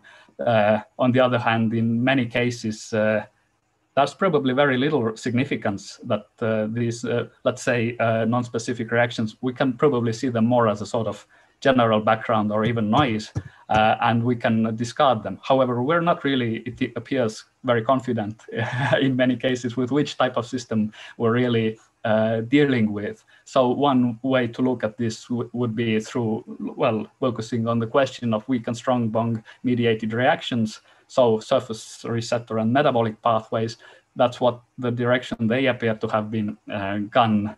But in any case, it seems that the approach that Alexandrov and Nasonov were developing in the Soviet Union, they were really going in quite a similar direction as for example, the thinking in relational biology by Rosen and others. So they saw that the non-specific reactions based on sort of context, we can talk about this as a sort of entailment or scaffolding, in some sense, in some cases, can have decisive importance for understanding how cells react, and we can bring very useful heuristics to see how these sort of scaffolds change in time. So we can even maybe talk about something like this allobiotic variation. I don't want to use the word, of course, parabiotic or even less paranecrotic because of these contradictions that I discussed above in terminology. However, I think when we talk about, when we reintroduce the term of allobiosis, then this can be quite maybe useful way to reframe the old research and bring along what's really interesting from it in terms of how these entailments might be changing systematically in a coordinated way in response to quite different stimuli. So that's it. Great. Thank you, Andres. You can stop share screening now. Mm-hmm. What we will do is everyone will keep these ideas in mind for see how they resonate with the next 3 talks. And then afterwards, we have a whole half hour to go over it. And I do hope you will put some of this literature on parabiosis into English or more widespread so we could all take a look at it. Okay, thanks very much. Okay. All right, so our next speaker, Victoria Alexander, tentative title of the talk, Applying Biosemiotics to Quantitative and Qualitative Methods. We'll see. Yeah. And I did correct the typo in my title. I had qualitative and qualitative methods, or quantitative and Thank you, Andres, for that. Right, you are. Yeah. I like the predetermined pathways, seems like the cybernetic approach, and the self-assembling pathways seems like the biosemiotic approach. And it's similar to the kinds of things that I've been thinking about. Physical science researchers employ quantitative methods. They take measurements, they count and collect data points, they formulate equations that model how systems will develop. Social science researchers employ so-called qualitative methods, such as case studies, interviews, observations, and surveys to construct narratives about complex systems. The difference in methods is said to make the social sciences more subjective compared to the hard sciences. Interdisciplinary studies departments worldwide now offer courses teaching both quantitative and qualitative methods as a compromise, I suppose, intended to resist the privileging of one method over the other, for the moment anyway. But I get the feeling that there is an unstated belief that research that currently requires qualitative methods might be done someday by computers. I hear in the general background noise of our times the belief that the singularity is upon us. Aren't neural networks beginning to imitate biological thought? Don't algorithms already make predictions about what people want? As soon as they get enough data, AI networks will become conscious. We know this is impossible. Computers can't process semiotic information. I am speaking about this topic today because last year the Digital Humanities Department at the university where I was teaching asked me to present my course in biosemiotics and surrounding fields as a course in quantitative and qualitative methods. The course included readings in pre-Darwinian mathematical biology, cybernetics, Alan Turing, mathematical tools for studying coincidences, self-organization, and genetic determinism. We also read fiction and analyzed paintings because understanding the creative process is at the center of what we do as biosemioticians, I think. As I reviewed online intro to quant v qual methods courses, I was horrified. This is one of the illustrations of the course I encountered. It was a real mix of scientism and propaganda techniques. A lot of social science students end up going into marketing or public policy. Here's a typical diagram showing how students might approach qualitative research. The caption says, a simplified diagram of the iterative qualitative research process. Basically, you ask a lot of questions, you write down the data, and then you interpret it and you get more data. This diagram shows the circular and open-ended approach. Making a diagram like this conveys the feeling that your qualitative method followed some sort of scientific procedure. And this is scientism, to be sure. Equally bad is the misuse of statistics. We were holding classes during the initial lockdown, so we had plenty of the examples to draw from. We've all heard that a lot of ICUs were at a frightening 85% capacity. What's the normal operating capacity? You may or may not ask. 85%. But I wanted to do more than just help my students improve the traditional approaches. I wanted to query the bias against subjective knowledge, as if it's ultimately just made up stuff. As biosemioticians, we study the relational processes in living systems and discover, you could say, the etiology of symbols and how they are grounded. Subjectivity is formed by constraints that can be described, and the semiotic process can be identified and understood. I wanted to turn the course on its head and teach not the difference between quantitative and qualitative methods, but the difference between quantitative and qualitative processes in the systems they were studying. My students' class projects ranged from developing bureaucratic norms for the approval of public monuments to developing AI to pick out different musical instruments and recordings, to analyzing the logic of conspiracy theories, to trying to determine if the popularity of tattooing was on the wane or not, and other topics about as different as they could possibly be.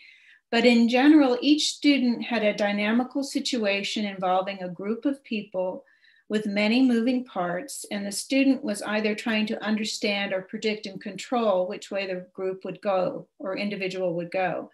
So we tried to identify the kinds of local decision-making processes that resulted in the global effects. There are some behaviors of complex systems that can be modeled mathematically, and there are some that cannot. For example, when the system is switching from one regime to another, I suspect that there are local decisions being made that, because they haven't settled into a new habit yet, the logic of these transitions can only be described qualitatively. On the bottom is a computer-generated model. You'll notice that the edges are frayed, the center is more concentrated, the flock moves smoothly, it doesn't ebb and flow like the natural flock does. The researchers defined 13 different local constraints: relative distance, turn radius, thrust, avoidance distance, and then to make it more lifelike, they added some randomness to the algorithm. And that just doesn't work.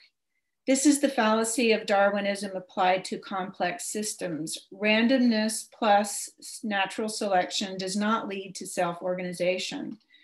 What the researchers needed to add is semiotically motivated local decision points. But how would they do that?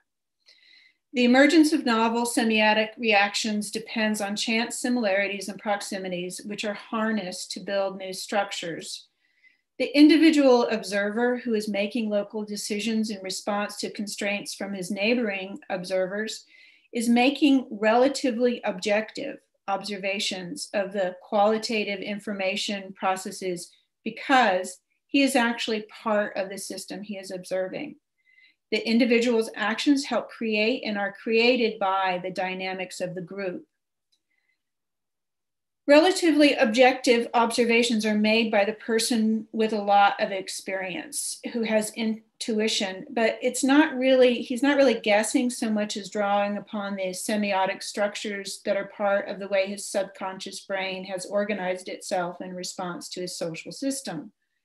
So one way to do better qualitative research is to immerse yourself in your subject instead of trying to be an external objective observer. The social sciences are said to be the systematic study of human interactions. So students are typically taught procedures to follow in order to study a complex system. Instead, students should be trying to discover the procedures of the complex system, learning about the system's semiotic mechanisms, which will be unique to each system and will be continually evolving. On the left are experts, 4 doctors working on the front lines of COVID-19. Each of these doctors broke with ranks to find effective treatments. One found COVID-19 presents like altitude sickness and patients needed oxygen instead of a ventilator. One found that a malaria drug happens to work as a prophylaxis. One found that an anti-parasite drug happens to work as an antiviral. Another realized that like HIV, COVID requires different drugs at different stages. One of the drugs the doctors discovered works due to complex molecular mimicry, ivermectin, which mimics the structure of an enzyme produced by soil bacteria, happens to bind with the virus spike protein and with our ACE2 receptors, and plays a role in 2 other signal pathways inside cells as a general antiviral and an anti-inflammatory. The official response of the health bureaucracies has been to scoff at the idea that ivermectin could work as an anti-parasite drug and have other effects as well, as if biological structures cannot interpret structures in different ways. Quantitative versus qualitative could be called systematic versus idiosyncratic.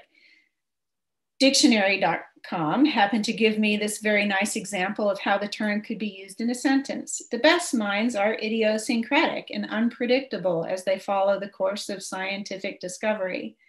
Sometimes we pay lip service to eccentric researchers. We celebrate them after the fact of making a novel discovery. But the public doesn't really have a systematic way of appreciating the idiosyncratic logic of the complex systems themselves. Biosemiotics offers a way to explain how idiosyncratic semiotic processes work with the concepts of symbol, icon, and index. So first, let's look at the mechanism of the conventional symbol. As Marcello Barbieri argues, an encryption apparatus, an adapter with 2 recognition sites, can connect 2 objects. The rules of this assembly are established by convention. They are not strictly determined by the 2 objects, in this case, the genes and the proteins. The natural encryption-decryption process, Barbieri says, creates absolute novelties, not relative ones. These natural conventions account for the discontinuities in the history of life, the qualitative changes, whereas natural selection explains the gradual transformations. So these conventional codes are fixed by natural selection, but how do novel associations arrive in the first place so that they are available to natural selection? Well, the mechanism of the icon. The cell receptor, like an individual bird in the flock, responds to signals that have qualities which could be similar to the qualities of other things. Here we see how the wrong molecule, a molecular mimic, happens to fit into a cell receptor. This can lead to unpredictable outcomes that are qualitatively different, and you won't just get more or less of the same product. For instance, a virus might fit into our ACE2 receptors and repurpose our cellular machinery. Big qualitative difference there. The mechanism of the index. Drawing upon an example that I learned about from Joshua, in my class, we discussed how slime mold can associate a temporal rhythm with a temperature decrease. The rhythm becomes an index for blasts of cold air. And this is kind of a Pavlovian conditioning. In this instance, the mechanism seems to involve a number of oscillating chemical reactions that become entrained. In my class, we also discussed another example of slime mold Pavlovian condition that I heard about from Oscar Castro, where separate activator inhibitor pathways for detecting food and for detecting cold can become entangled and flip a disinhibition switch that makes the slime mold start seeking food in cold places, which is sort of a pathological behavior. And both of these examples are more or less. But they do show how slime mold can learn new things. And Josh, Oscar, and I wrote about this in a forthcoming Code Biology special issue. Pavlovian conditioning is learning via index signs, which may go awry. And this may be what's behind the weird allergies and food sensitivities. Don Nolan has written about this kind of thing in the Food and Medicine volume that has just come out. This is a mechanism for artificially inducing antibody responses. It illustrates Marcello's adapter mechanism. Since the 1970s, researchers have been developing anti-fertility vaccines. In one case, the human hormone HCG is linked to a tetanus toxoid by a conjugate. When injected with the product, subjects develop antibody responses to the tetanus and to the HCG by association. And if the subject becomes pregnant, the developing embryo will be spontaneously aborted. The conjugate here plays the role of an encryption apparatus. The body learns to misassociate a part of itself, HCG, with a toxic substance. This is a qualitatively different process than the normal process of antibody response. This new symbol is intentionally created by physically linking two objects together, but as with the case of slime mold just mentioned, accidental linkages may form when different chemical pathways are activated simultaneously and happen to interact with each other. This may explain the link between autoimmune disease and vaccines and viruses. Let me now mention how biological processes that can be quantified relate to those that cannot. Quantitative methods may be appropriate for modeling how any complex system as a whole tends to stay more or less the same. Quantitative methods are also good for categorizing and generalizing. They're also good for describing development, but not evolution. They are also good at describing styles, fashions, and trends, even for good for analyzing and producing formulaic art. There is a program that can render photos into Van Gogh Starry Night style. To the extent that it's easy to formulate a kind of style, we can guess that that style does not require so much qualitative judgment. Quantitative methods can be used for mimicking, for creating mediocre art, but they aren't so good at creating an original art.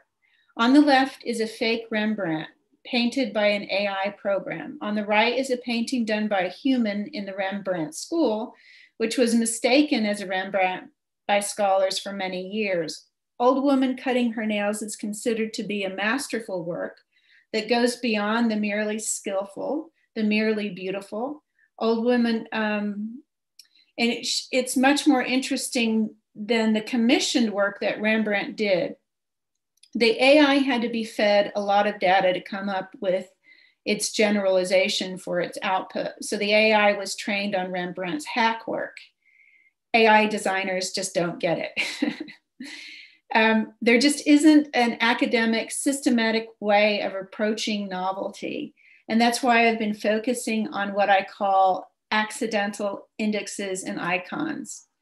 This image is from the subreddit called Accidental Renaissance. It's a photo, not a painting by Raphael, even though the pale skin and shadow may remind you of the Renaissance painter. The halo of the man's camo hat and his posture gives him a Saint Sebastian vibe. Here is the saint in typical Renaissance style. Note how uncanny is the coincidental similarity. When we recognize the Renaissance style in this photo, we might use abduction to explain it. And here's Peirce. A surprising fact is observed. The photo looks like a Renaissance painting. But if it were true that the photographer was familiar with Renaissance art, his deciding to snap the photo would be a matter of course. Hence, there is reason to suspect that it's true that the photographer is probably familiar with Renaissance art. That's my theory anyway. Conspiracy theories get started through the logic of abduction. In this paper, written in January 2020, the researchers note the uncanny fact that there are 4 HIV-like segments in the novel part of the SARS-CoV-2 sequence.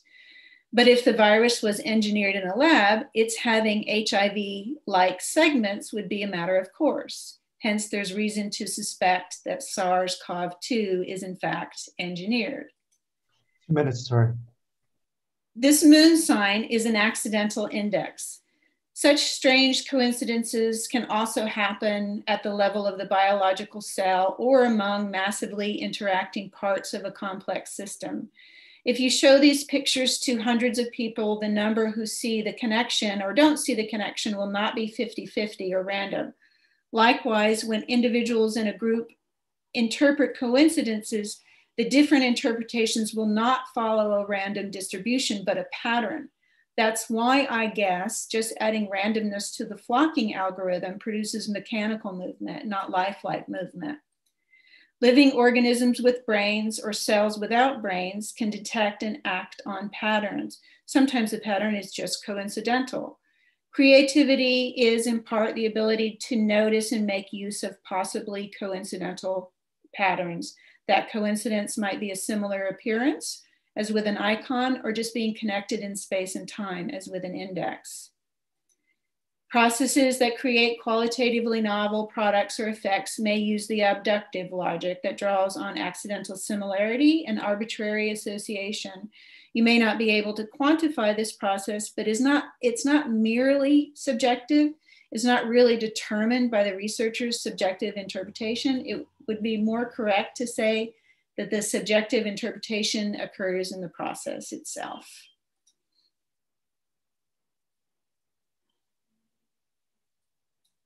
Tori, thank you very much. Thanks. Expected. Wonderful. So, okay, let's see whose hands get in first. Let me just, sorry, I need to find my participants. But I think Yammer, I think you were the first one up.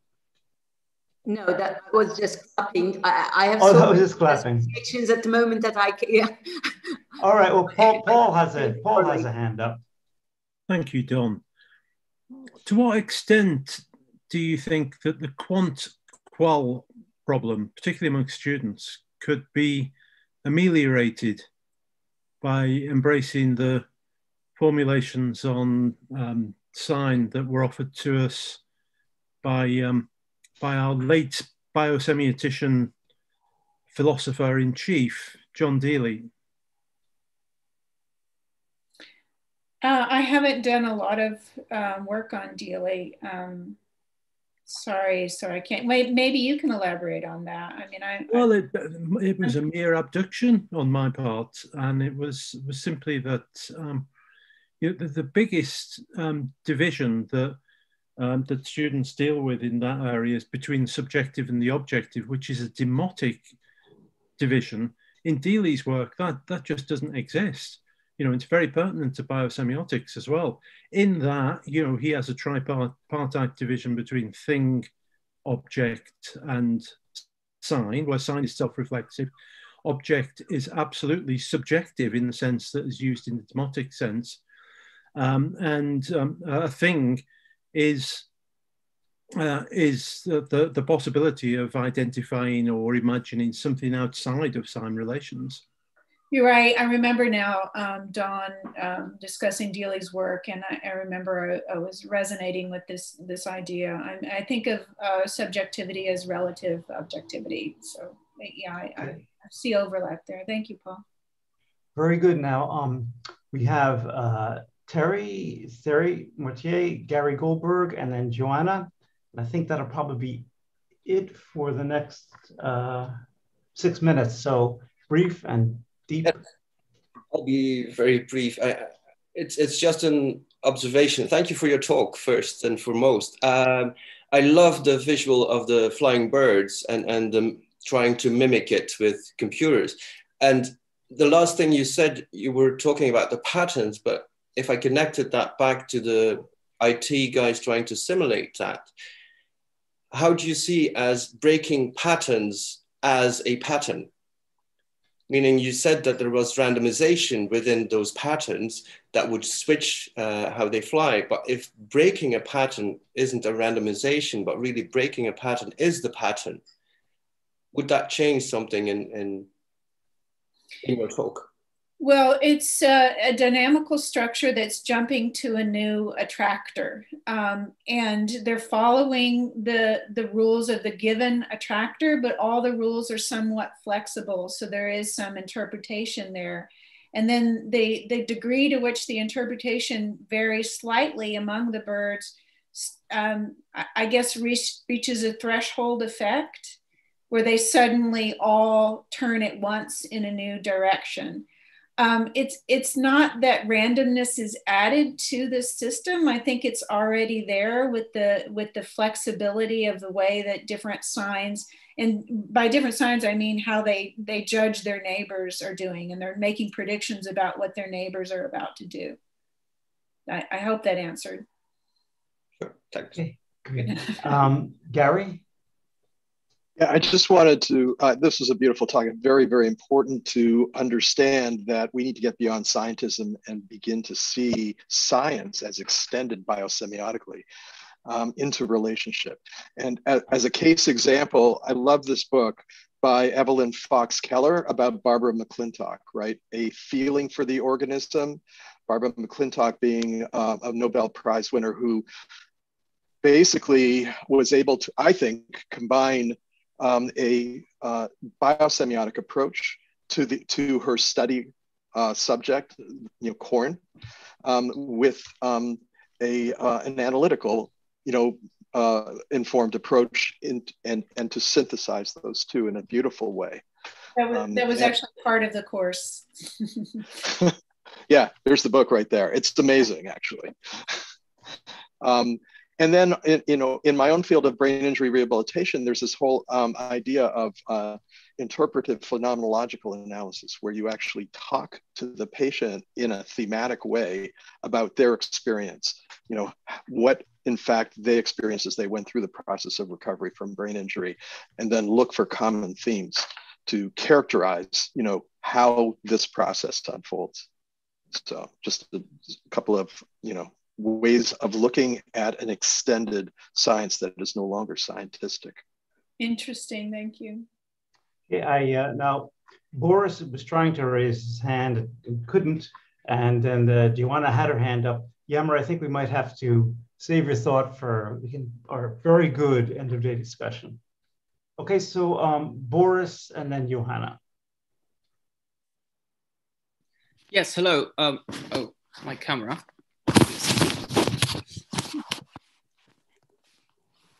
Hi. Thanks for the talk. I was very thrilled to find this this connection, especially since, well, Joanna will probably say it in a second, but the conference going on exactly the same topic, well, not in biosemiotics, but on qualitative versus quantitative data. But my question is about the quantitative part of it. So you mentioned a very interesting phenomenon that with noticing accidental indexes. And I wonder, have you ever tried to actually measure it? Because it's it's a, you know, it's a ready experiment for experimental semiotics to do. And I wonder if you did any work, and if you did, what stopped you?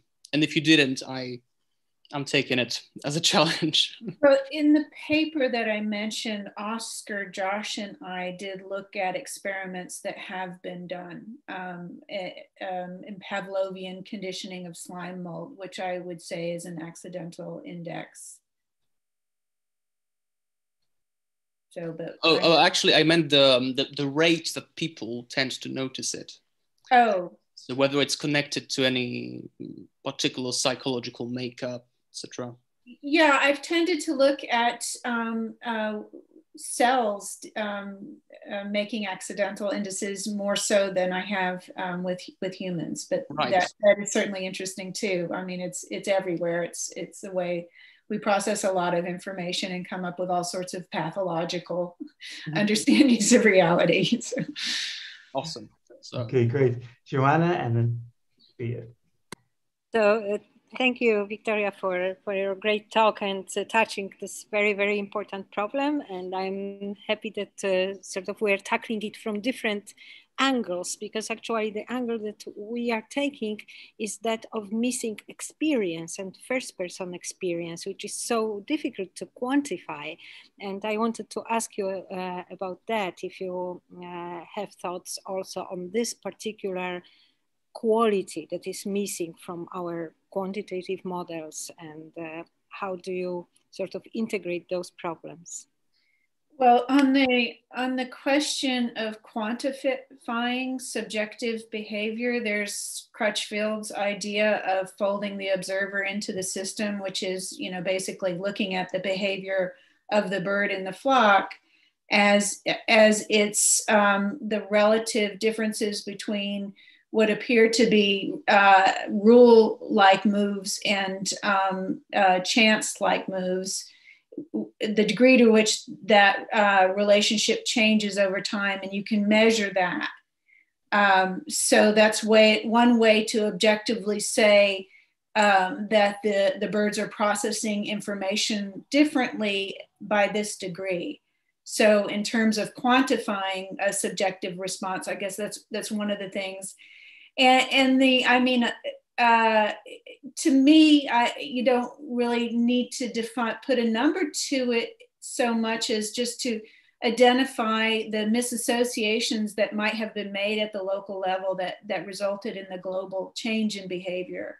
And so that in itself would be enough. Do you have to measure it? Yeah, you know, maybe you can measure the relative similarity of something to something else. You know, how likely, you know, how congruent is this shape to another shape? So that you could do too, I guess. Okay. Thank you for your question. I know these will all be continued in our discussion. So let's move on now to Joshua Augustus Pacigalupi. The title of his talk is Semiogenesis, Harnessing Higher Order Dimensions from Structured Noise. Josh?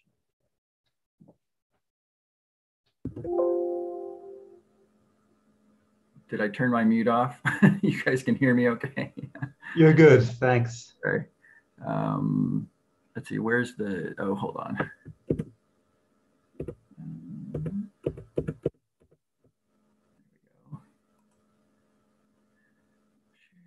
Screen, okay. And start. Okay. All right, you guys can see my slides move okay? Just to give a great, thanks, okay. All right, so this is great. I'm really glad to be here. Start my timer.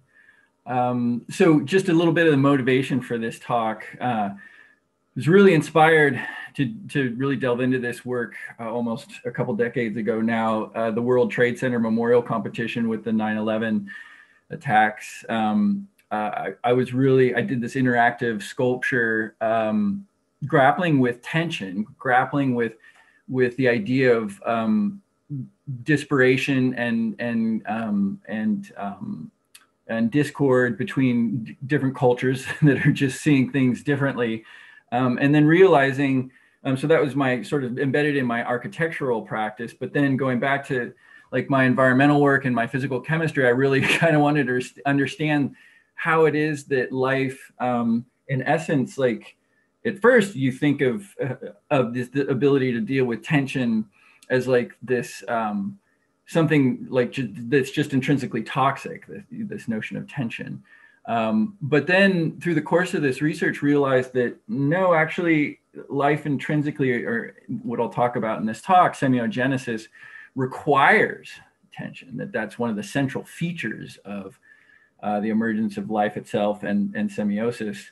And then, of course, in the larger scheme of things, really looking forward, as Tori Alexander mentioned, doing some work with you guys and working with Dawn on how it is determinacy emerges out of indeterminacy. Really hope to contribute to this larger conversation of semiotics. So I'll split this talk into 3 parts. The first part is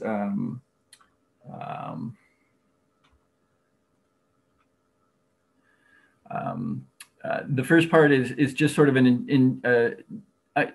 forming the question, like trying to understand the question starting out, and then through this out of my architectural practice, coming up with an intuition.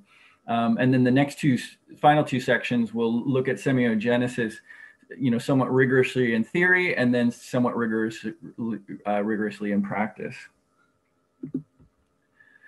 So starting with something perhaps more familiar to folks is just a good old architectural practice.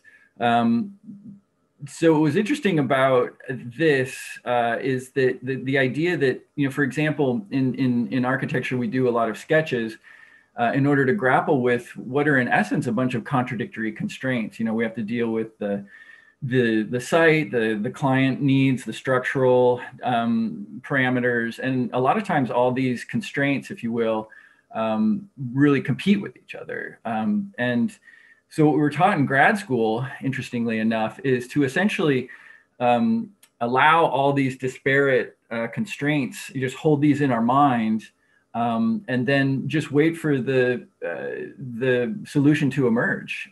I mean, that's literally what we're taught in grad school. And believe it or not, it works. So the trick is, though, is you think that the process, people talk about process, they're really talking about, these sketches up here, and these are just 2 of, hundreds of sketches that you literally superpose on each other, such that we use trace, right? So we use this semi-transparent paper, and layers upon layers, you all have like 20 of these pieces of trace, and you'll literally be seeing all these different layers, this history superpose on itself, as each layer is really just a capture, maybe Nora Bateson's hints, if you will, that they're just sort of states, they just capture states. But it's really important to realize that they're not the actual process. This isn't where creativity actually lives. It actually lives in the gaps. It lives in the gaps. What I realized is that, that mysterious thing that our professors told us to do is just allowing the solution to emerge from the chaos, if you will. So just to reiterate, the sketches are not, the process themselves.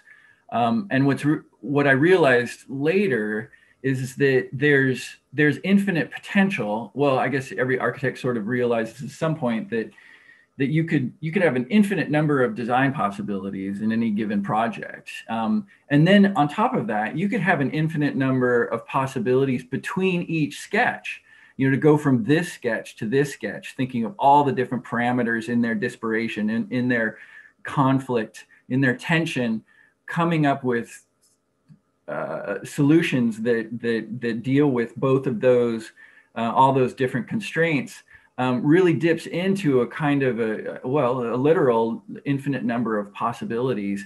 So I was just fascinated with how this was remotely possible. So then a little U-turn here. This actually goes back to my undergrad work. So before I went into architecture, I studied physical chemistry and environmental sciences.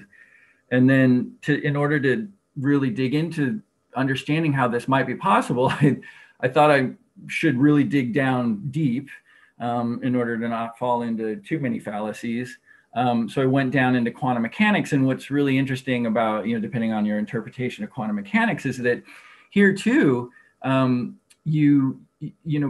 mechanics is also grappling with this paradox between continuity and discontinuity. In other words, you have this process which seems like this continuous thing, but then you have these sketches, these intermittent sketches that you do that are sort of capturing the process, but they're really just very minimal reflections of a much, much deeper infinity. And again, when I use the word infinity, I mean that quite literally. So for example, in quantum mechanics, this isn't a stretch. This is just the Schrodinger and the Copenhagen interpretation, essentially looking at how it is that a particle, so to speak, is essentially a sparse coherence, constructive interference amongst an infinity, a literal infinity of possible momenta.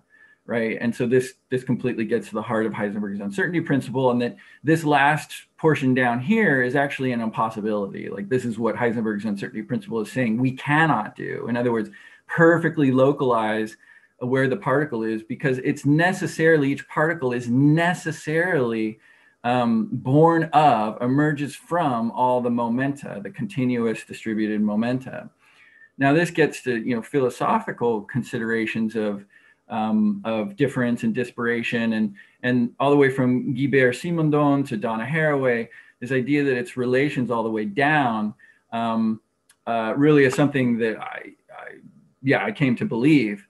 But it's important to be careful here because, so I looked at what Peirce had to say about this, and I was heartened when I looked at his collected papers that firstness is really would put the emphasis on the potential relations, right? So this particle is a potential particle, right? Because it depends on the relation between the infinity of momenta.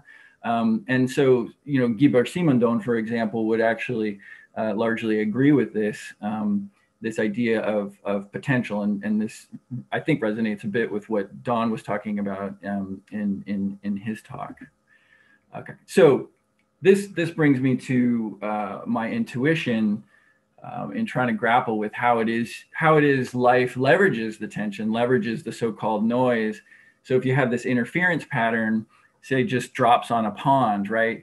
It's simultaneously, each drop can be thought of as a distinct event, but that simultaneously these ripples illustrate the interference pattern that they all share. And so that the pattern as a whole entails physically both the distinct events and their interrelation simultaneously.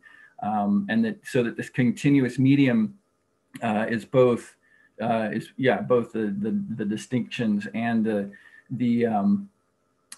their interrelations. And it was kind of funny. It was really a mundane experience. It's kind of an everyday experience. I came up with this. Again, I was grappling with how it is I would do this interactive sculpture for the World Trade Center competition, and I really wanted this way that visitors to the World Trade Center Memorial could see themselves reflected in interactive sculpture, and it raised all these philosophical problems that I just mentioned. And then I was in my kitchen and I was just looking at a baking dish filled with water, soaking as we all do. And the sunlight was coming in through the window, bouncing off the water and then reflecting onto the wall. And I bumped the dish and all these ripples started. And I looked at the reflection on the wall and I was just blown away with the idea that all these different disparate kinds of constraints, the dish, the sunlight, the transduction of my having bumped the dish, all became I don't want to say represented, but entailed, if you will, in the reflection on the wall. And I realized this dynamic reflection that was dancing on my wall had an infinity of possibilities. But that infinity of possibilities was constrained by each of these superposed, in the interference pattern, entailed the superposition of these distinct these distinct realities, as these distinct phenomena came together as kind of one, if you will. But then I, of course, realized that that's all fine and good, but in quantum mechanics, superposition is a linear phenomenon, meaning that, well, to put it loosely, the waves are transparent to each other. Like they don't, the interference pattern, they'll flow through each other like these ripples, but they have no memory of each other in a sense. So I had to grapple with that, because obviously that's not how semiogenesis ultimately needs to work. So then I was playing a lot of music at the time. So I took this idea of the interference pattern and I imagined, like, okay, where else does this happen where you don't have just waves, you have sort of a nonlinear aspect. And I thought of musicians like symphony, or probably a better example would be jazz improv. So you have some musicians and that they're literally co-molding a common medium, right? So that interference pattern is literally manifested in the acoustic patterns in and amongst themselves. Like each musician is putting themselves a pattern into that shared milieu, while simultaneously what they're getting back is the superposition of everyone's pattern. So you could imagine all the dissonance if you're, not a very good musician, that comes back to you, or as you sort of respond to this collective, you change your behavior. And so the musicians both form and are formed by their shared interstitial medium. But of course, here too, we run into another problem, which is that I've assumed semiotic agents. I've assumed it's sort of a homuncular fallacy, if you will. Like I'm trying to explain semiogenesis, like how it's possible, but I've assumed a semiotic agent. Let me skip that slide. So this then goes into section 2 of the talk about semiogenesis. Just a note, Josh, that you have five minutes. Oh, I have 5 minutes left? Yeah. But you can go a little longer. It's okay. Oh, shoot. I have I'm only halfway through. Oh, shoot. Okay. It's okay. Okay. 5 minutes to the 20 minutes. Yes. Oh, okay. Okay, great. Thank you. Perfect. Okay, so I'm going to go a little over 20 minutes. So the neurons, I started going to, started researching neuroscience and okay, how could this be possible in the brain, for example? And it was I quite quickly realized that that through local field potential and different phenomena in the brain, whether it's electromagnetic, which is local field potential, or chemical gradients, reaction diffusion phenomena in the brain, that it was quite possible that the neurons themselves would have an interstitial milieu, could have an interference pattern, and so that you could have, because no one really, in doing my research, I found that even if you look at spike timing dependent plasticity and all the latest models of the timing, spike timing and all that kind of stuff, no one was really answering the question of how it is that these that neurons literally rewire themselves in a way that's not simply stochastic, that's not simply that they're wandering around in the dark, right? Because we have this idea that we've over-reified the notion of the action potential in the neuron, like these little machines, and that they're just sending, they're just in the dark with respect to each other. And I said, what if they weren't necessarily in the dark, that they had these very ephemeral, and to use the term diaphanous that Nora Bateson mentioned yesterday, is a great term, diaphanous, semi-transparent, superposed patterns in and amongst them, that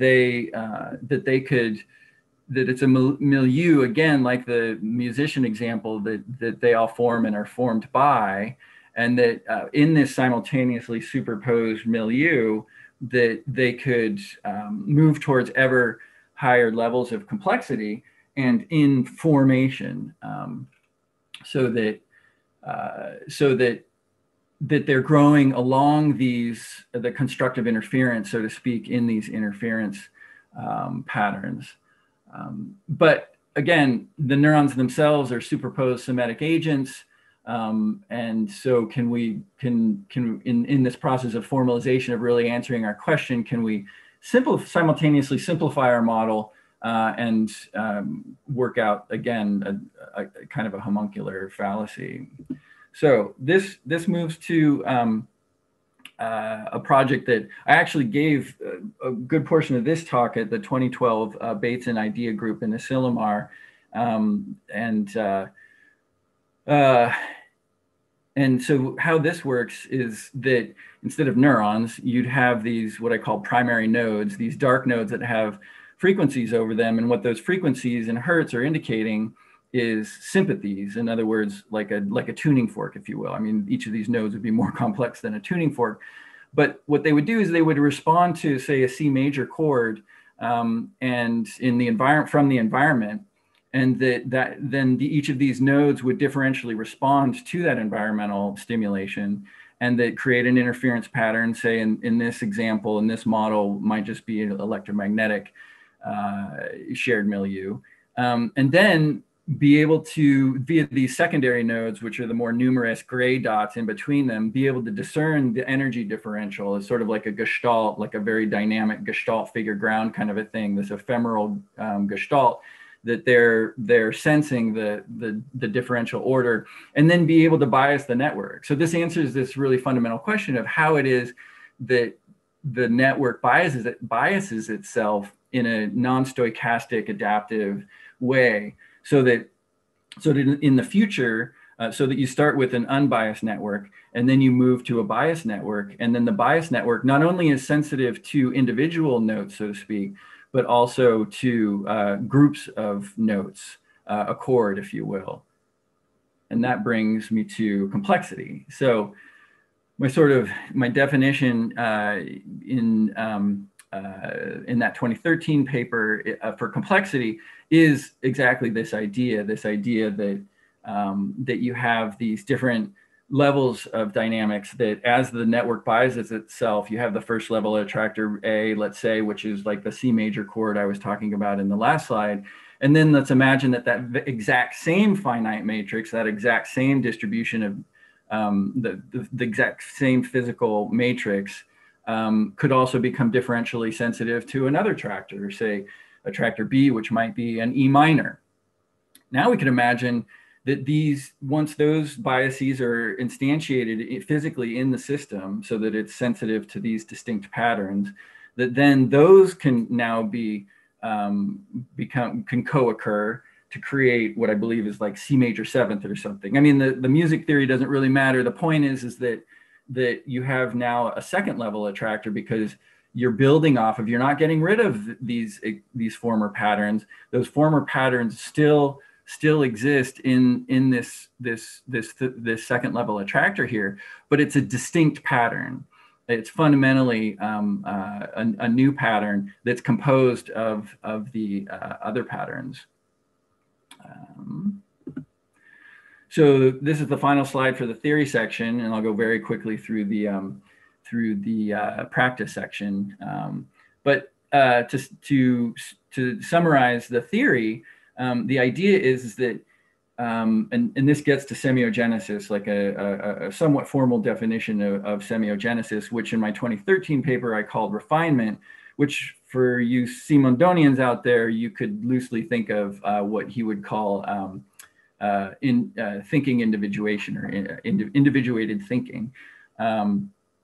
Not life, because the system is not living. That's not the claim I'm making. But what happens is that over time, you could imagine these parabolae, again, this parabola here, as the system develops, as it incorporates more and more biases, and then patterns of patterns, et cetera, that this Umwelt, if you will, would grow.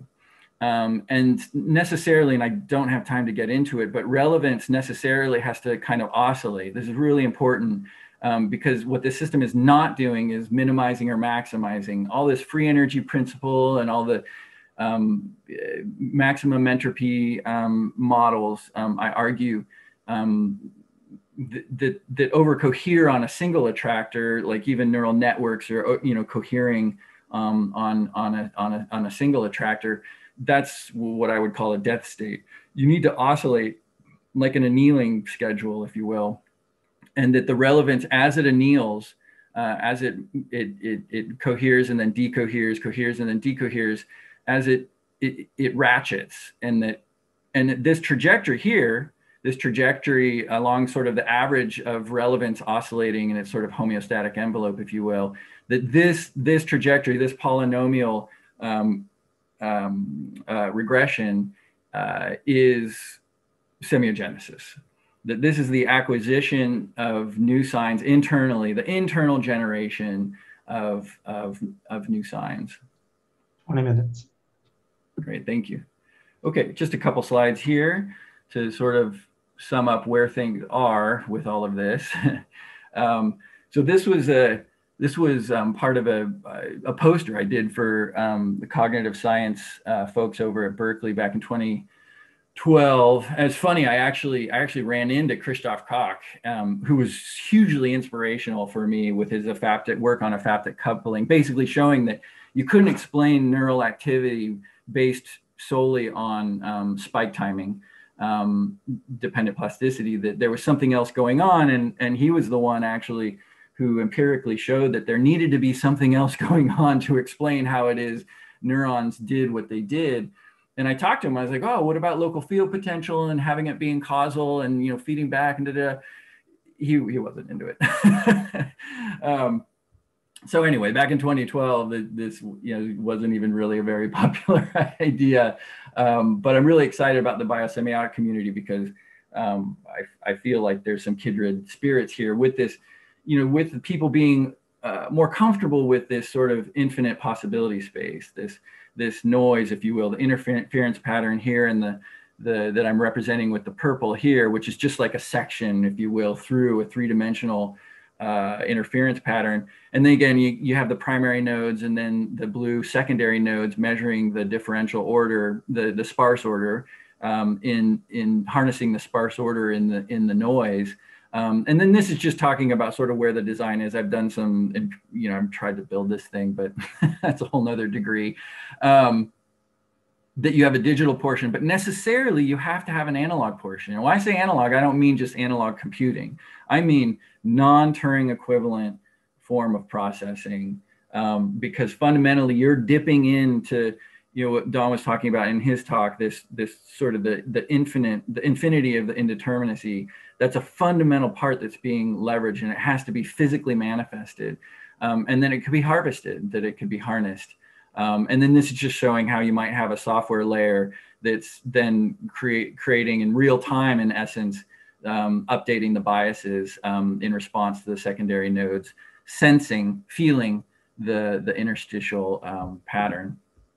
This is just really quickly what empirical data might look like if we were to accept the alternative hypothesis of what I'm proposing here, that semiogenesis would literally be these biases accruing, and that as you're accruing those biases, you're literally able to do more adaptive work. And then this is second to the last slide.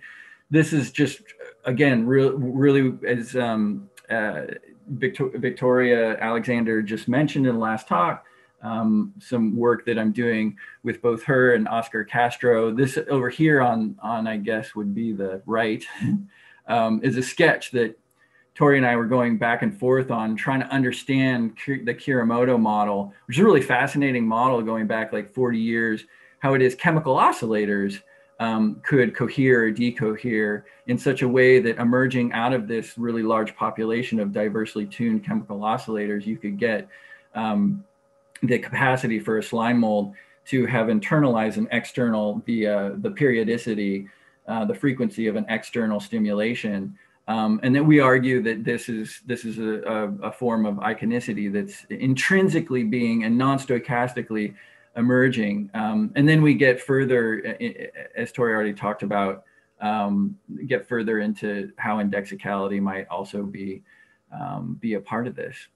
So to sum up, I just want to kind of get back to that slightly more informal definition for semiogenesis, which is a process whereby a system continually increases its average relevance, as illustrated by engagement, sensitivity, Umwelt, or potential awareness, to its surroundings by increasing its own internal capacity to harness the sparse order within the so-called noise, the result of increased relevance, into an ever more complex internal structure able to increase capacity to do complex work. Thank you. Josh, that was absolutely wonderful. We've only got 2 minutes. I can't imagine this is not going to have a million comments. They're going to have to wait till the discussion session, though, because we only have 60 seconds. But Josh, if you go to your slide 13 really quick. I'm taking a privilege here. 13. I'm sorry? 13. Yeah, I'm taking a privilege here. No, this one, yeah. The next one. Okay, same thing on the left. If I could think of a model of what the sign, vehicle, interpretant, and object consist in, for me, it would be precisely these interactions. I'll leave that there, and we'll go to our next talk. And in the discussion session, I'm sure there'll be plenty to discuss. Okay, but we want to stay on time so that we can leave. Okay. Totally. Okay. So, yeah. No, Josh, you can certainly respond to that. Oh, yeah. No, I mean, I'm happy to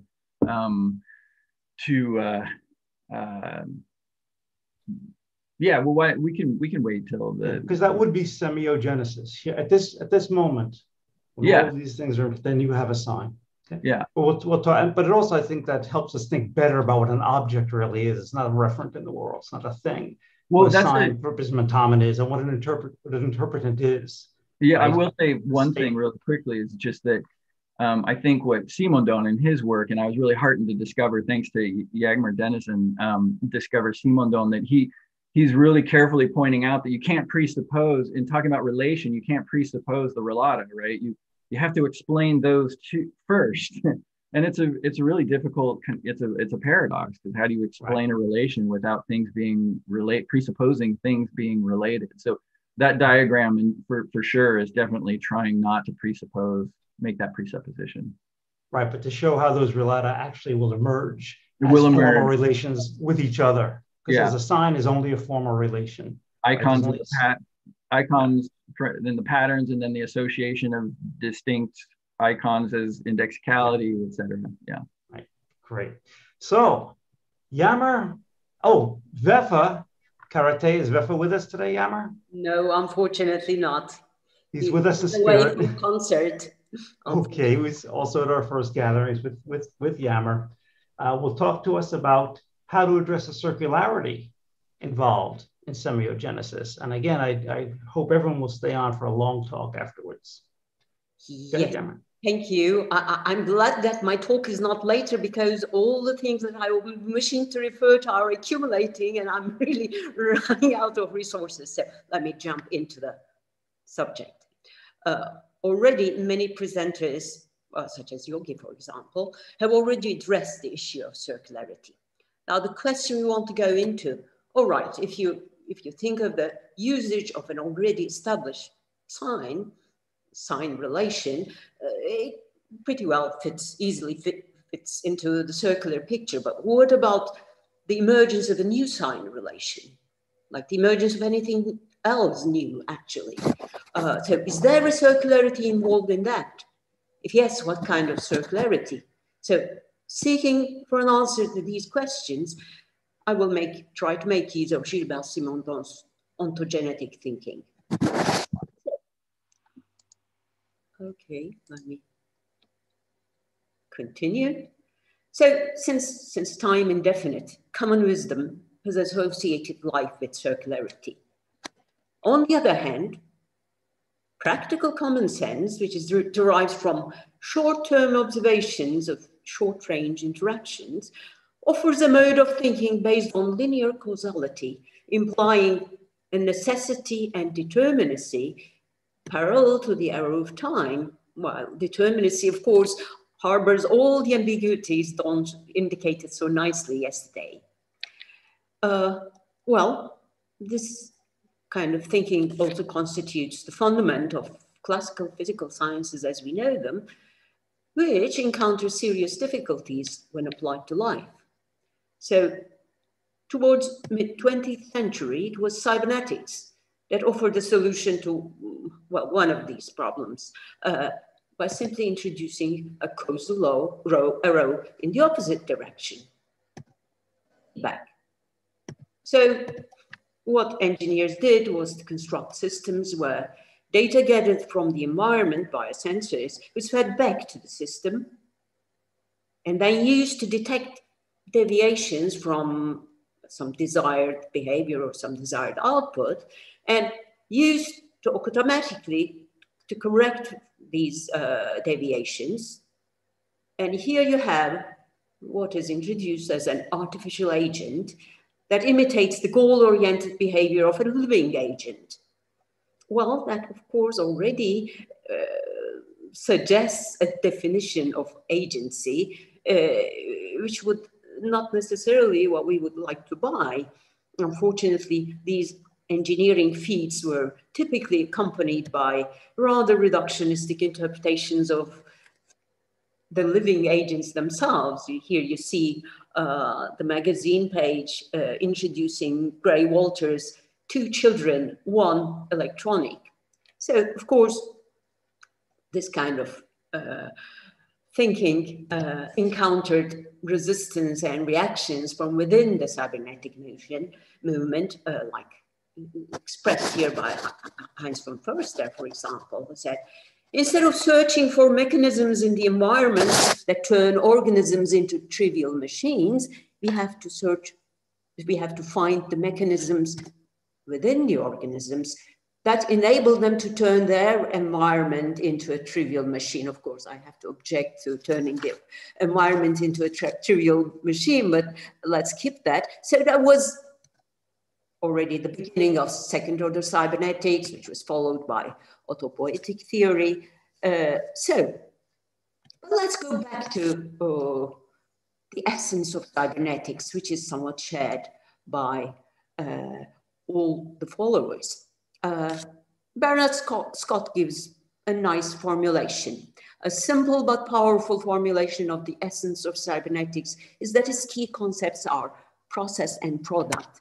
Indeed, this production cycle logic is shared by all theories that followed, including the more recent complex system theories. So here we have a production cycle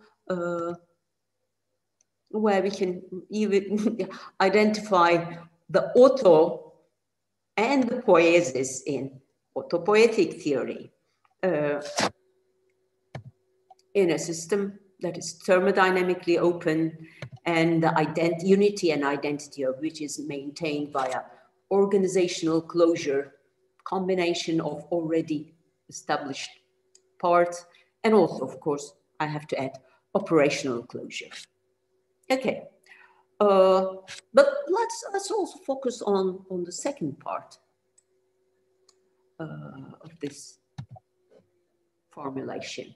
The main methodology of cybernetics is to model the form of processes and their products abstracted from any particular embodiment. So there is an abstraction involved here. And that's exactly what allows Gilbert Simondon to claim that cybernetics is the beginning of what he calls general alagmatics. Only the beginning, but to understand this statement, we have to focus on what he means by that. Alagmatics is a word he proposes for theory of operations, which he derives from the Greek word alagma, meaning change, vicissitude. Well, behind this idea lies his claim that any being is maintained by becoming, actually, and therefore it necessarily has these 2 complementary aspects as operation and structure. which is somewhat very much related to what Josh was saying regarding continuous and discrete, digital and analog, etc. We can talk about it indefinitely, but these two aspects simultaneously exist. And he says, okay, classical sciences are analytic sciences which focus on the structure and the relation between structures. But he says we need to complement this with a theory of operations too, which of course cannot be decoupled from the study of structures, but an abstraction is needed. So that's why he says cybernetics is the beginning of general alagmatics, but why only the beginning? Okay, let me introduce a combination. So there seems to be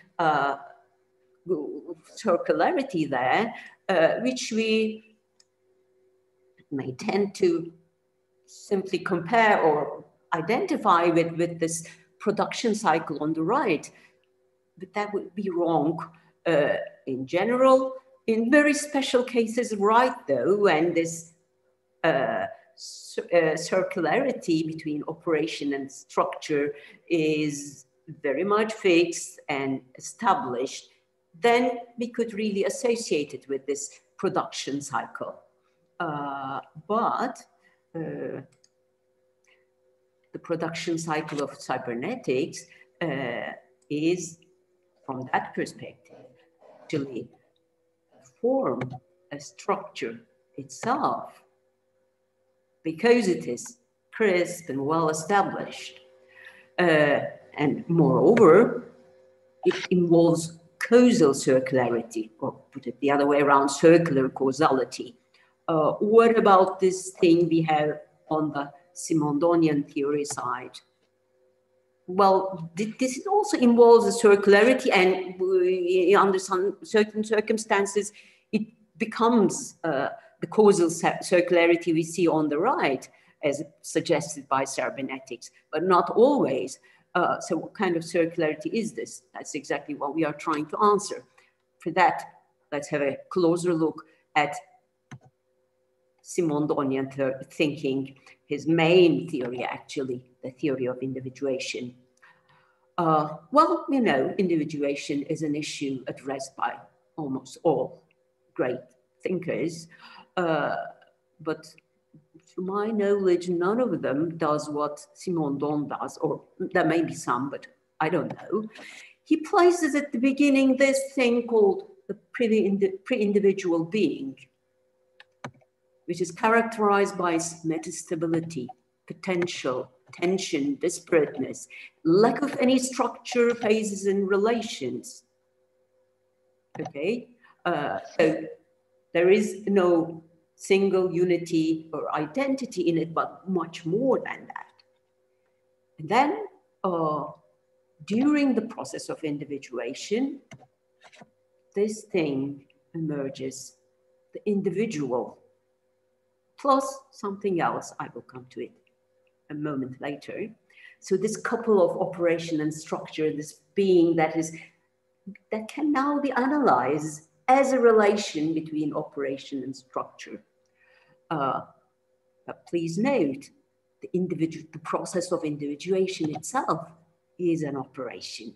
So you see this recursivity in Simondon's thinking, which gives us fractal-like self-similarity between operations at different levels. Okay, so Simondon intended his theory as a general ontogenetic theory, therefore needs to be applicable to all domains of becoming. For that purpose, he introduced 3 different modes of the same process, the first being the physical mode. His favorite example for that is that of a supersaturated liquid in a flask. If you leave it unperturbed, it will stay in that metastable state full of tension, but the slightest perturbation from outside, for example, if you drop a crystal, you would unleash the process of individuation where the tensions are resolved, the crystal starts to grow, and eventually you end up with a flask where all the tensions are resolved. You are left with a crystal and around it suspended in a saturated solution. So altogether you have no more tension left. Here you have an individual milieu couple. The physical individual is the crystal, the milieu is the saturated solution, no more tensions left.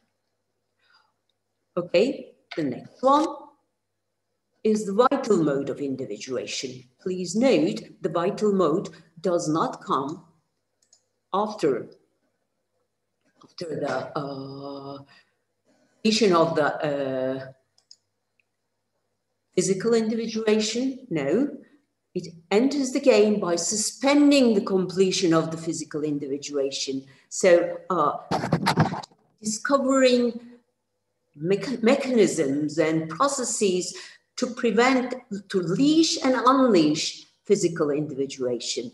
So let's put at the beginning something which need not be the absolute beginning or the primordial soup. You can put anything because that can be applied from any stage onwards, because we know that the pre-individual tensions in the vital mode will not be completely resolved. So at any stage, there will be some tension preserved.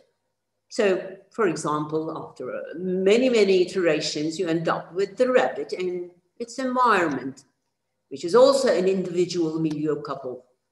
Okay, the rabbit is the individual, the milieu is its environment, let's say, but don't think that the rabbit is the structure and the environment is the operation. No, both in the rabbit and the environment, there is structure and operation and constant interaction and a lot of unresolved tensions. Okay, one might ask, it was simple for the crystal to, how to distinguish the physical individual from the milieu, but how are we going to distinguish the rabbit from the environment? Well, the rabbit is maintained as a unity and it preserves its identity thanks to a complex of mutually supporting processes which are in relative internal resonance, to use Simondon's word. Okay, well, the third would be the psychocollective mode. I will not go into that, but you can imagine here the tensions are even more amplified. Now let's try to put things together. Let's have this operation structure coupling, which we can call, well, in some parts of his work, Simondon calls it the analytic state, because it's a structure.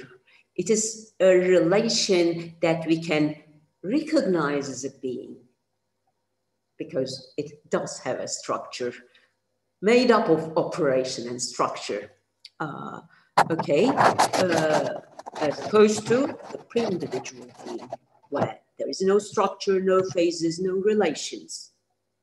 Okay, and then we have this operation of the process of individuation that makes the system, no, not the system, the pre-individual being gain some structure that can be now analyzed as a combination of operation and structure.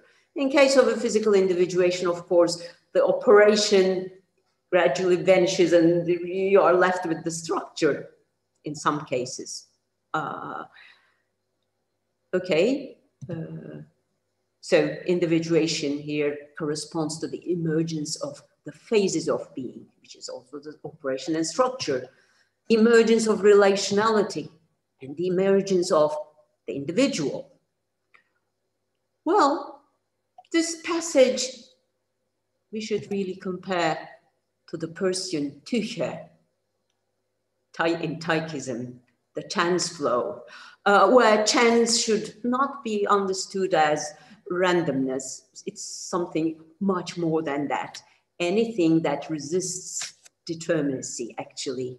To refer back to what Don mentioned yesterday, here, actually, the dynamics that we can afford to leave out of our models, because they are not structured, all of a sudden start to entering our field of vision. This is the passage from the pre-individual being towards the analytic state. Okay, so we can also think of abduction here if we go to the especially psychocollective level. But let's think of the reverse direction. Is a passage from the analytic state to the pre-individual state possible? Am I referring to the kind of loss of structure? Loss of structure, in my opinion, would correspond to fluctuations within the analytic state. What indeed allows a passage towards left is the emergence of new dimensions because of new relationality. Because that opens up new possibilities, it enlarges the state space, the new dimensions pop out together with their lack of relations and phases and structures. So here we have another circularity, which, however, does not entail any necessity, determinacy, and causality as we typically associate with this one-directional causal arrow. So if you wish, a tendency which we don't know when and where and how it will be triggered. And this circularity does not also mean repetition, because we are going back to the pre-individual state, but it's of course not the same pre-individual state. We are not going back to the primordial soup. We are just falling into new possibilities that were not existing before. So let me call this circularity that lacks causality, causal determinacy, and necessity, and ontogenetic circularity. So here, unlike the model proposed in, autopoietic theory and complex system theory, we do not have only a thermodynamically open system, but ontogenetic openness. Which, by the way, keeps on repeating itself at every level, at every stage in a fractal manner. So we have a recursivity. Now, finally, before I exhaust all my time, let's come to our main issue. What does it have with semiosis? Okay, the semiotic process itself is a process of individuation. So here, going towards right, following the emergence of phases of being, relationality, and individual, we have the emergence of the interpreter, which carefully leaves out of the picture. It is the individual that emerges at this ontogenetic level that becomes the interpreter, the subject. And we have the emergence of meaning. And this process of individuation is semiogenesis. And individual is the sign. In the opposite direction, we have another concept that we are very well acquainted with from semiotics, from biosemiotics. It is the unfolding of the semiosphere. So this is the kind of circularity I'm proposing for semiogenesis, a circularity that is not causal. Thank you.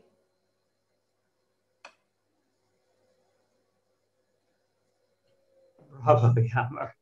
I would imagine we're going to have a lot of comments, so I'll shut up and look for hands. And the first one I see is Kalevikul. Okay. Should I watch chat, or should I? No, you just answer questions. I got you covered over here. Kalevi?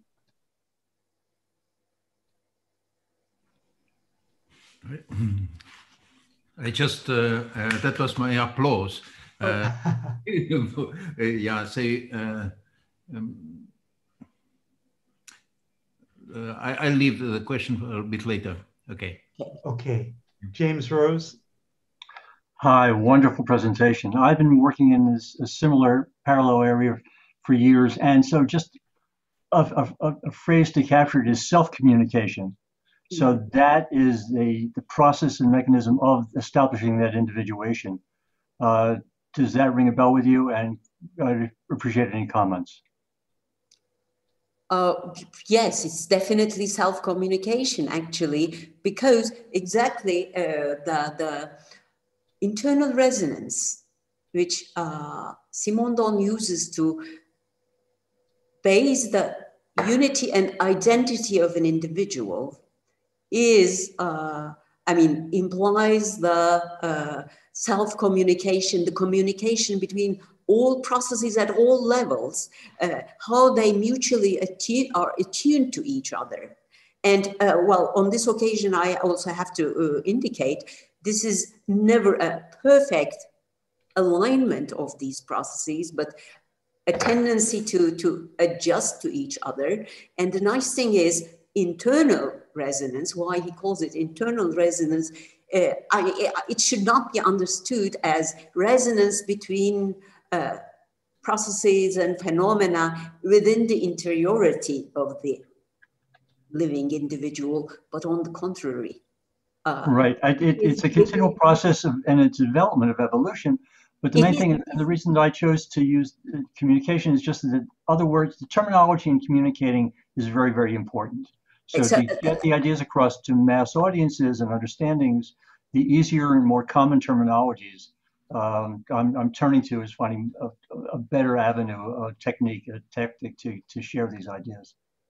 What I want to complete is why Simondon uses the word and how he uses the word internal resonance. It's not resonance between processes within the interiority, but it is the resonance that defines what belongs to the individual and what does not. So resonance is what defines the unity and identity, and it's never complete and full. That's also a fact.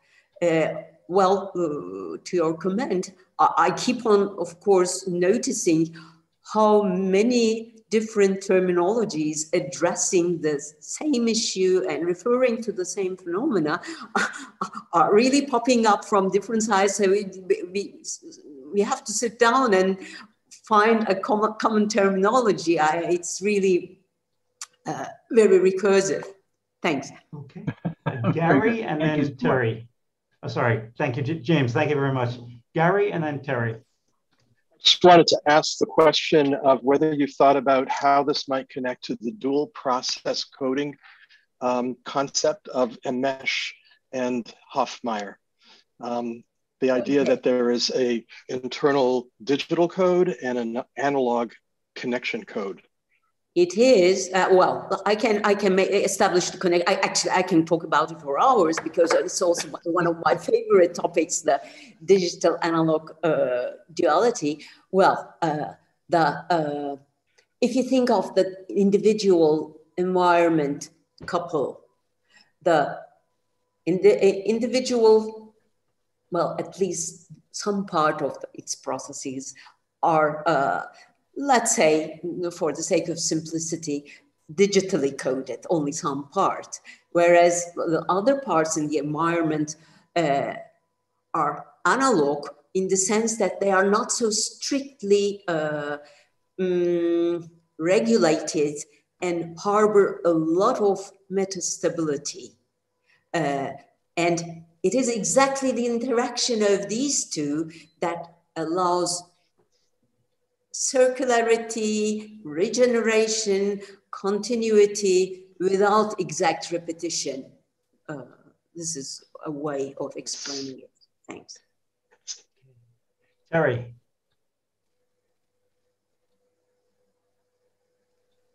All right, wonderful. Can you hear me? Yes. Yeah. Okay, good. You ended your talk in a place where I thought you were going to go further, and I'm hoping you will a little bit, which has to do with, in a sense, going beyond Peirce in the sense that I found interesting as well, talking about not interpretant, but the interpreter.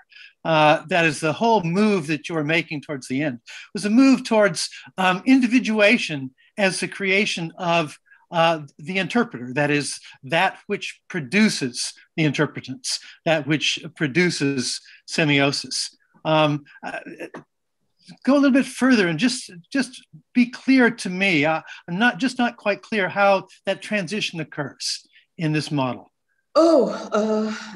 That requires really a deeper study of the third mode of individuation.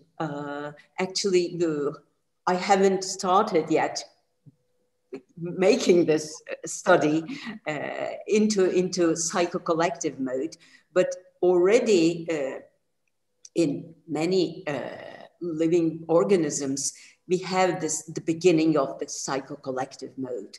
So it is exactly there where the more interesting and more anthropomorphic interpreters emerge, and it's a bit early for me to answer this question. Let's leave it for later. In the following years, I promise you, I will say more about it. Peter, I'm gonna flip the question first before I ask Peter. Wouldn't one Peircean way of looking at it is that there's interpretant first and then there's interpreter, right? There might be a system that once starts engaging in sign relationships and having interpretants becomes what we think of as the interpreter, the individual. If any Peirceans want to weigh in on this, Frederick or Jamin, I'd be interested in hearing that. Let me say that this fits also with Gary's comment about and previous comments about circularity in general. That is, that there's some kind of internal communication that you need, you might say, internalized semiosis before you have an interpreter. So that in that sense, it's not that one precedes the other as much as they're, to use Josh's terms, they're superimposed. Actually, I can give an example from the little thing I remember about psychocollective. In that mode, the individual, let me try to remember his complicated sentence, the individual inserts himself as a subject into the problematics of ontogenesis kind of thing. So it is this kind of recursivity that initiates the mode of psychocollective individuation. Okay, that's a lot to chew on. Peter and then Kalevi.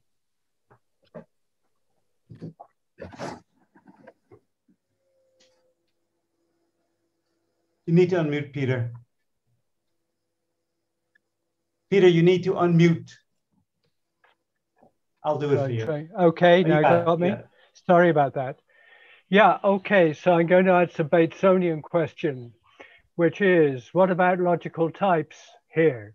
You can't just sort of swim off, and I'm not quite sure about the collectivity, because you're going to get into paradox, and you're going to get particularly paradox when you consider recursivity over time. I mean, I don't think that I'm sufficiently knowledgeable in that domain to answer your question, but Well, you also have to wait for me to study more psychocollective individuation to answer this question. Yeah, well, I could assure you that Bateson's logical types has nothing to do with logic. It has to do with the nature of paradox, which nature has to resolve itself in. Okay, I have to study it. I have to study it to compare it with Simondonian modes of individuation. Well, Peter, from what you hear, what does it suggest to you?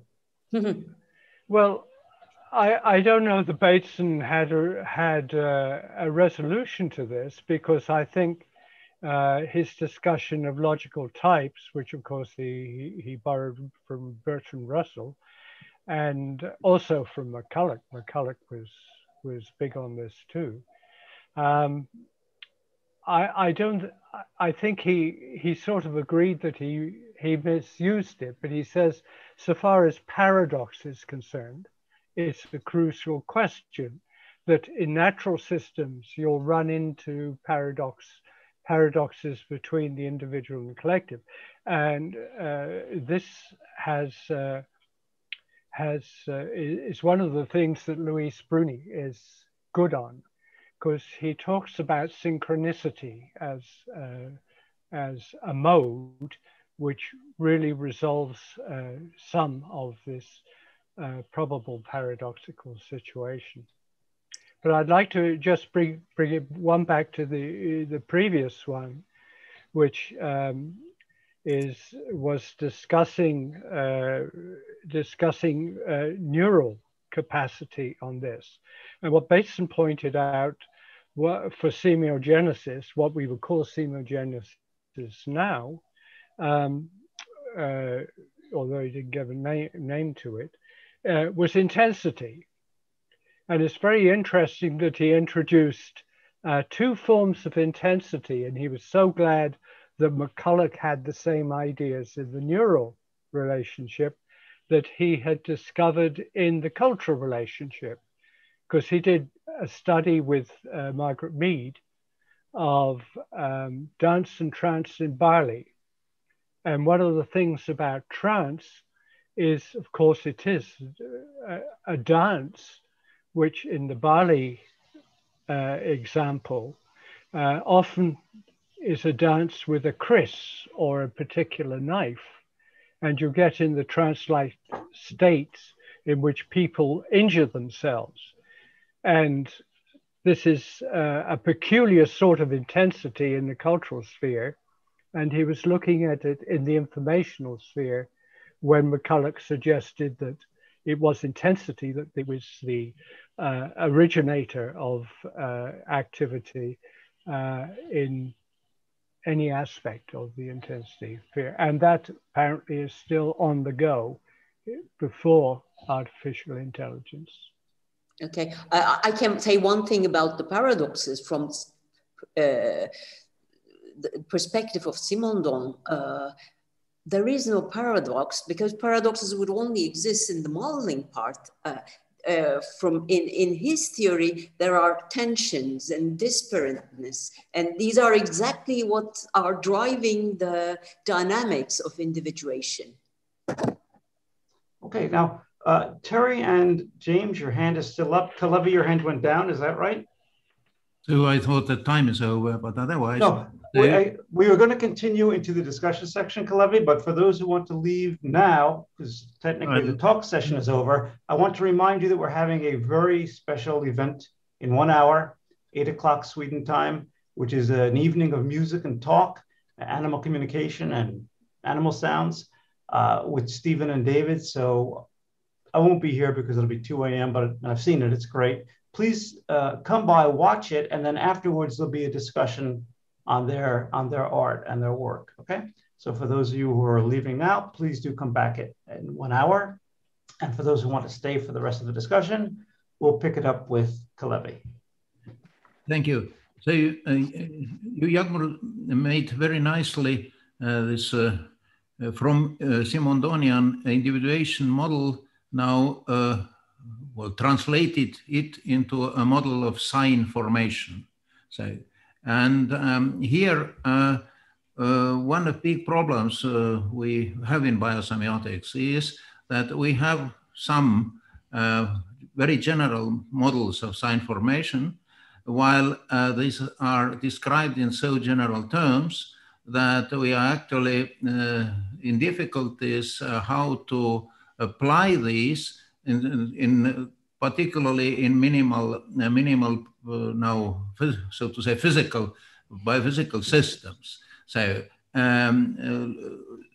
Persian system model is in a way similar, because this is also described in very, very general terms, and where via that model we can find the minimal semiotic systems in the world, we really cannot precisely say. Now, if to compare Simondonian, say, sign formation model as you do it, whether you can see that it is in some sense, in some aspects, more operational or more useful, or adds some operational aspect in comparison to Persian model? Oh, that's a tough question, because I really don't feel like a PERS expert at all. I would pass this question, for example, to Dawn, who has gained already some acquaintance with the Simondonian thinking. So may I ask Dawn to answer some part of this question such that I could comment on it? My acquaintance with the Simondonian position comes largely secondhand through the teaching sessions that Yammer and Josh have been putting on. So I myself don't know if I could speak to that, except to say that, correct me if I'm wrong, Yammer, the vital mode of individuation is what we would call the biological, correct? As opposed to the physical mode, or is it not that distinct? Yes, no, vital is biological, although, of course, when you say biology, that's why I prefer to use the word he uses in French, vital, because when we say biology, it evokes too much the separate discipline of biology, which is not. He refers to a mode of individuation, which is built on and uses physical individuation, kind of regulating it, leashing and unleashing it. So, right, please. And that's the key, because it's leashing and unleashing what we've referred to variously as, possibility states, semiotic indeterminacy, things like this. You call it pre-individuation, as opposed to the physical pleroma systems that don't do that. So to Kalevi's question, if we're looking at the smallest threshold between the living and the non-living, that's the kind of distinction we would make. Does the non-living exhaust its pre-individuality? Does the living access it somehow and do something with it? That's what I would think would be the way to frame it. Do you agree? Yes, as a matter of fact, in our article in Biosemiotics Journal about, what was it, multi-level semiosis, I think, issue, we have mentioned that, namely, Simondon explicitly indicates a scale and the level of complexity from which onwards vital individuation would be possible. And that is the order of magnitude and the complexity of large molecules, long molecules, which are complex enough to have, to allow for multiple stable configurations between which they can switch. So they are not only bistable, but multi-stable in that sense, and open to external perturbations, couplings that could make them switch between one or the other. So this is, from Simondonian point of view, I mean, he really names them biologically and physically. Below that level, he says, structures are pre-physical and pre-biological, he says. In order to be able to distinguish them, you have to go beyond that level, such that you can talk about structures converging to a stable state and losing all their tensions and metastability, or structures that maintain the possibility of further dynamics which can be evoked from within. Right. So I want to ask Josh to speak to this because, again, that very notion is very highly resonant. Levy's calling it choice. I prosaically call it possibility, right? And Josh, for you, I think that's something about oscillation, correct? Yeah, well, definitely. But before I comment on oscillations per se, I'd like to riff off where Jagmar just left off, because it's exactly how I would answer Calavi's question, and also address Peter's notion of, dealing with the paradox. And Simondon has a nice way of distinguishing between the physical individuation and vital individuation, talking about neoteny. In other words, this idea that physical individuation almost in a way is allowed to go to maturity, right? So it kind of, it just has its one stable state. If this crystal has enough solution, it'll just keep going in perpetuity, never doing what the vital form of individuation would do, which preserves, as Jagmer was just saying, preserves that some of that pre-individuality, and in essence isn't allowed to grow up. And that he talks about it at every stage, even into the psycho collective, that it's these successive levels of I forget the proper biological term for juvenilization, that you're allowing, you're preserving, in essence, like life, going to that vital, that break. We have to rigorously understand how it is the dynamics preserves potential, preserves that pre-individuality, and preserves, and Simondon talks about aperion, the Aristotelian notion of kind of the infinitesimal potential, if you will, like in Jagmer nicely characterized in her talk, that on the other side of her, I think the left side of her diagram, that there's no individuality there. And in that way, we can talk both about the oscillation, but the oscillation is tricky too, because going all the way back to Paul Weiss, he had this idea of circular causality, sorry.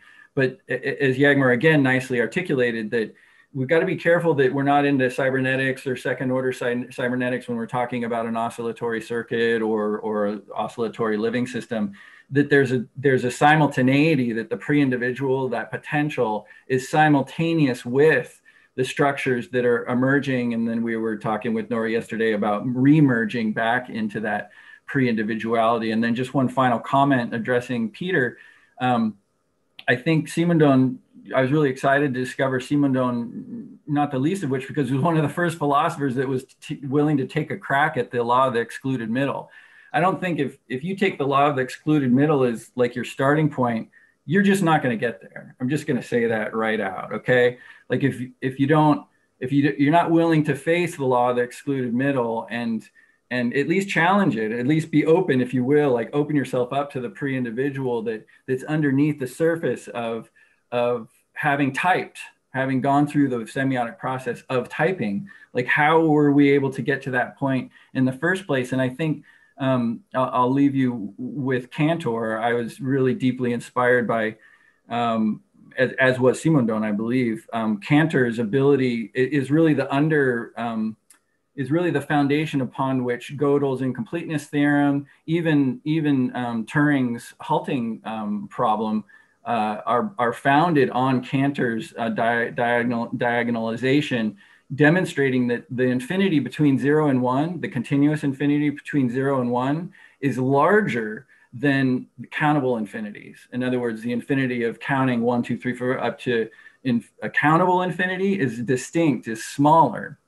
And the reason why I bring that up is because I think when it comes to logical types and paradoxes, as Jagmer, I think, rightly pointed out, is that paradox is sort of a problem we get ourselves in. And that life, in essence, lives by virtue of the fact of not getting itself caught in paradox, pre-human anyway, that it faces the tension, and then in solving the tension by generating internally these new dimensions out of this infinity between 0 and 1, if you will, out of this pre-individual, out of pulling out these relevant possibilities, that you actually generate more tension. And it's a never-ending process. There's no solution to the paradox. There's no... I think this is very resonant with Calevi's idea that any system that can operate under logical laws is not semiosis, right? That it's precisely that moment where the law of the excluded middle is not serving you, that you need to move into some kind of new semiotic state. Would you agree with that, Calevi? I would add here one sentence that if oscillation is indeed in the bottom of semiosis, as you seem to now propose, this means that it gives us a measure of simultaneity. That means the length of that minimum present for semiosis. So I think that's not so much discussed in semiotics, that we can start from certain oscillation from even just on any semiosis. So, but I think that's a possible model indeed, because that can be just connected or linked very well with that idea of simultaneity as having a minimal length. James, is your hand still? Oh, sorry. I just wanted to, James, is your hand still up? Oh, yes, it is. Just I'll let Yammer answer Calevi's and Josh's point and Terry's, then we'll talk to you, James. I would be careful in using the word oscillation, because as an engineer, it evokes in my mind a periodic behavior, which is strict repetition, which is not what should be assumed here. It can be something that seems to us as a perfect repetition, but that's most probably because we are not able to observe all those hidden dynamics that are not yet manifest. So that's actually what I was also trying to indicate when I said there is no perfect repetition in this circularity. When the system goes back to a pre-individual mode, it is not the same pre-individual mode. I mean, how can you compare one lack of structure to another lack of structure? And even on the structure side, when you are comparing to structured beings, well, you can have some resemblance, but exact identity is not possible. So as a matter of fact, it is thanks to feedback and negative feedback, thanks to its error corrective behavior, that the deviations in such repetitions are minimized, such that under certain circumstances, in certain domains, certainly in technological domains and most of the time, but also in all those areas where you can, for example, live with code biology, there is a strong repetition which is actively maintained via negative feedback, but it does not capture all aspects of the being. Okay, James, I told this would be a deep session. James. Okay, thank you. Going back to the Terry and Jagmer's notions about interpreter and interpreter, that stimulated some thoughts in my mind. I think that we humans we're bigoted in terms of identity and notion and selfness. And we think in terms of a oneness. And that tends to be a thing. But as a biologist, I'm very aware of the multiplicity of our neurologies, so that we have intentional parts of our nervous system, but we also have a very important autonomic nervous system. And we have pluralities of aspects to mind and thinking. And in a linguistic semiotic sense, that as I was studying Whorf years ago, it occurred to me that we have a very strange phenomenon that we don't always put a lot of awareness to. And that is, as we are responding and talking together, part of it, as we're recalling ideas, we are almost as if we're thinking backwards in time, searching for ideas in order to think forward. But the other thing is too, that as we are creating experience, words and ideas, we are freshly experiencing our own words, even in the moment as we think they are something preordained that we're just expressing outwardly. We are co-experiencers of our own, what we co-produce. So that counterplay back and forth gets to be where it drives us to like, well, which are we going to prioritize, the hearing or the production? Which are we at any given time when we're really a multiplicity of all these phenomena simultaneously, and we handle it with very good aplomb and very good ease. And that's how living creatures endure in life experientially. I see Yagmir nodding yes, a positive. So your thoughts? Yes, I mean, that what you have been saying looks like an approval of why Simondon is not necessarily and generally, generically proposing structure and operation as coming into play sequentially. They exist simultaneously. As a matter of fact, in the part where, in his thesis, where he introduces these ideas, this duality, he really introduces this referring to the wave-particle duality of light. So these are really dual aspects of the same thing, he says, which cannot be separated from each other. And that pretty well fits into what you are saying. Just a second, I have to switch on light. In the comments, we have a very, I'm sure, cryptic or deep comment by Terry, and then Gary. Terry, you want to expand upon this small but probably quite intense comment? Well, all of this comes from the discussions of circularity and the way that different people have dealt with paradox. And this is, in a sense, the circularity of logical types. And I've just tried to represent it here, as I have in a paper I've written some years ago, by just talking about the various paradoxical systems that have expanded and expanded over time, mostly in logic, but I think they lead us into the same problem, which has to do with, begins with, actually with logical types and then Gödel and so on and so forth, but it begins all the way back with imaginary numbers. They forced us into this indefinite circularity, and you can try to resolve each one of them by, you might say, to resolve the square root of -1. You're actually forced to continually compute it.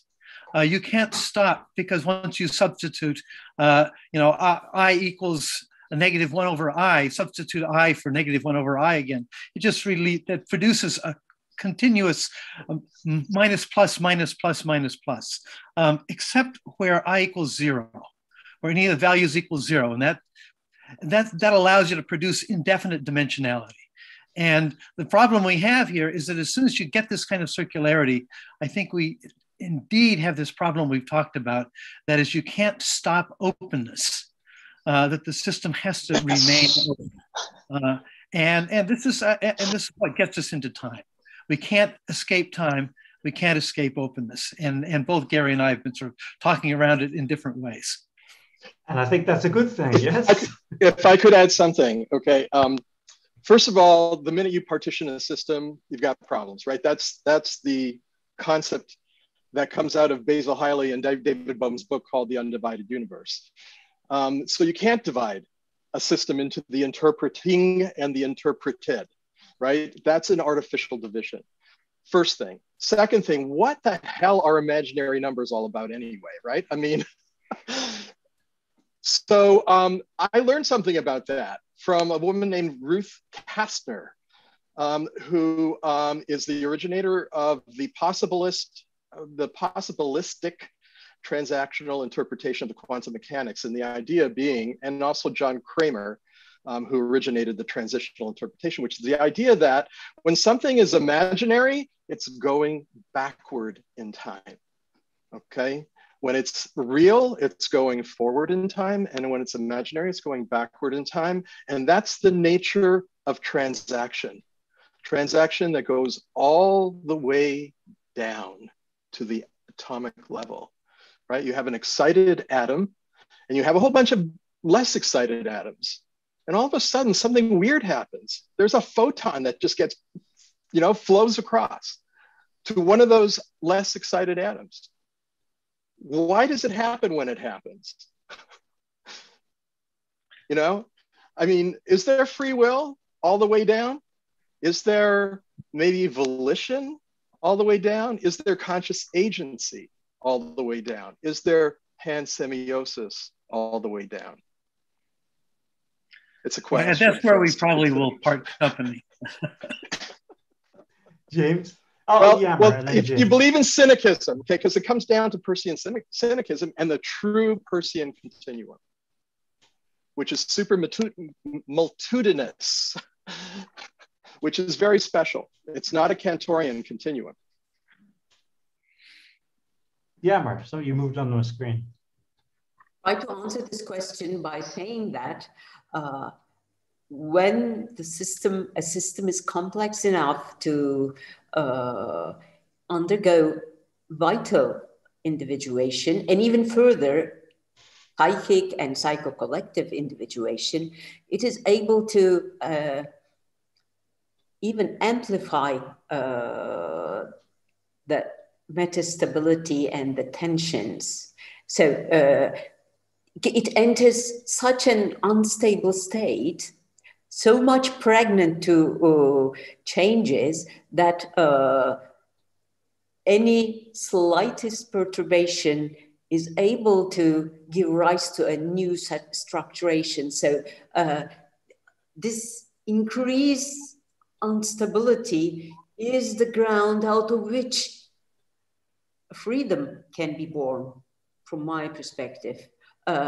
If this freedom can be associated with a will, that is to say, directing the outcome of the freedom, depends on how much self-control the agent has, in my opinion.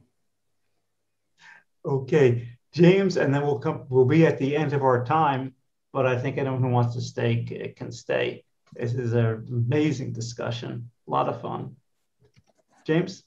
Oh, just that. No, I want to just jump in about the volition thing. I see it as necessary in all systems, whether they're living or non-living. I think that's an absolute prior necessity. I think compatibility and coherence is an essential part of the fundamentals of space-time first. Systems don't interact unless they can see each other on any levels. And that begins with matter energy, scalings, whatever. And it's a little known thing. I think decision-making and proofs are a secondary artifact. This is just an opinion and analysis, but I know it's going to get a lot of arguments on it. But I think a lot of the traditional logic has been taking us off in a wrong direction, so that we're missing the forest for the trees. And so it's just with that in mind. Okay. Yammer has asked to say something to the other speakers, and then officially have concluded today's gathering. No, the special event is now in half an hour. Okay, as the last speaker, one doesn't get much chance to ask or refer to other speakers. So thank you all. It was very exciting, and I would really love to say a few words. Let me try to find my notes. Andres' talk was very interesting, and I have been writing to Don from the chat about nonlinear dynamics and bifurcation theory. So I don't want to occupy you with that, but at least I can say a few things about Tori's and Josh's talk.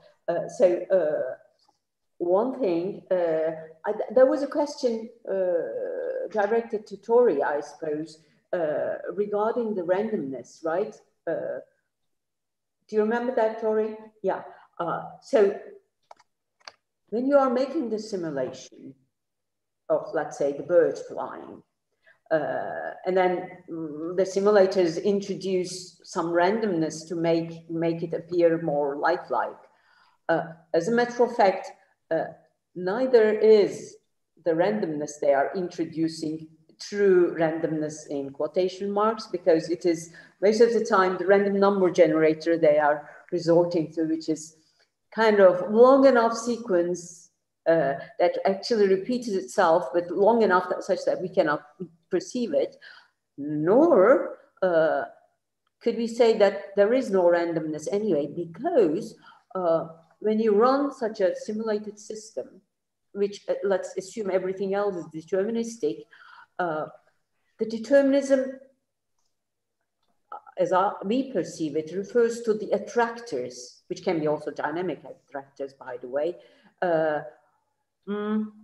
which are some subset, a sub-manifold of the huge state space, actually, to which the system converges. But the funny thing is, of course, when we are really watching such a simulation, we never let the system converge to the actual attractor, which may take a long time, which is anyway an asymptotic process. So depending on where you start and how long you watch it, most of the time, most probably, you would see the system actually along this transient route, starting from some arbitrary initial condition. So what you watch is anyway not the attractor behavior, but some kind of behavior while the system converges to it. So there is also some randomness involved due to the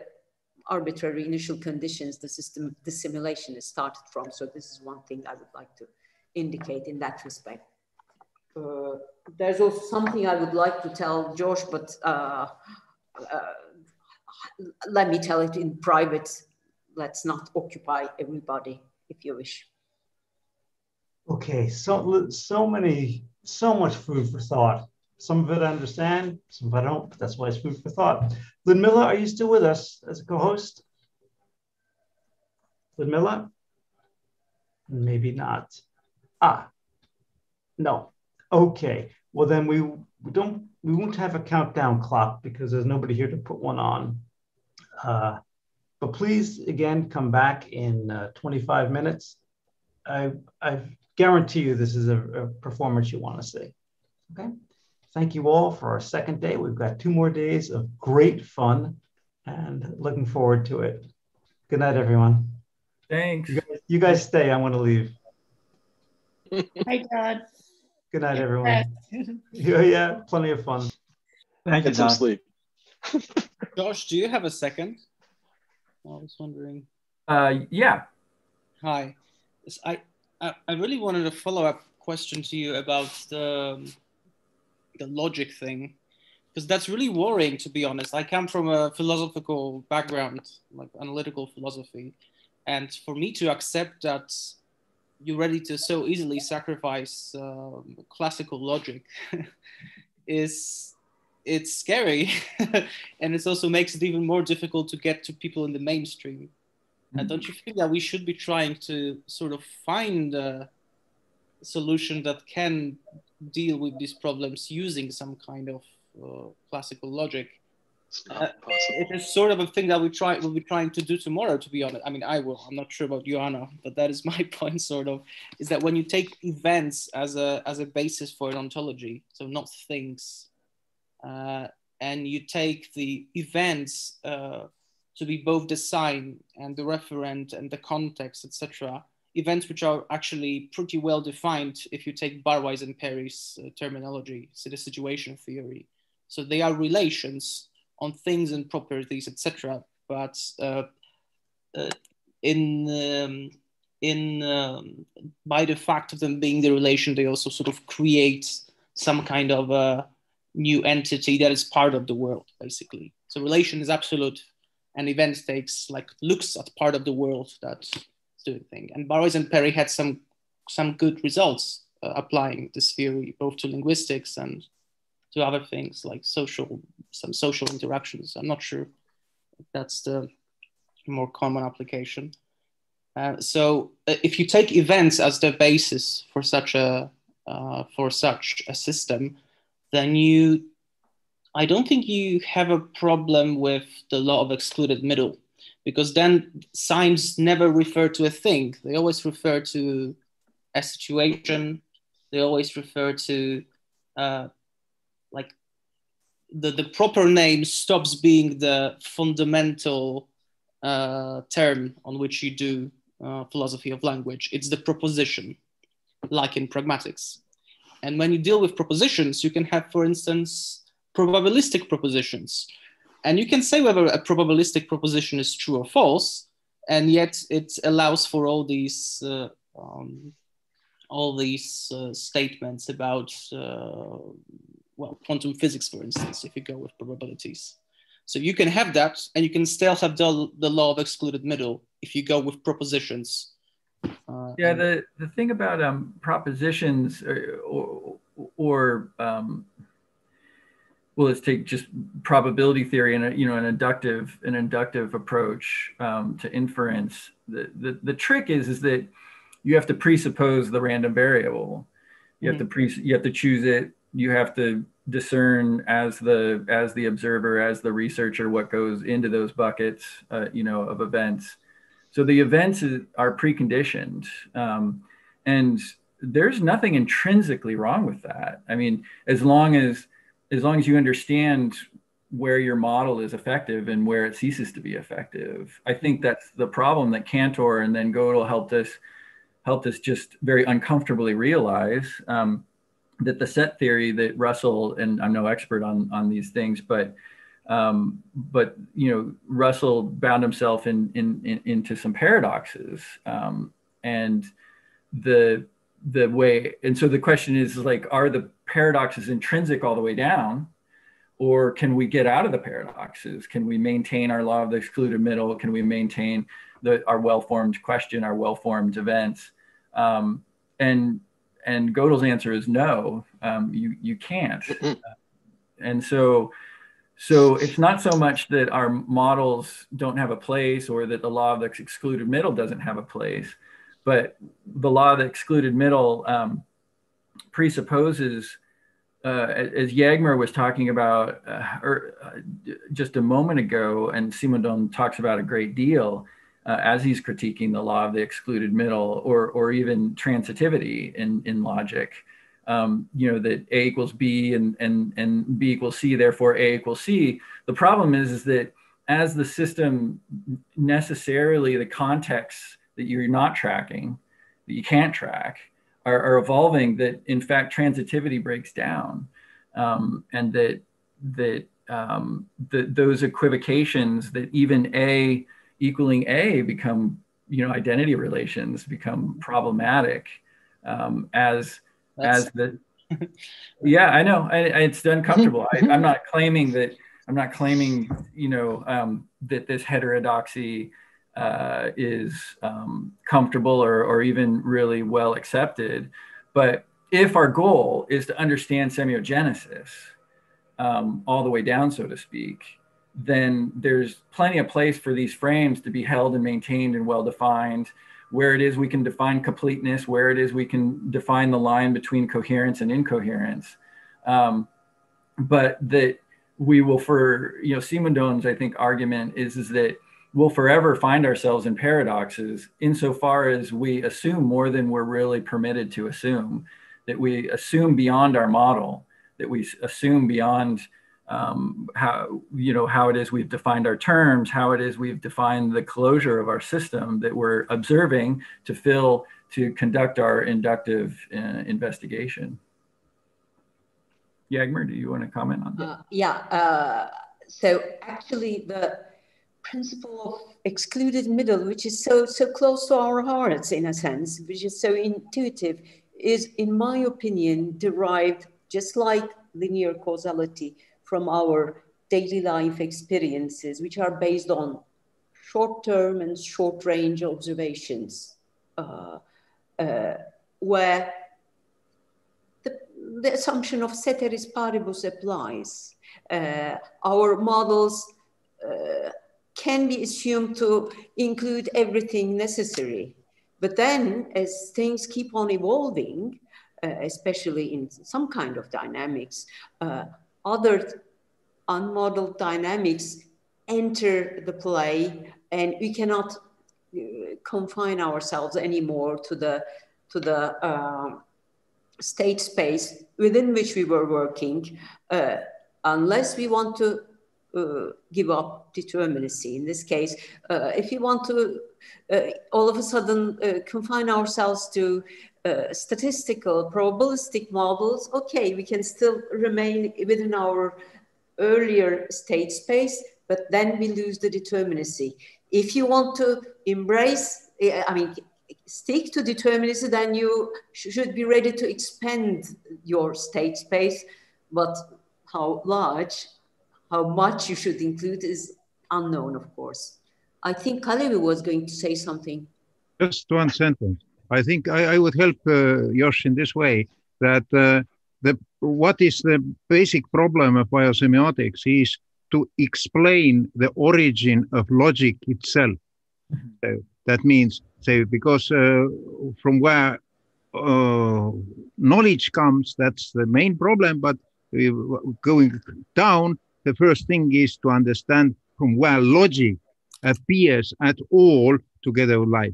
So, and now whether we can describe now that origin of logic itself using the classical logic as the language of description or not, that is now actually your question in a way.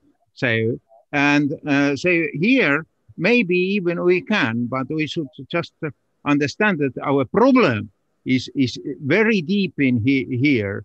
From it's the first origin of logic itself. Yeah. If I may, again, from sort of a metaphysical point of view, if I were to be blunt, I'd say that, well, logic, of course, is a symbolic system, but it's about abstracts only. So why would you suppose that biosemiotics all the way down, which operates on, well, of course, you suppose relations from the very beginning, but at least from the materialistic point of view. Boris, you can be comfortable living in the classical world, but the question is, do we live in a classical world? Is the world truly? I mean, my question then is, if we don't there is such a fundamental difference, wouldn't that imply there must be some cutoff at some point, even between life and non-life, or at some level when at some point when life evolved, when it is enough to have this short-term everyday life. There's no cut point to create. There's no reason for a cut point. I actually agree with you, Kalevi, entirely, and I think this is. I think one of the ways into this is to look at how George Spencer Brown begins his laws of form. And it's consistent with Peirce's notion of fallibility. George Spencer Brown says there are two operations. There's distinction and confusion. A confusion means I can't make a distinction. Living things are forced to make a distinction in a world of confusion, in which ultimately there is not absolute distinction. But once you do make a distinction, once you say, okay, although I can't fully get rid of confusion, you can now build on those distinctions. And George Spencer Brown, of course, does that in his laws of form, when he builds an arithmetic out of distinction and confusion, builds an algebra out of his arithmetic of confusion and distinction. But the beginning is a very, very simple beginning, which every living system has to do, because it has to distinguish itself from the world. Boris, temporarily, and it can't continually do so. It's built into our biology, Boris. That's why we have a left hemisphere and we have a right hemisphere, right? We have a left hemisphere to deal with the divided world and the division in the world and the separation and the story of separation. But we also have another hemisphere. What's that for, right? What is it doing there? It's connecting us. It's connecting us to the concrete reality. The concrete reality is one which we can't talk about, right? Because to talk, you have to divide things up. You have to name things. But we feel it. We feel its presence. And the question is, do you deny that feeling, and do you say, well, all there is, what I can see, and that's nominalism, right? That was what Peirce was very concerned about, the threat of nominalism. And that's where we are in the world right now. We're overrun by nominalism. One example that's helped me, Boris, is because I've struggled with this too, and it's worth the struggle because this is just where we are as a species. But one example that really convinced me was this idea of, and this is related to the imaginary numbers that Terry was talking about, is the idea of a waveform that you imagine a waveform and then you repeat that waveform, and then the second copy of the waveform you shift it 90 degrees so that they're superposed 100% out of phase, so that they're completely two distinct waveforms that we could say ontologically that they exist. You superpose those waveforms, they deconstructively interfere. So at that point, like, is it, through the perspective of the law of the excluded middle, like if we're going to use the law of the excluded middle to help me out of this kind of a paradox, like, is there a waveform? Because historically, it's composed of two waveforms that exist veritably, but then they annihilate each other. And so that physically, there's no thing. So just this example helped me at least challenge, at least beg the question, ask the question, I should say. What is the law of the excluded middle hiding us from? And so I just wanted to just ask myself, like Calavi nicely framed, is that I don't want to get stuck in fallacies. Like, I'm trying to answer a certain kind of question, and I'm just convinced myself through that thought experiment that the law of the excluded middle might be leading me astray, might be actually actively keeping me from answering the ultimate question I want to answer. Yeah, although I'm always tempted to take the position of an ontological, metaphysical eventist and say, well, there were two waveforms. That was an event, and now there is one waveform. That's another event. And but to Terry's point, like the distinction between distinction and confusion is that once you've established, then causal order, like you could put those in either order. You could say that then all events that look like flat lines, are they just composed of an infinite number of momenta that happen to cohere in a certain way that they just flatline? The causal order, time, you have no time. There is no time at that point. So you can't order them sequentially, as much as I know classical logic needs us to do. Yeah, true. So if causality, yeah, I don't have it. If time is a true continuum, then things can be arbitrarily closely displaced, right? Which means you can basically go all the way down as far as time will allow you to go down, which, if you believe that time is a continuum, it's an infinitely deep hole. But it's also where all the things that are novel in the world, everything creative, we were talking briefly about this. I mean, there's a beautiful paper by Vincent Colapietro about temporality and experience, where he talks about jazz musicians performing and the spontaneity of live performance, and how that is an exemplification, a concrete exemplification of accessing the creative possibilities of the moment, I think. And who says that there's a limit on that? Can I have a quick follow-up question, Terry? Professor Deacon, this Terry. So if we agree and go with this distinction confusion metaphor, which I like a lot, would you then say that we can try to explain biosemiotics of up to the point, in terms of classical logic, up to the point when this distinction happens. So some kind of life appears, however we define it. So would you agree that that would be doable? And then we need to go into the fuzzy, non-Phrygian, complicated logic that we don't yet have, with causalities that we need to invent. But at least down to the level of a cell, let's say, we can deal with logic as we know it. I think my response is very close to Kalevi's question, which is that living things need to have a self-other distinction. And that distinction is always transient. It always changes. The material of self is not constant.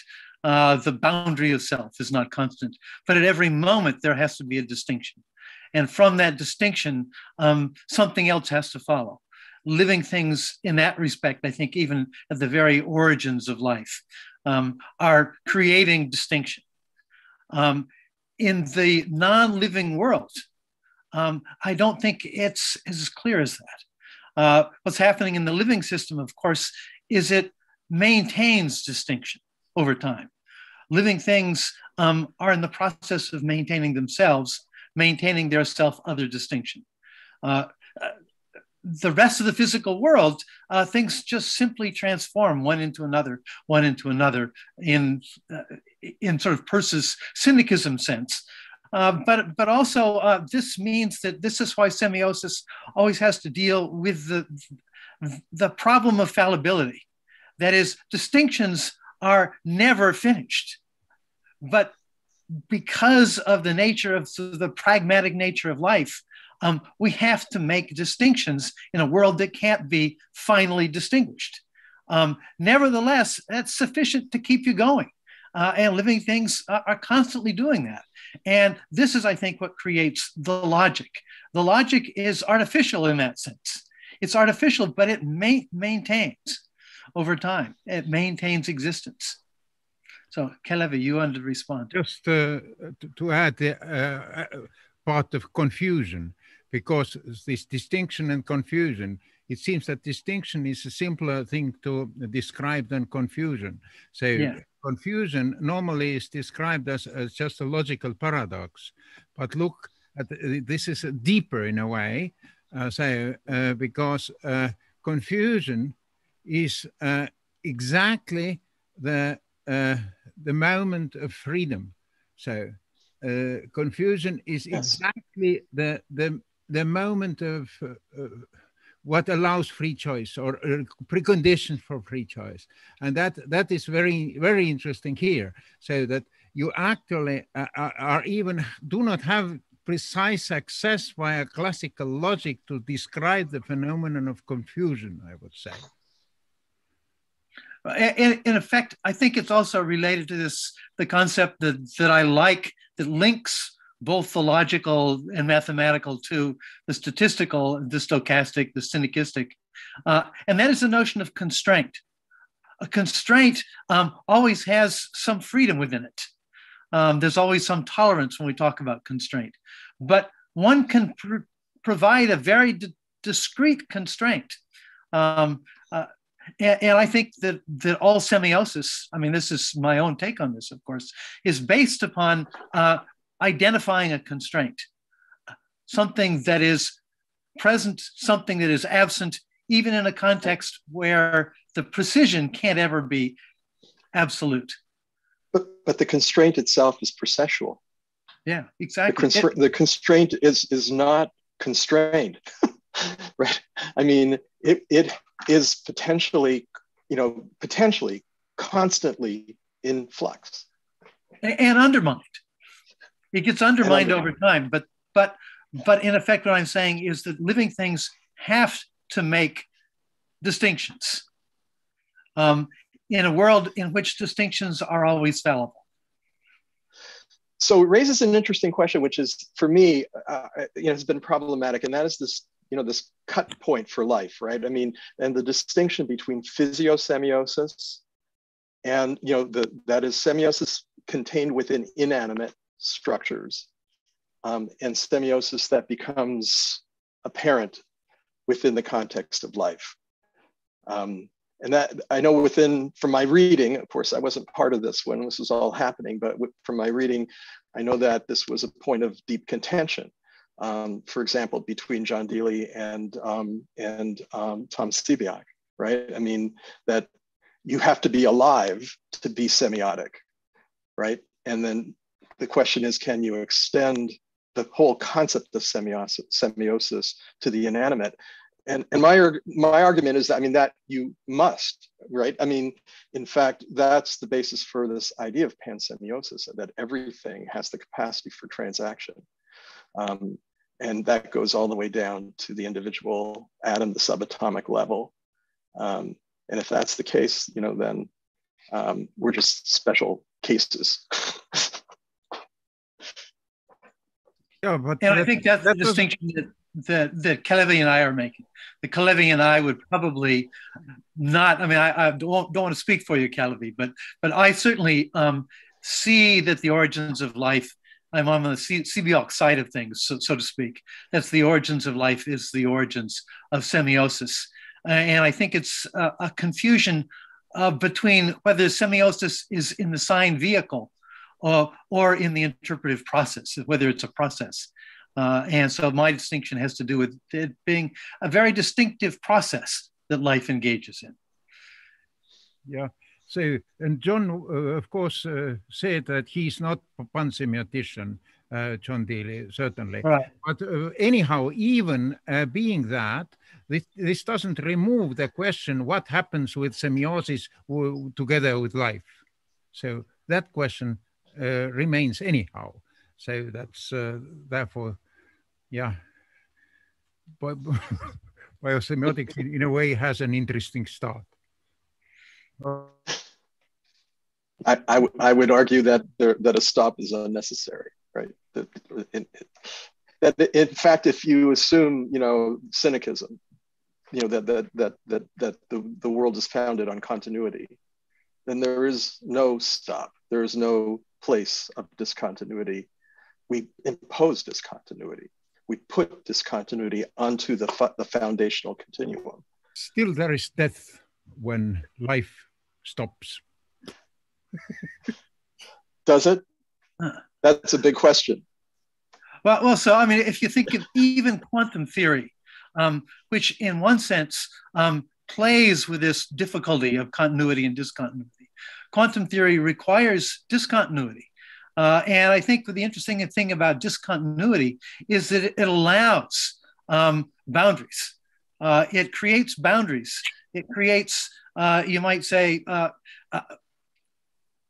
what's analogous, you know, if you think about the difference between in mathematical theories like this, you think about the difference between spinor relationships and tensor relationships. Spinor relationships have the possibility of discontinuity. That is, things can be in breakdown points, and quantum theory allows both. Which is what I think is motivating this interesting challenge. It creates both continuity and discontinuity. And it's one of the reasons that relativity and quantum theory never actually found a nice, neat boundary together, because in fact, one is a continuity theory and one's a discontinuity theory. Well, it's interesting because I just interacted with Basil Hiley about this over the issue of non-commutativity. Right?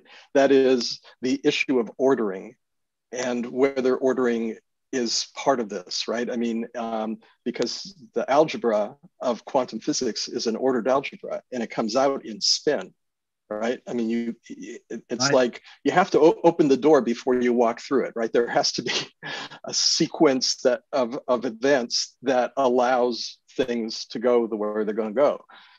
Dear friends, but now, since Don is sleeping and cannot interrupt our discussion, but our next, our concert people are now here. So let's make this time continuous directly to the next. Discontinuous, yes. Thank you again. Thank you. Well, I have the honor of introducing the next act. It's my great pleasure to say that David Rothenberg and Stephen Akmanovich are going to share with us an hour-long presentation that is both music, played music, and discussion as well. And they are both coming from a background of working with interspecies communication, art, explorations of playing with birds and bugs and insects and whales, and learning about how communication happens between human beings and the larger ecology. David's a professor of philosophy at New Jersey Institute of Technology and has written a lot of books and made a lot of recordings with animals. And Stephen is a graduate of Harvard, been doing improv and plays violin and got his PhD from my father. He's been working with questions of what might art tell us about the possibilities for survival.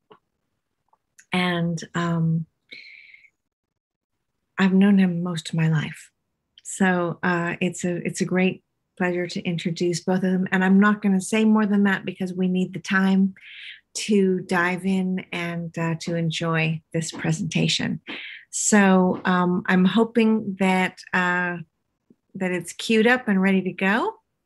And let's take a look. After the session, we'll have some open gallery time for discussion.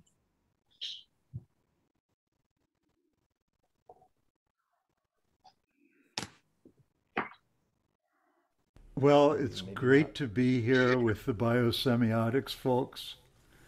I guess the theme that we're all interested in is how the living world is constantly talking to itself.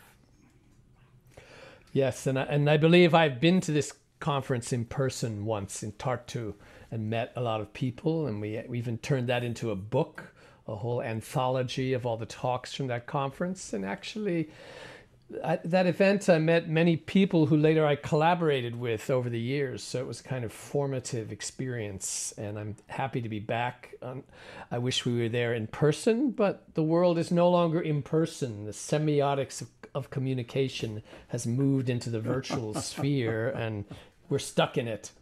This is the real world, muchachos, and we are in it. We are indeed. So that brings me to a statement by Dogen in Japan in the 13th century, who said that, he said, whoever told people that mind means thoughts, opinions, ideas, and concepts. Mind means trees, fence posts, tiles, and grasses. It does, and animals and their sounds. Yes. And if you think of these sounds as music, they are immediately far more accessible to us because we can understand music when we have no idea what's going on. It's not something you have to translate. You just have to feel your way into it. Yes, and translating itself, I'm thinking, if we were actually with you in person, all together in the old way, I've been to so many conferences in places like Germany and Japan where everyone else has been, they've allowed me to give my talk in English, but everyone else was so compassionate as to have spent years learning English in school, so that I and a few other people could give our talks in English. But meanwhile, I'd be sitting there in the audience listening to talks in German or Japanese or whatever the language might be. And I'd be quite delighted not to be able to, in quotes, understand what was being said, because I was interested in the music of the sound. And every once in a while, sort of like dolphins or flying fish jumping out of the sea, there might be a word or phrase that I understood or a name that I recognized. And I started latching these things together and forming some idea. But the ideas were of not much consequence compared to the music of the sound and the flow of the syllables. Kind of like listening to Finnegan's Wake in the car, which I was doing the other day. Was it read by the author? No, it was not. There's a couple of recordings of small bits read by the author on scratchy old recordings, but there's a brand new recording of the complete Finnegan's Wake that just came out last week for Bloomsday, published by Naxos, read by a couple of wonderful Irish actors. And it's a wonderful thing to be driving your car to the post office or the grocery store and be able to have the syllables of Finnegan's Wake babbling and flowing along, latching onto your brain here and there, latching onto your muscles here and there, to your bloodstream. Yeah, we forget that when writing was invented, it was just shorthand for something you had to read aloud. There was no such thing as silent reading. The words on the page were only there to be turned into sound.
Isn't that so much easier than talking? Isn't that so much more immediate than explaining, than trying to qualify and explain what you're talking about? To qualify and quantify. What kind of music did Dogen play? He must have been a musician. He must have been. And of course, nobody knows. So in those lacunae, we can guess. We can guess. So the lacunae or lacunae or whatever you call them in English, that's the bulk of every communication. You know, T.S. Eliot said, each word is a step to the block down the tree's throat. And even when we're supposedly making sense in denotative speech, which is really a tiny, tiny fraction of human communication, let alone the communication of the rest of nature. There are these enormous holes between each of my words, between my words and your words. Even people who are close friends can communicate partially with all of these gaps. And we fill in the gaps with habit, with imagination, with the tissue of perception and projection and introjection and all of those wonderful Freudian things. So the words, the so-called meaning get, they're just a little bit. They're just a little narrow sliver on top of communication, just as notated music is a little narrow sliver on top of the totality of music that people have made throughout the world. Yeah, this is a perfect segue to something you probably weren't expecting, which is this piece I wanted to play for you and figure out what you would add to it. That comes out of a conversation I had with Dan Stoll, a guy who should be at this conference. He is the creator of this app called Warbler that in Europe identifies bird songs. it hears a bird song, it can tell you what it is. How does it work? Well, it's a bit of a secret, of course, like a proprietary app kind of secret, but I know for a fact that it picks up on the rhythms of bird songs, the spaces between the sounds, more than the actual pitches or things that humans might notice. And I was talking to him in an online conversation, and he said, like, oh, you know, I would really like to hear the rhythms of bird songs turned into like electronic sounds. So not the pitches transposed and moved around like we usually do, but the rhythms turned into like electronic music, which he said, electronic music rhythms are usually too boring, but bird rhythms are really interesting. Yes, so I said, okay, that's a good challenge. I'll make that for you, Dan. Hope you're listening, Dan. And so I picked the sedge warbler, a common bird in Sweden, not in the United States, but it can't be found. We're going to segue to the sedge warbler. So the sedge warbler is fast, I'm warning you. The rhythms of the sedge warblers here are turned into sounds. I don't even have to add anything to this, but let's see what you do and what happens. Here we go.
So that's a little secret from the world of bird songs. If that's you can fabulous. Turn it into I like can't wait to hear it. Morse to see code his app. and kind of like the rhythms might include the secrets of how to tell one from another. If you want to tell one from another, because as we all know, hearing is forgetting the name of the thing one hears. Yes. Take that, biosemiotics. Is that a good idea or not? So when I was getting ready to do this and warming up the instruments, I had one of the few genuine interspecies dialogues that I've had. I mean, we've done a lot of playing with recorded bird song and playing with live birds, live animals, with some sense or possibly the hope of the communication being two-way. But my grandson, Ernie, whom I'm babysitting today, he is 71% Beagle.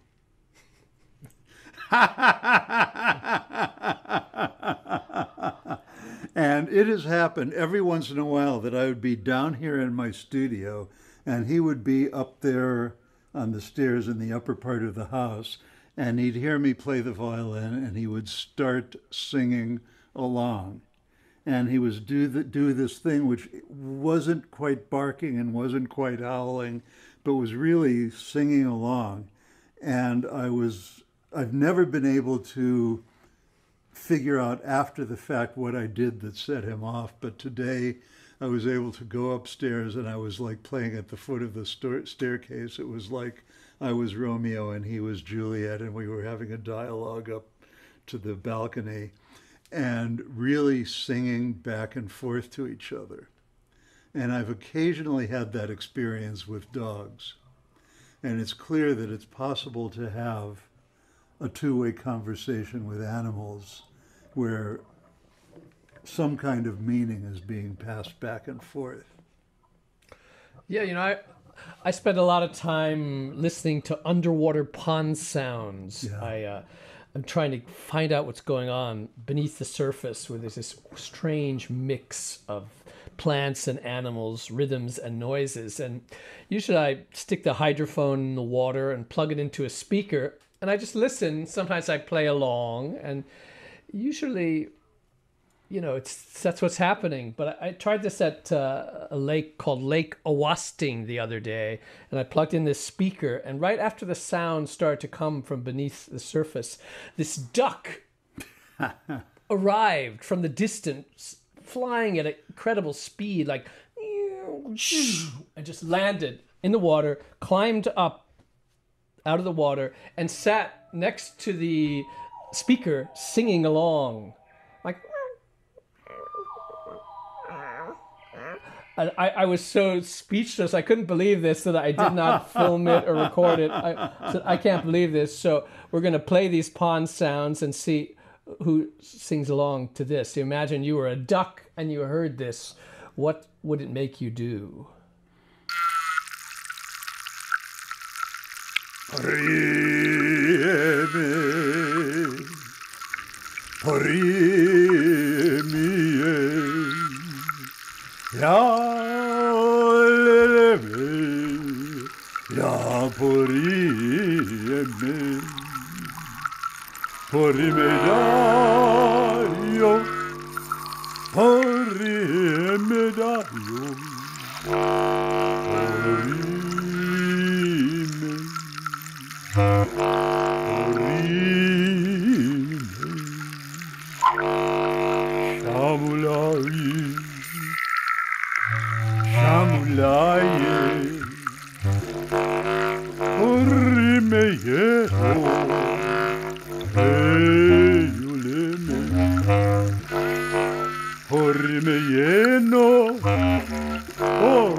So speaking of pond scum, I've been really fascinated lately reading about the research about the mycorrhizal networks that connect trees and all this wonderful stuff. Gregory Basin would have loved to have been alive to see this research, where trees in the forest are talking each other through nutrients, through the fungi or fungi or however you pronounce them.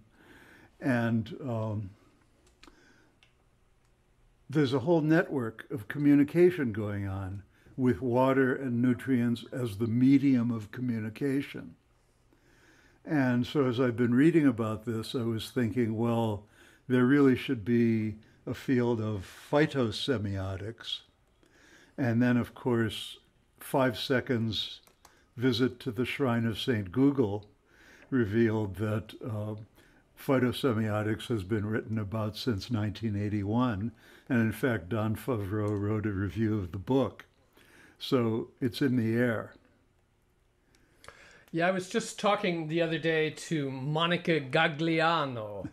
She is a scientist who studies the kind of language of plants, but not just on their own, but how they talk to her. And her whole research was transformed when the coral reefs talked to her and said, no, you don't want to study us anymore. You have to study these other things.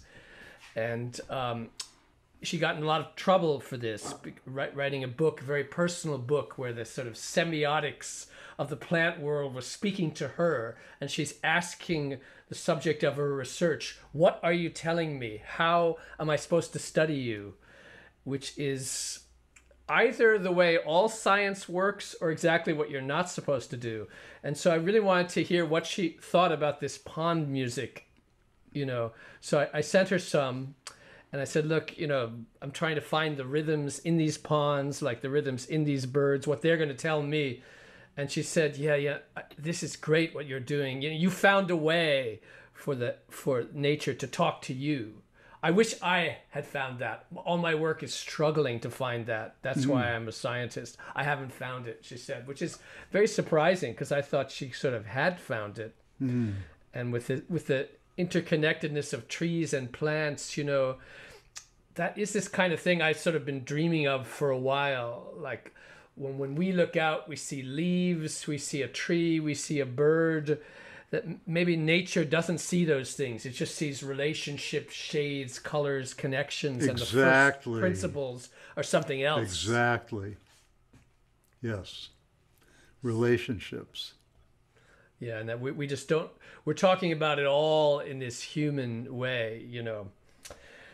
You know, scientists always accuse people like Monica who start to get less scientific, or people who play music with birds and say, look, the bird is responding to me. And they're saying, this is all just subjective. It's all human things. You wish all this stuff was happening for you. And to which you can say, yeah, you wish nature was written in the mathematical language like Galileo said. Like, that's just a human way of looking at things, turning it all into numbers, statistics, you know. It could of all course, be the numbers music. and the statistics are present in the geometry of the rose, and they're present in the geometry of the caterpillar.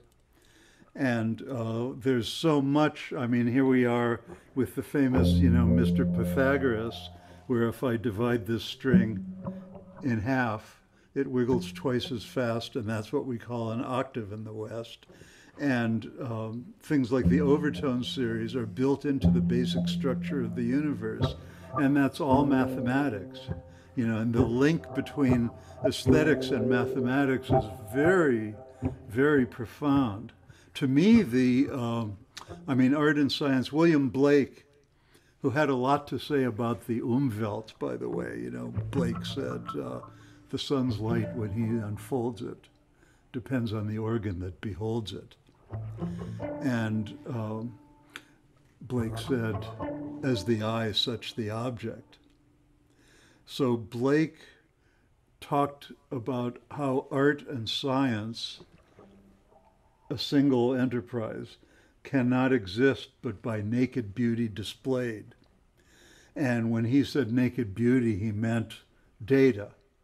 He meant really seeing what's out there. And art and science are one in the sense that they are the search for more and more data and the search for patterns in the data and the search for better, clearer perception. The place where they diverge is replicability. Like if you list the features of the scientific method, they're really all the same as the artistic method, except one is reversed. So in science, results need to be replicable so that I find out what I find out here in Charlottesville, Virginia, and somebody in Estonia finds something, and we need to know that they're finding the same thing. Whereas in art, the subjectivity of the perception is primary, and the things that make your perception unique and different from mine are exactly what's most interesting about them. Yeah, once a band I was in was invited onto this radio station to talk about music, and then the radio show host said, who would you most like to jam with from history, your group, And the drummer said, oh, definitely Pythagoras. Yeah. So our next piece is called Jamming with Pythagoras. All right. Thank you. Yeah,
It's hard to really imagine what it would be like to jam with Pythagoras. I mean, whoever he or she was. Right. We sort of imagine it was a world of austere rules and regimentation, but maybe they were all like dancing wildly around the fire and being kind of Dionysian craziness and making the philosophy come right out of the flames of the scream, everything all at once. I'm sure we don't have the ancient Greeks figured out, just like we don't have the birds, the pond creatures, and anything really figured out. You know, what they're doing could always be the opposite of what we think. Yeah. Yeah.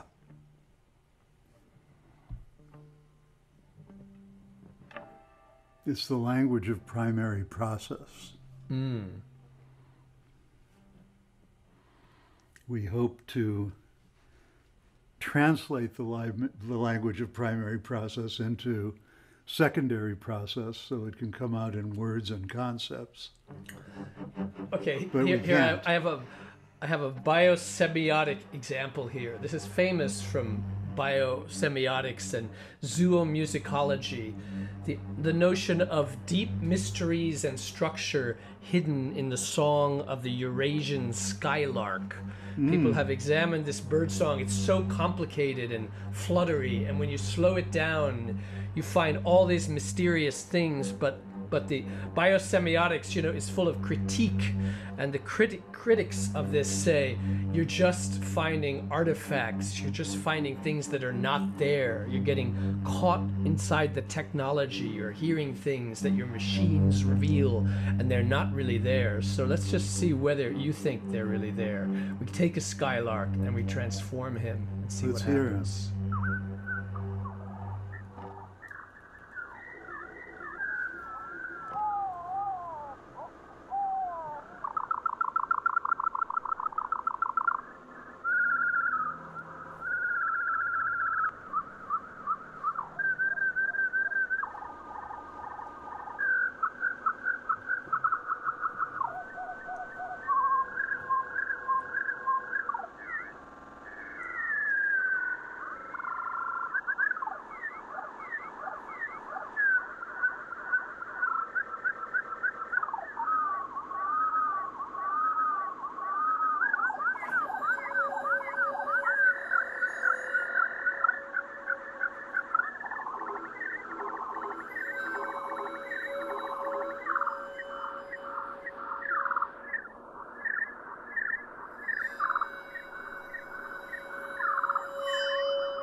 And That's then an you hear that incredible sound, and you're singing in midair, and that's an incredible why? bird. What's it doing? And then how are we supposed to understand that with all of our tools and signs and symbols? You hear this, you witness it. What do you do? How do you make sense of it? That's the essence of biosemiotics right there.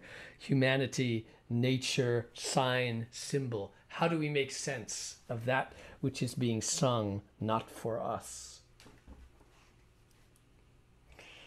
Not for us. We're Maybe just it's all a for little us. Maybe we part of are it. here Yeah. for that. Yeah. Well, Okay. here we are, folks. So we'll be talking live. Yes, thank you Okay. for listening to this. Basically a live presentation. We've just prepared it live for you. We're not going to edit this. This is what we did. And now we're going to talk about it. So thanks a lot.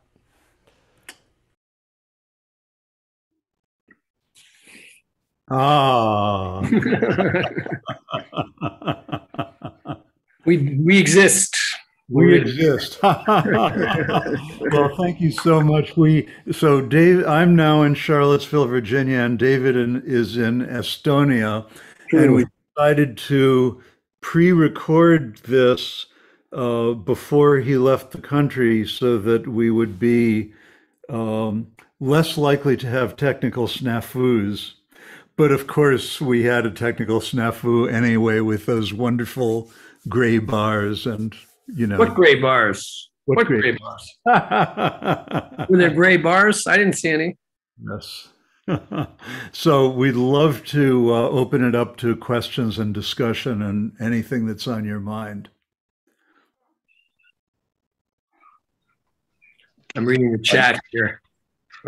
I just want to say it was awesome. Thanks for the performance. It was really something else. And yeah, I really enjoyed it. Thank you so much. You made my night. Thank you. Thanks. Sorry about these gray bars. I don't know what they are because I didn't see them. How did it sound? Did the sound work? Sound worked great. That's good. Yeah. So I just have to tell you that my dog, whose name happens to be Blake, was speaking and singing along. That's after you heard the word Blake. Yes, Blake. That's Blake for you. Yeah. Hi, Mats. So maybe a question here, because I have heard David, doing music together with birds and other sounds of nature for a rather long time now. Could you briefly describe this, say, evolution, your own evolution in this,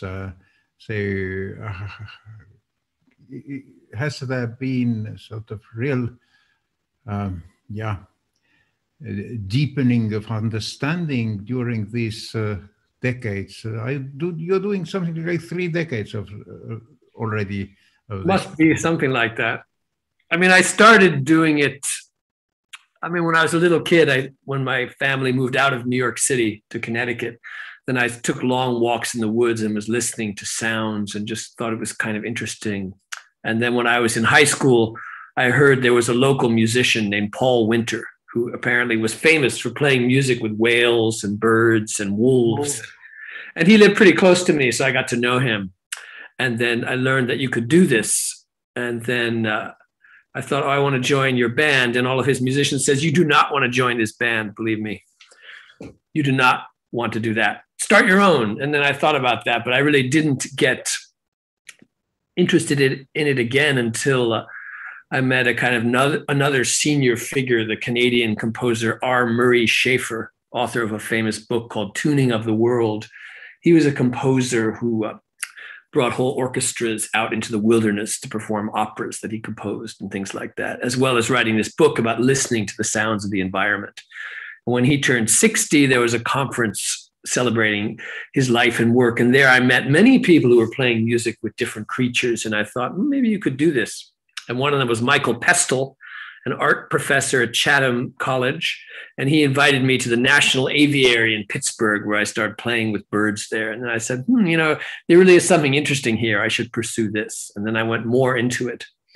I think in recent years, what I've done most differently is get more other people involved, that it shouldn't be about me and some kind of story about the solo quest to interact with the world, but you get a group of people.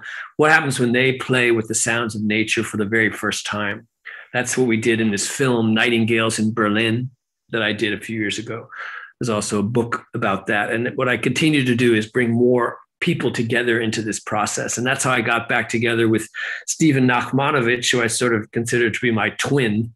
Like, we just think the same way. We have the same artworks and musical scores on our walls. And I think maybe he's a little older than me, but otherwise we're the same. We finish each other's sentences. And so he put out an album of bird-related music during the pandemic. I said, hey, let's do one together. Let's just record it online. And we spent days doing this. And then we spent even more days talking about it, and produced this book in a matter of months, From This World Another, which is a record of us talking about this music that we released. Because what can you do? Music comes today without any information, without any discussion or liner notes like it used to. So we decided to talk through the music. And that's, you know, another experiment from the pandemic period of expanding this idea of connecting to nature, also connecting other people along with it. So I hope my work in this area has evolved, and I think it's evolved more recently in not being centered around me and nature, but around we and nature, and being willing to see what other people come up with and learn from their approaches. Well, nature is we. Ilgen, you had a question?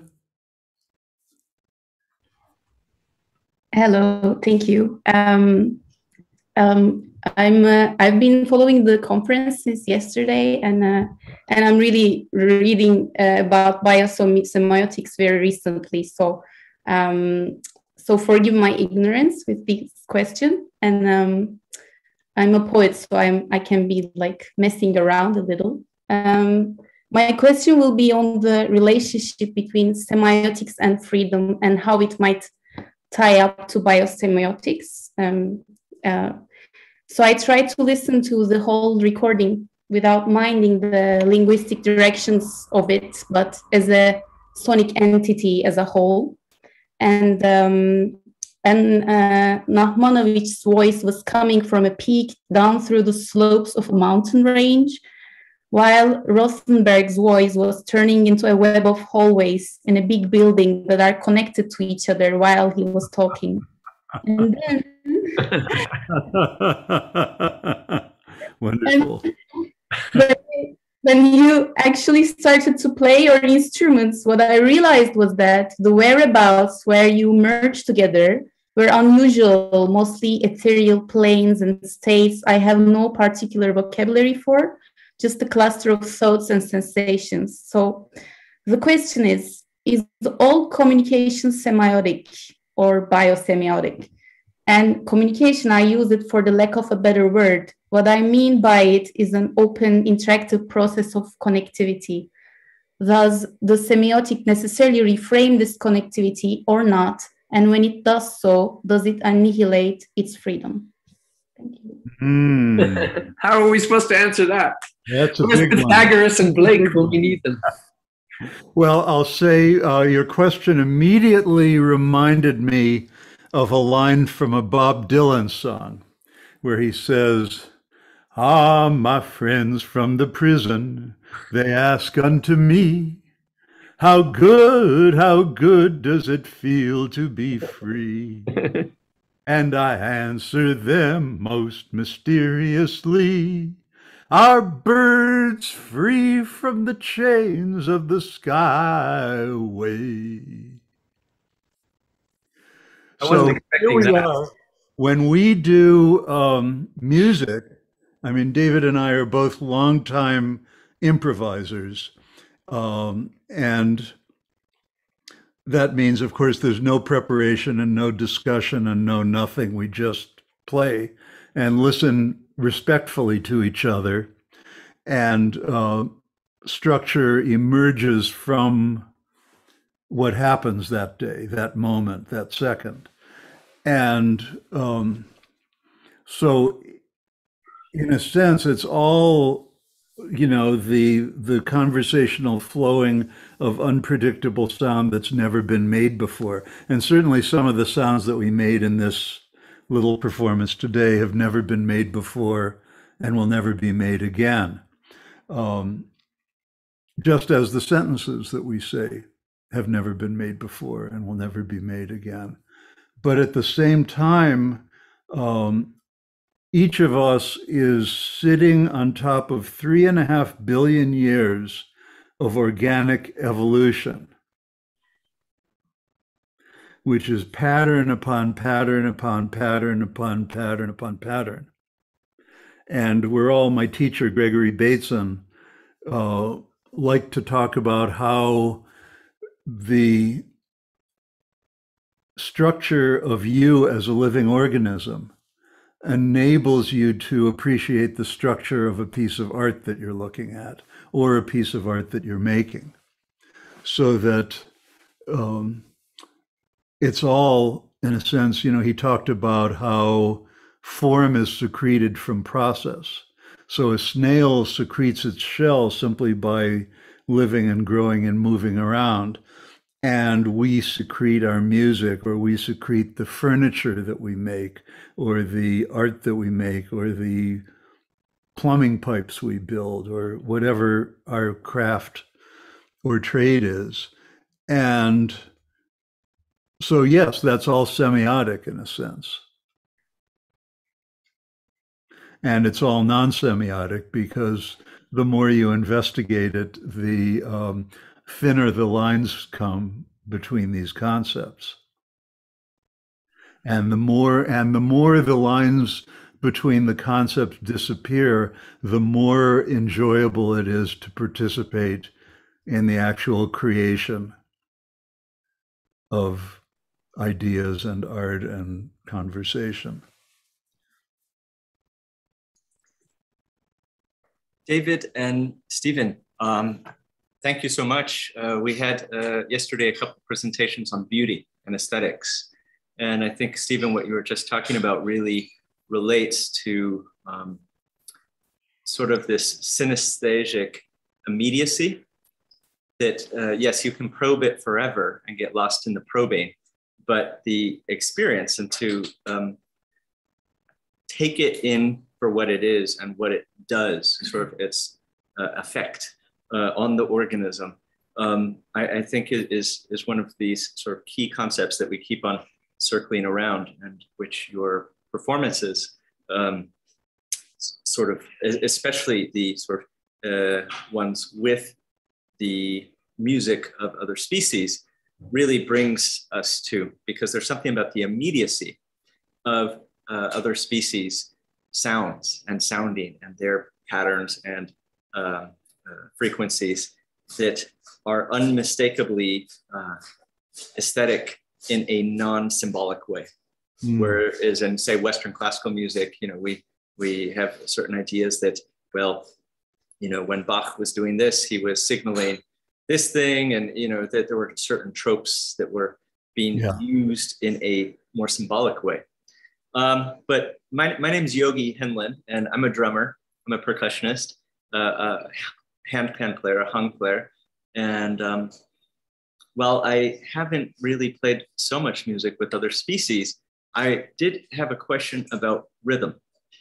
So the Siberian skylark, for example, or Eurasian skylark, the rhythms, it seemed like that there was a punctuation, right? You'd have something that you could possibly loop, but then it would break into this whole other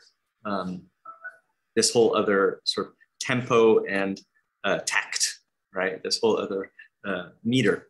And so I'm wondering how you deal with this, because a lot of the playing that the two of you were doing in accompaniment in the compositions was sort of, I think of it as briefly sort of ghost noting different rhythms without, say, falling into, say, something that like Steve Coleman, right, with M-bass, you could say is, 17/8 or something like that, and looping, or having these polyrhythmic looping structures. So how do you see the lack of rhythmic repetition in natural sounds working, because our music is so structured around these closed cycles, you could say. So I'm really curious what you both have to say about that. Well, one of my favorite composers, and certainly the one who was most influenced by birds, was Olivier Messiaen. And he liked to talk about what he called non-retrogradable rhythms, which were rhythms, as you described, that don't fit into the boxes of meters, of mathematically defined meters, can't be turned around. They have to go the way they go. And listening to birds, I mean, just walking down the trail here this morning, hearing cardinals calling and crows cawing and the vultures cawing, I heard so many rhythmic utterances, but none of them, a bird might do 5 utterances now, and then 15 seconds later do 7, and then 15 seconds later do 2. And there's certainly repetition and rhythm of a sort, but it's not the kind that fits into the geometrically defined box that we like to structure Western music around. So, of course, when you're an improviser and you're respectfully listening to nature, or you're respectfully listening to your human partner who's a different personality from you and has different ideas, and some of your ideas merge and some of them don't, then you get these wonderfully complex structures that can't be really described or quantified, but which are nevertheless structures and which have the kind of wholeness that a body has. Although it's true that, a lot of human music has a regular beat behind it and regular rhythms from a small group that we often recognize, 4/4 and 3/4, 6/8. Most of the world's music doesn't have that. It's actually free and loose and changes in tempo and speed. We shouldn't forget that. There's so much music people are doing. They just make a sound, and songs calling cows in the Swedish mountains. And then you have whole music based on that. It's uneven, but there's rhythm to it. It's just not a steady beat. And I think people, most of my students, if I teach a music class, let's make some music, just make some sounds. How do we know if it's music? The first thing they say is it's got to have a beat. It's got to have a steady beat. And then one of the first things I try and teach them is it's not really true. You could change it. And actually, it's so much more interesting if you quickly change it away from the familiar. Like people often say, my music's, it sounds too boring. Why does it all sound the same? Just make a piece in 7. You just make the tempo change. It's going to be more interesting right away. That's one thing we can learn from these birds. And, the pond sounds we heard were a mixture of rhythms, kind of uneven but repeating ones, and occasional this bzz. And that's kind of plant versus animal in the ponds. The plants make all these regular overlapping beats. And I was just, as Stephen in our video talks about, there's this whole kind of plant semiotics. I was amazed to discover it. Just yesterday, I was amazed to discover there's 3 giant scientific anthologies on the rhythms of plants. None of them discuss this pond rhythms I'm talking about, but there's a whole vast field studying rhythm in plants, and it's mostly about how they grow. Different things happen over different amounts of time. But you read some of these articles, they do use these musical analogies. Like scientists are reaching for the notion of when they say rhythm, when they decide to study the rhythms of plants, they're looking for some kind of regularity. But I think they know that the regularity mixes with the irregular. And that's something that nature has, that when we try and calculate things, we can miss it if we try and make it too regular. That was the example with the sedge warbler turned into electronic sounds like this guy who's an electronic music fan and an expert on calculating the qualities of bird sound so that an app can identify them. He said, I've heard all this music. It's too boring. The beat is too regular in these clubs and festivals. Why can't we learn from the birds and make rhythm from their rhythms? So I said, okay, let's try around and play around with that. I think all of that is helpful for people trying out to expand their notion of what music can be, which is the basic reason I got interested in music and nature sounds, to expand the sense of what music could be. Yeah. I mean, to get back to Hilgen's question about, where is the freedom? Mm-hmm. There was always going to be an element of freedom and an element of structure that contains it, right? The structure is the scaffolding that holds it in some kind of positioning. But there's always the elements of creativity that are built into that, and the two are blended together. And how that all happens can vary so much between different forms of art, depending on what the source of structure is and what the source of creativity is. So in poetry, for example, you may have like a rhythmic pattern. Certainly in music with lyrics, you have a rhythmic pattern, and then you have to sort of fit the lyrics into that pattern so that you can understand what the lyrics are saying at the same time that you're appreciating the melody.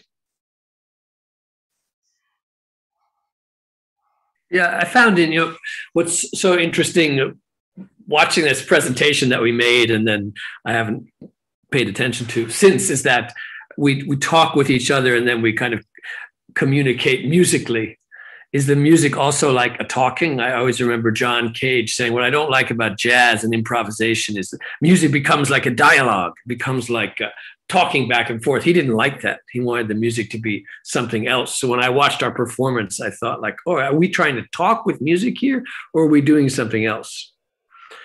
And I don't know the answer, but I suspect we're doing something else, that using music to dialogue with isn't the same as talking when you leave space for the other person to speak, that together you make some sounds. You don't quite know what the meanings are going to be exactly. And the great thing about music is you can get some meaning out of it with having no idea what's going on. You don't need to learn all that theory or know what the instruments are or what culture the musicians are from. That might help you, but it might not. Like the music cuts through, which is one reason you can play music with somebody, say from New Guinea, who might not speak your language. You can get together and make music that makes some kind of sense. So maybe you can also do that with animals who are making music for very complex reasons that we tend to oversimplify, but maybe they understand the connection of sound because they're playing around with sound. Anyone who pays attention to birds or whales or bugs know that they interact with sound without necessarily thinking about what that sound is. They respond. So it is one way to cut through the fact that we don't know what they're talking about, to make music with them. Music is not a language. It's some other kind of way to communicate. And the thing is that language isn't even a language. I mean, I remember so many times when my sons were in school and they'd be like in 8th or 9th grade or something, and they'd have an English teacher who would assign a poem, and the teacher said, well, what did the poet mean by this line? So here's a line in English poetry, and it's treated as though it was a code for something else, and that your job as the reader is to decode it and write down the real meaning, And of course, Isadora Duncan said, if I could say it, I wouldn't have to dance it. But the writer also, if he or she could say it, he or she wouldn't have to write it. And I remember one day there was a novel, what was it? David Mitchell's The Bone Clocks.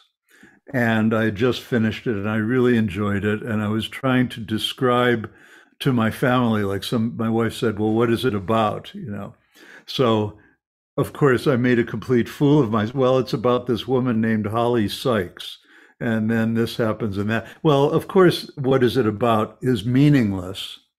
So what I learned, you know, the thing that suddenly hit me when I realized what a fool I was making of myself trying to describe what a novel is about, is that not only can't you describe music in words or painting in words, you can't even describe words in words. And yet we keep trying.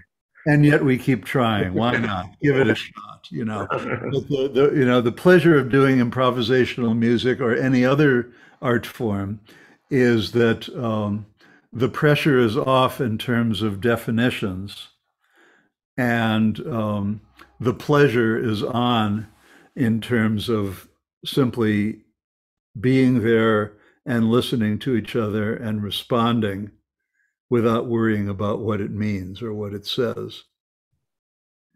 And the less you worry about that, the more together it becomes. I was once in a conference in Ireland that was full of like neuroscientists and linguists and psychologists. And at the end, we were like sitting, the presenters were sitting at one of these long tables, which is called a panel of wood. And so the question that was being passed down the line was, what's the source of human creativity? So various people had whatever was their favorite part of the brain that year, or various cognitive processes and so on. And then when it got to me, I said, the source of creativity is other people. Do you think musicians are more likely to say that than other kinds of artists or creators? I think creators of all kinds are interested in community and paying attention to each other and learning from each other. Musicians do have this wonderful process of doing something that's nonverbal and immediate, and where you're able to pile on top of each other and not have to do the turn taking. You can do some turn taking, but it's got this sort of more integrative thing, which is sort of like, you know, I'm just noticing my hand here, and the parts of the hand that are the so-called nervous system and the so-called circulatory system and the bones and the muscles and the tendons and the fascia, they aren't like taking turns in order to wiggle my fingers around, you know. They're all doing it. It's all one. And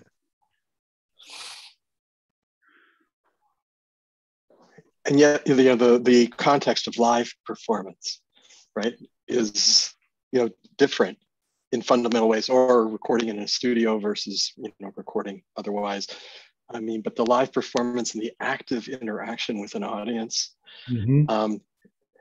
there's a lot of magic there. Yeah, yeah, yeah. I'm reminded, if I may, of Robert Frost saying that we all dance around in a circle and suppose, and the secret sits in the middle and knows. To your example about, I visualize musicians or dancers, and it's only by virtue of all of them doing their actions together that in this middle, the supposed, you know, empty space, something actually knows. Yeah, that's right. That's right. If this were a live performance and we had those gray bars coming down, we would find ways to crawl under them and around them and incorporate the gray bars into something. Were they moving these gray bars? Did they moved a little bit. But did they cover up the whole video? They covered up about a third of you. Oh, I see. And then sometimes it went all the way down to cover up your name below, and then sometimes it popped up Interesting. sort of halfway. And I mean, it sort of looked like what they used to use in the 50s to cover pornographic material or something like Yeah, that. it was being censored. What was going on was instantly being censored by the internet. That's right. That's right. So anybody else who would like to chime in? Yes.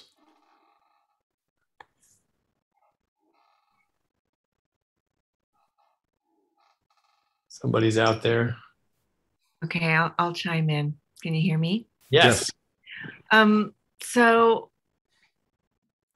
when we were talking about abductive process yesterday, there was a moment in the morning when I was talking about Gregory's way of looking at abductive process as the way one context describes another, which is a really interesting kind of approach to look at it through. I'm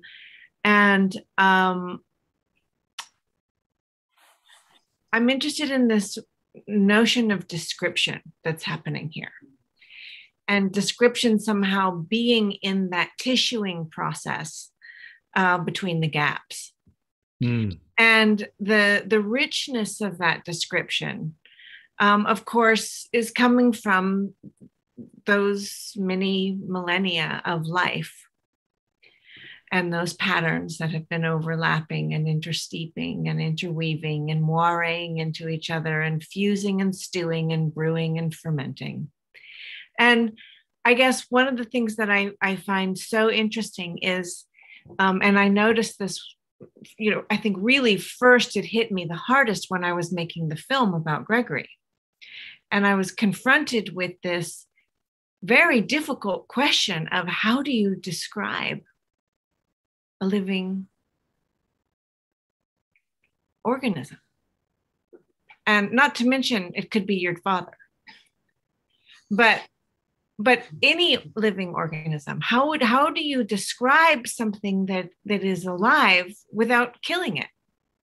Without having the description isolated out of its potentiality of gaps that can be continually retissued into that richness of abductive process. And there's this moment, I love this quote that I'm gonna mess up a little bit of Gregory's, where he says, poetry is not prose that has been decorated and embellished, but prose is poetry that has been put upon a Procrustean bed of logic. Yes. And so what's interesting here is this sort of exploration of this thing we may be thinking of as communication as a kind of dancing description between us. I'm describing my experience, you're describing your experience, but my description is about, is this abductive richness. Anyway, I was hearing a lot of that and what was going on between the species in your music tonight, and I just wanted to bring up description. Yeah, we hope those different species were describing us as we were like in the face of them, that somehow what they did ended up describing us by changing what we were doing. Well, there's a way in which, Gregory talked about how if I'm in the same room as you and I'm looking at your face, I'm making my nervous system is making a description of you or of whatever it is that you are, and my habits and my predispositions and my learnings and my evolution are making that description. And you hear a sound and you react to it, and maybe your action may be sort of an imitation, but it's an imitation colored by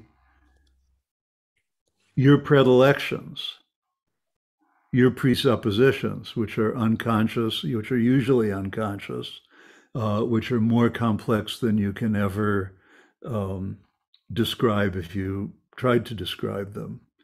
I mean, the simplest form of duo improvisation or group improvisation is simply two people trying to mirror each other or imitate each other.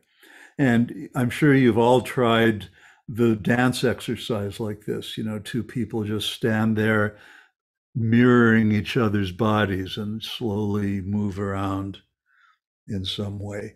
And of course, you do this for just about 5 seconds. And of course, you both start cracking up laughing because you realize that you're honestly trying to imitate somebody else, or to use another word, describe what they're doing with your actions. And of course, you never can.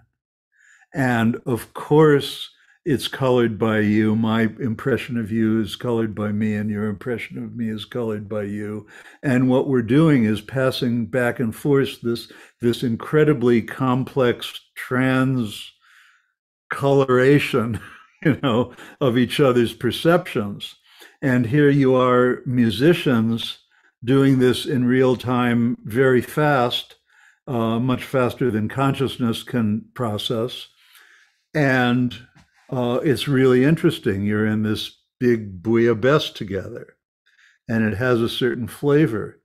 And it's my presuppositions plus David's presuppositions plus those of everybody that we've ever met and heard and played with, back to our teachers and our teachers' teachers' teachers, all the way back to the protozoa.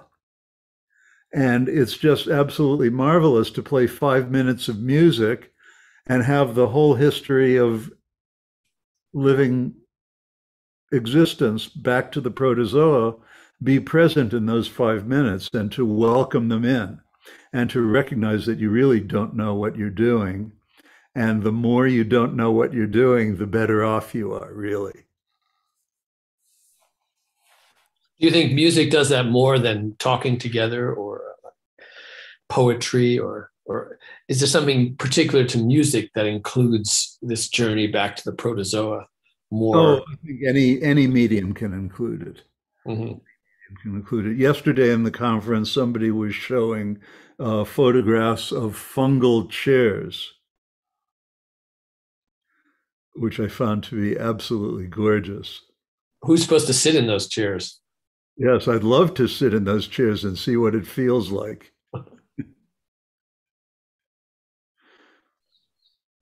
But yes, it can be done in any media. I mean, there's something, one particularly, of course, I mean, I'm saying it because I'm a musician. So obviously I'm carrying around my biases. I like fooling around with musical instruments. And there is something about the nonverbal, you're not constrained by meanings and definitions, and the immediacy and the fact that you can talk on top of each other without being rude, you know, and that's really nice. But I believe that regardless of your medium, you know, music, dance, film, poetry, sports, craftsmanship, pottery, whatever it may be.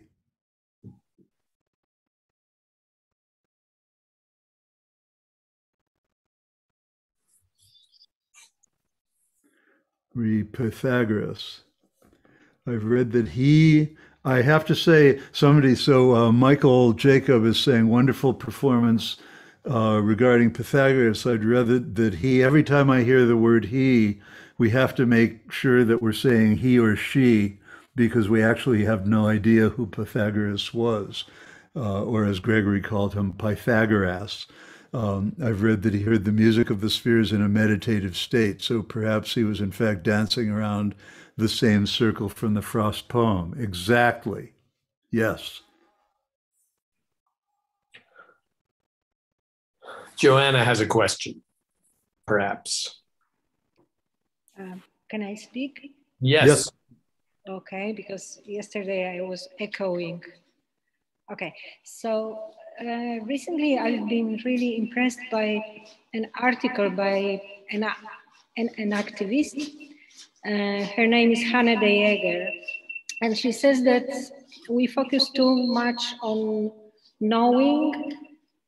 The knowledge that we try to describe, I think, has to do a lot with description, like Nora just said.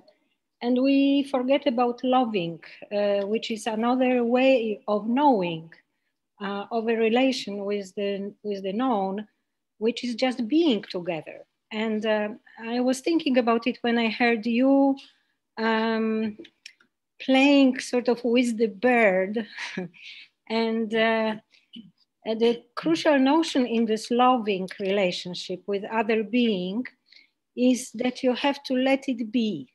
So it was very well illustrated by your musical piece that, that you had to let be the other being in order to know its rhythms and then to synchronize and elaborate and be with the other being with your rhythms. And that's why I think music has really, maybe has it easier because those rhythms are so present. So I think it's from Kim McLaren, the letting other be, this very, very important concept. Thank you for this. That's wonderful. And you're connecting it with love is really important. You know, to let another being be is to love that being and to learn from that being.